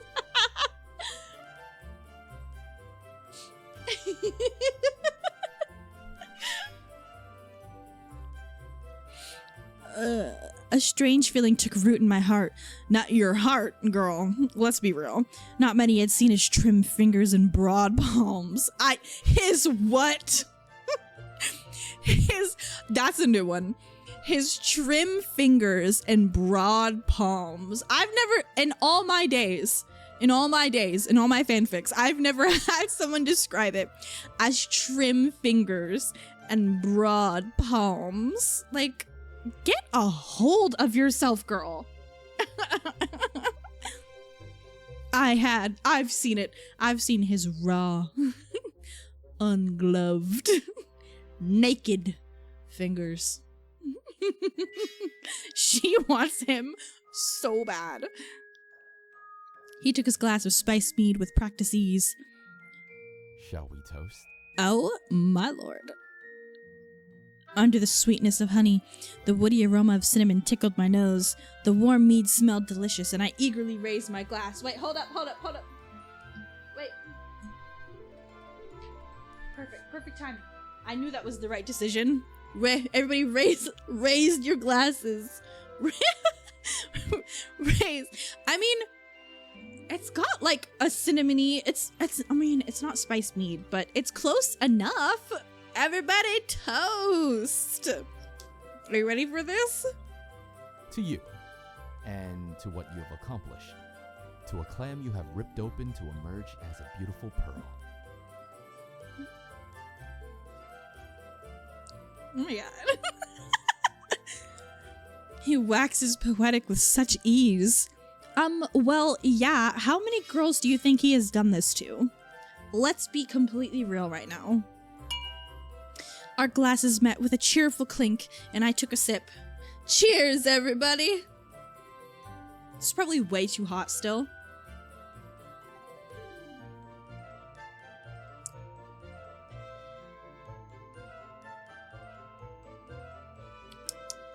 Yeah, that's still pretty hot. But it's okay. The mead ran hot on my tongue and filled my mouth with sweetness. And some boldness, too. I'm totally immersed in this story right now with my apple cider. He's a prince. He does this shit for fun. My turn now. Keldrin's eyes glinted as he leaned forward. And to you, Keldrin, a lion that has found in me his pride?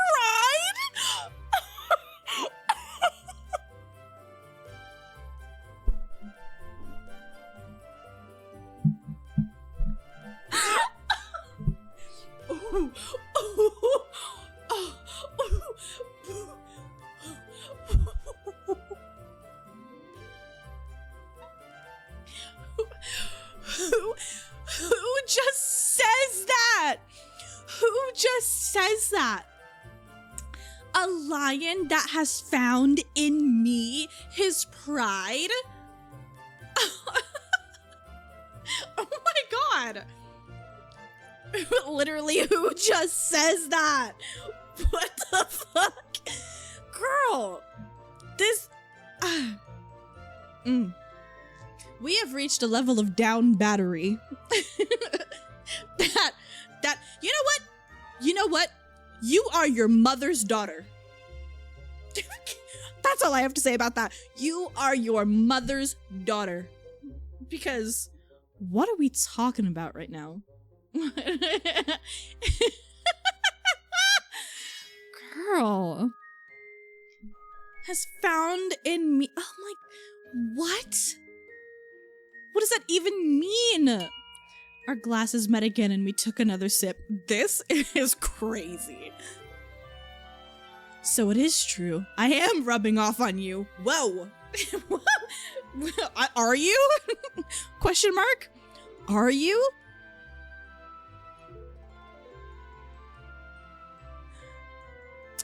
Anastasia.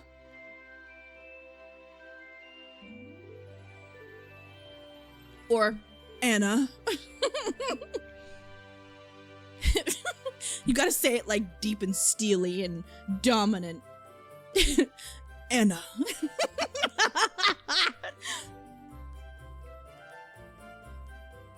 You sound almost proud. He replied with a smirk and we set our glasses aside to eat. This is sick. I can't read this.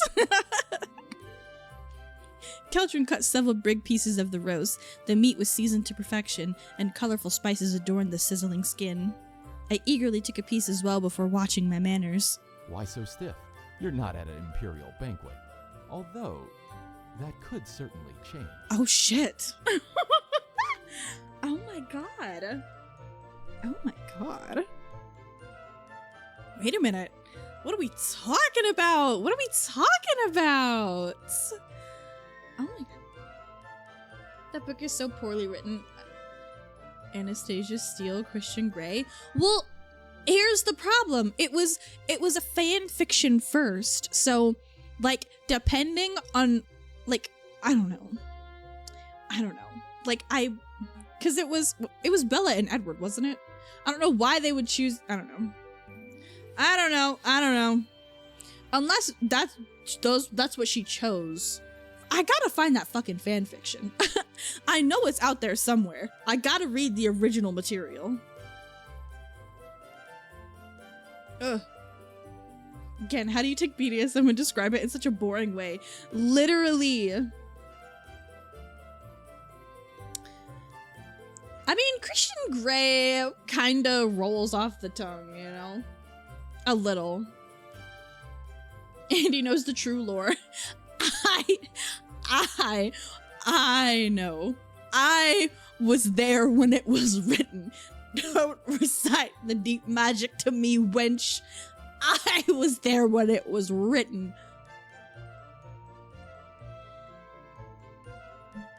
Yeah, Edward was literally Christian Grey. He was just like a rich guy. Oh. I took a sip before realizing the implications of what he had just said. I was about to spit out my drink. What did you just say? I invited you to attend with me. Holy shit. Me? A commoner? At such a place? As a palace?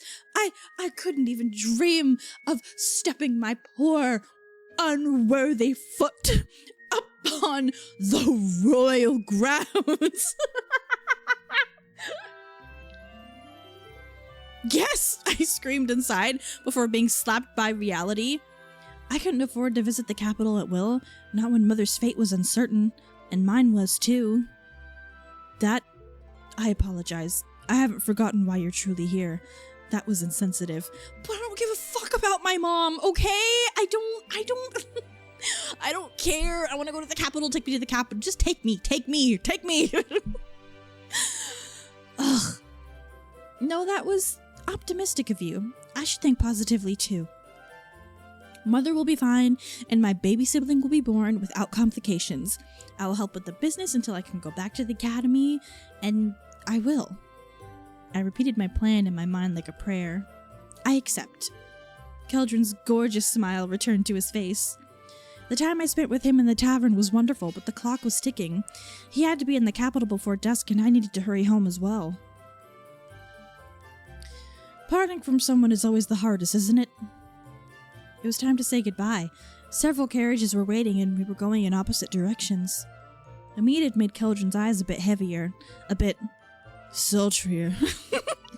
Or perhaps it was my own yearning speaking. Yeah, no, girl, it's your something is speaking. Purring. She's purring. Growling. It's your cat, all right. You are definitely you growling.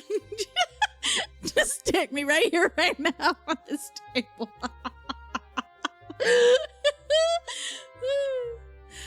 I tell you what. I wanted it all, but I was scared too. To want a kiss? What would happen then? You'll get pregnant, don't you know? That's how you have babies. Keldron's gloved hand reached out for mine. His touch was firm, yet gentle, enough to take my breath away. Sabine? Oh fuck! What's happening? Is he gonna? Yes? He leaned forward to brush his lips against my hand. Oh my god. They were warm and tender, and I will never forget the look he gave me. I will see you soon. Oh my god. That is filthy. Filthy. Please don't make me think of the MC's kitty. Thanks. Whatever. Yeah, literally. She's literally spelling it out. When I felt his hand slip, I squeezed back. I wanted this moment to last just a little bit longer. Huh? Question mark? I will never forget you. He squeezed my hand as well, my skin against his taut black glove. My eyes were drowning in his own, golden and regal like jewels. And I will never forget you. Oh my god. Our hands parted, our lips never met. Lame! A call rang in the square. A carriage was to leave for the capital. Good luck with the banquet. Then his fingers threaded through my hair. He leaned forward and left a kiss there. On my hair frosted with snowflakes. Buried in his chest, all I could do was let his scent comfort me, tinged with the sweetness of mead. Hey. No, let's get a little crazier. just tilt your head just a little bit lower. Just a little bit. I'll tilt, you tilt, and we'll meet in the middle, and give me a kiss. Give mom a kiss, damn it. Give my lips. Someone is speaking. Purring. She's purring.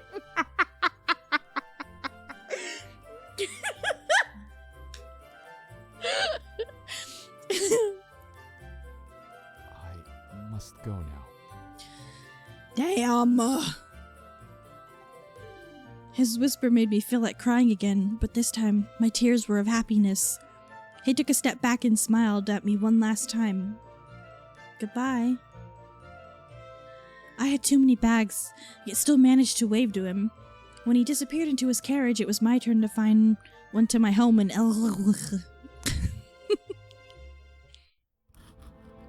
It's been— What? What the fuck? It's been exactly a year since that fateful day. You never brought it up again, but is your invitation to the banquet still standing? A year? A whole ass year? What?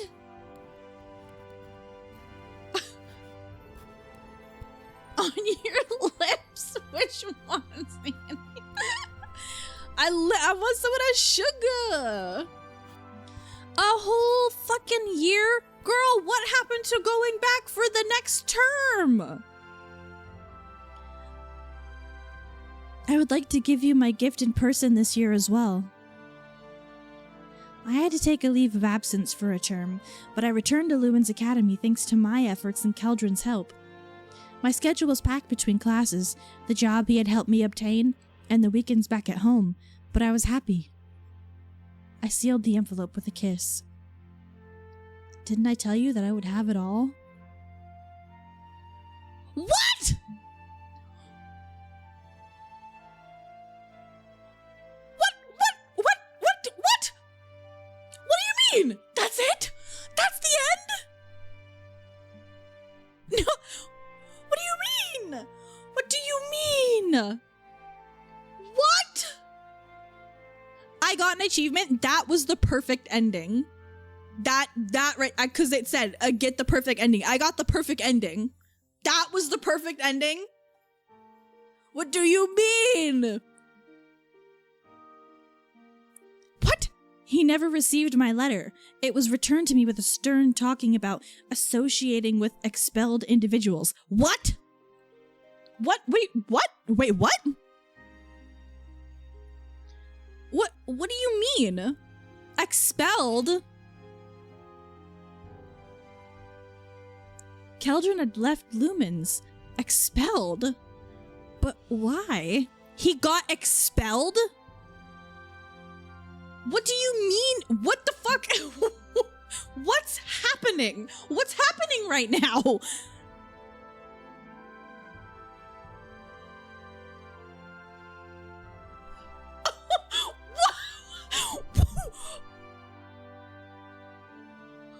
Wait, what the fuck? What is happening? What does that mean? Literally what? What are you talking about?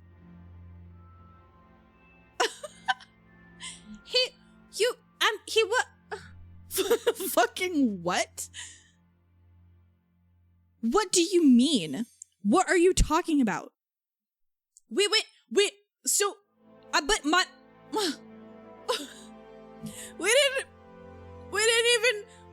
okay, so apparently my mom had the kid and it's fine. But I started another, what? Literally what? Boo! Tomato! Literally what? What do you mean? How did he help her attain a job? He said, because she said she got a job and then she started another term. What the fuck do you mean? What the fuck do you mean? And why would she send him that letter? If she went back for, like, I'm confused. I'm confused. I know, that's so boring. How is that the perfect ending? Literally, what? The perfect ending? That is not the perfect... He got expelled? For what? I'm confused. She said, a year has passed. And so she's sending him the letter, but she had a job, but she went back for another term. And she was going back home on the weekends. But if that's the case, wouldn't she see him there? And why would she send him a letter? What the fuck happened? I know. Like, what? I hate it when people write stories like this. No, literally, because what do you mean? Like, are you setting it up for a sequel or something? I went through all of that just to have it be hastily wrapped up and make absolutely zero sense. Dude, what? if you're gonna leave it on a cliffhanger like that, tie up a few loose ends first, set things up properly. That's what I'm saying. That's what I'm saying. That last bit was so confusing. How has it been a year? So she took a leave of absence, whatever, she took a year. But then she said she went back for another term. But if that's the case, where is she sending him the letter from? From the school? Is she asking where he is? What the fuck does that mean? What do you mean he was expelled? What the fuck are you talking about? What do you mean? What? I am confused. I am really confused. And if it was so easy for her to just go back to the school anyway, why was she making such a big fuss about how she wasn't going to be able to go back because she wanted to take care of her family? I'm confused. I would assume she's sending it from the school. Yeah, so when did he get expelled? If he got expelled. And why would she only be sending him that letter like a year later? What? Literally what?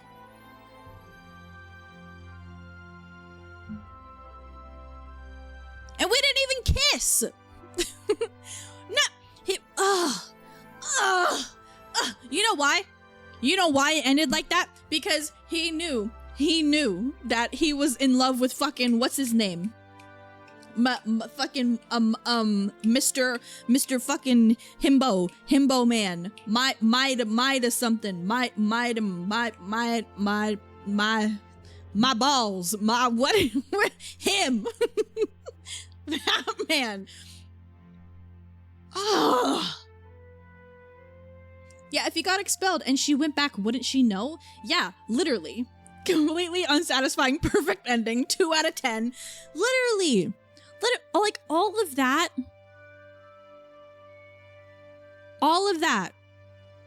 and you just at the end, oh, by the way, he's expelled. What? Dude, what? Like, that makes no, it makes, and we don't know anything about his family, know nothing like that, so it's like, what are you talking about? Like, I can't believe a 4chan dating sim prom game was better written. Yeah, because they actually know how to write. I am so confused. That's really unsatisfying. Actually. Like, she was going on and on about how the stakes were so high because if she went back home, she wouldn't go back to the academy. Which still didn't make any sense to me, to be honest with you. But then all of a sudden, she's like, what? I was enjoying myself up until the ending. I really was. I was having fun. It was great. But literally, what the fuck was that? How are you just gonna end it like that? That's so lame.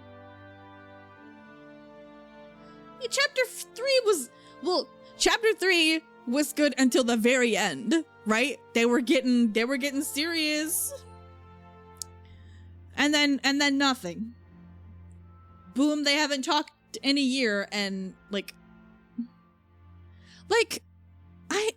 I also feel like it was a cop-out, because if you just wanted to set it up for a sequel, then there are so many different ways you could do that.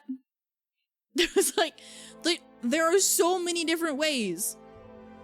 You could have said it and just have, oh my god. Chapter 3 was a rush finale with some good horny quotes from us. Give me the pen. I'll write it better. I tell you what. Literally what? That is so, oh my god. That's actually incredibly upsetting. So this game came out. First of all, this game, well, it says it was on Steam. On Steam, it was released April 28th, 2023. I don't know how old it actually is,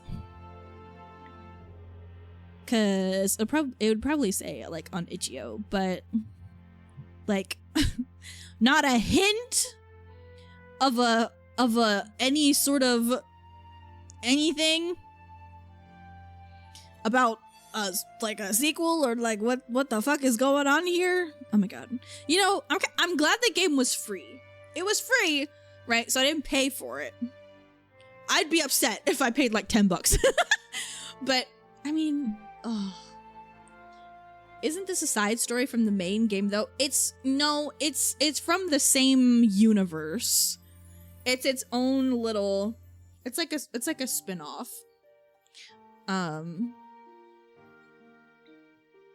It's like that's what the page said anyway, that it's in the same universe. But still, like, yeah, I know the ending. If that was the perfect ending, what the hell was the bad ending? Like, I can cut him a little slack since it was free, but who the hell wraps up a game like that? Genuinely. Whether or not the game was free, like, why would you write it like that? Like, what the hell is the bad ending if that was the perfect ending? And there's a normal ending. Literally what? I don't know. I don't know. But that's annoying, actually.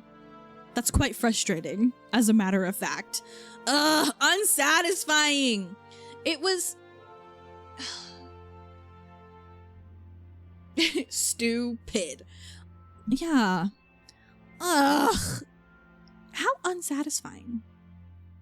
Like, dude. Lame.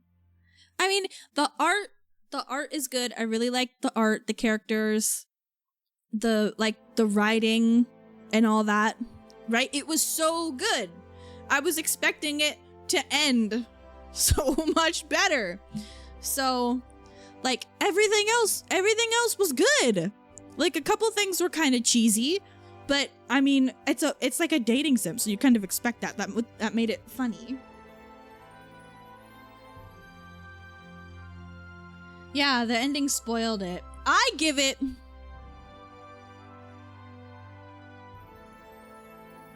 because, like, if it's got a bad ending, it kind of just like ruins everything else. 6 out of 10. Yeah, I can get behind that. I can get behind, yeah. I can get behind a 6 out of 10. I don't mind the letter style epilogue so much, but you need to do it right. Yeah, I don't mind that. That was okay. Like, the letter looked cool and everything, but to just like have the ending be like those last few sentences and just say, it's been a year, and also he's expelled. What? What? If you want to have a cliffhanger, that's cool. Make some kind of cliffhanger. But just to ugh. Ugh. And also, does it make sense? I don't understand. Like, I don't understand her situation at all. To be honest with you, it feels like the ending we got should have been the normal ending. Yeah. No, that's. Hold on. Let me make sure that I was correct. Yeah, I got the perfect ending. Does not make sense at all. Stupid. Lame. Well, otherwise, I enjoyed it. And I had a fun time playing it and, like, being silly and fun. But, like, now I'm irritated because the ending is not satisfying at all. Honest review, I would give it a 4 or 5 out of 10. I probably would give it like a 4 or a 5 if I had paid for it, right? Because then I'd be really irritated. But because it was free, I'm cutting it a little slack. And like, I can give, I don't know, maybe like a 5.5. No, because I liked everything else. Like a 6, yeah. 6 works because it was free. If I had paid for it, definitely 4. Definitely like 4 out of 10. But otherwise, everything was good. Like the art and everything was so nice, and the music was nice too. The voice acting was really good. I liked it. They pulled a yada yada on the ending, which is like a dating sim cardinal sin. I know! I know! I want it to be like satisfying. Like they could have done anything, right? Any sort of cliffhanger. They could have been like, I had plans to meet up with him once the new term started, but then he never showed up. I don't know, you shouldn't get points just for not costing anything. Fumbling the ending is bad no matter what. I feel the same way. I feel the same way. I don't know. Maybe, I don't know. If I knew like the game had a sequel, maybe I wouldn't feel like as upset about it. Like if I knew there was more and I could get into it, then I wouldn't feel as bad. But because it's like, it's like, I feel bad too because it's like, it's an indie game, right? So, you know, I like supporting the indie games, but at the same time, it's like, why would you write it like that? Now I don't want to play the other games because I'm upset. Yeah, it's a 4 from me, dog. Ending that bad. I was gonna say like a 5 or like a 5.5 out of 10. Because all of the other elements of it were nice. The art, the backgrounds, the music, the voice acting, right? It was like, I enjoyed that. There were elements of like good things here. I don't know.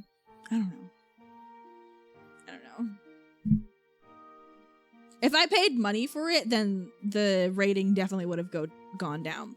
But because it's just like a free project, you know, something they just felt like doing for fun, I'm less upset about it. Yeah. But yeah, just to like fumble the ending like that, why? Literally why? What for? Why would you do that to people? That is so rude. I know, it was so good and it felt like it was leading up to something good and then boom, just nothing. Just left. Abandoned.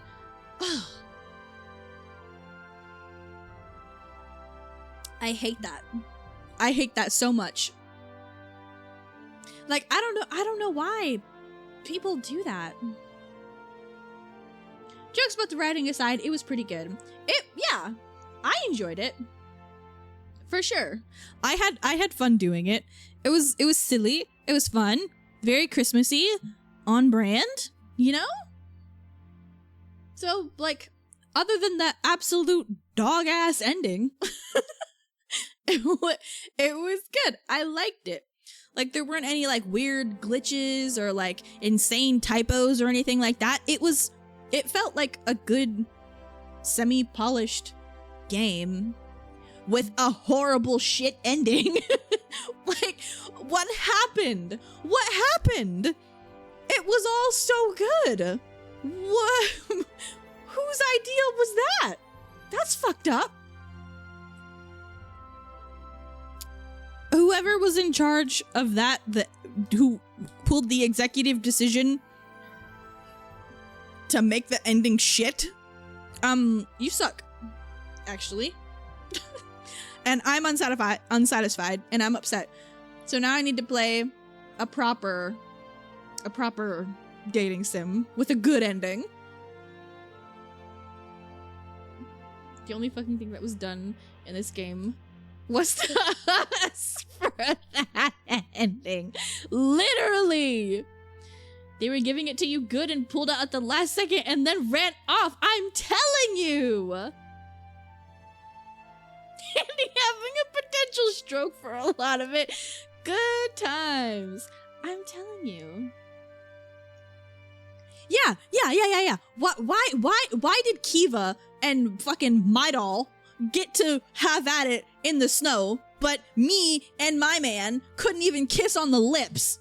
The hell is that about? Like, what the fuck? What the fuck? I tell you what, stressing me out about my mother who can't stop getting pregnant. The fuck? Oh my god. I tell you what. I'm upset. I wanted to give it a really good rating, but now it's terrible. anyways, that was Dual Chroma Academy Carols. I'm glad we're all equally upset about it. I'm glad it's not just me, because then I would feel bad. But so I'm glad we could all share that together. We could all share that anger and frustration. The endings tie it all up. The endings so matter. And the fact that that was the perfect ending, the fuck?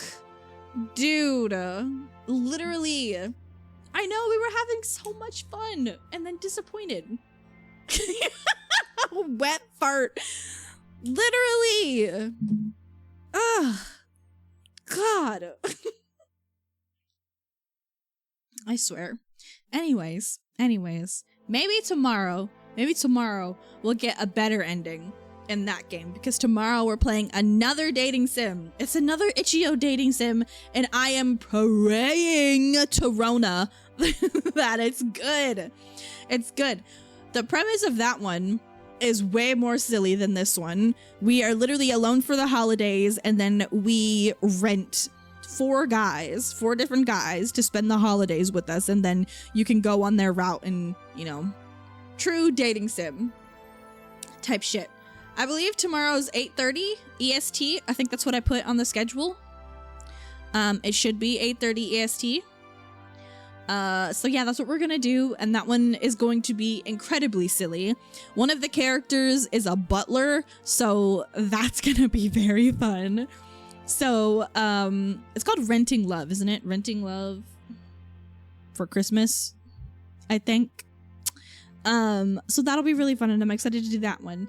So you guys make sure to come by tomorrow. Since you were unsatisfied today, maybe tomorrow we'll give it another go and it won't be so bad, you know? That's why the ending we got should have been the normal ending. That's what I'm saying. That makes way more sense. But to just be like, it's been a year, I went back for another turn, I'm sending you this letter. Oh, by the way, he got expelled. What? You're telling me the best possible outcome is that not only are we not allowed to be with our love interest, but we find out he gets expelled for some fucking reason? Literally. No. We look, we got edged and we didn't even, we just, nothing. That's it. We just denied. God, insane work. That's so upsetting. It was so promising. I wanted to fall in love with the prince. I wanted to get it on. Lame. But no, not allowed. Blue balled on the perfect ending. Yeah. Hate to see what fucking happens in the bad ending. We get punched. He punches us and runs away. That's the bad ending. Rude. Otherwise, everything other than that, good. Enjoyed it. But that ending, fuck you. Fuck you. But anyways, tomorrow, 8:30 EST, we're gonna have another crack at it. With 4 love interests this time. So that'll be really fun. You won't want to miss it. It's gonna be just as silly and fun and chaotic as this one. And we're really ringing in the Christmas season. And then I have another, it's not a dating sim, it's more a visual novel, right? That takes place after Christmas and before New Year's. So I really want to play that one too. That's a fun little one. So after Christmas, another one. You end up sleeping, bad ending, you end up sleeping with Prince Charming. Because fucking rules don't matter, apparently. I'm telling you. Maybe the bad ending could be we get expelled. I could see that. Or just like not going back at all. Yeah. And being stuck in a hell with my mother's spawn for the rest of my life. But anywho's, I gotta get out of here. I I wanted to finish the game. And 1 to 2 hours, my ass. I have been on stream for 5 hours. Insane. Anyway, an ad is about to start. So, can I do it quickly? All right. Well, thank you all for being here. I hope to see you all tomorrow, 8:30 EST for another dating sim Christmas. And I hope you all have a good night, morning, afternoon, whatever time it is for you, wherever in the world you are. And I will see you all next time. Ho, ho, ho.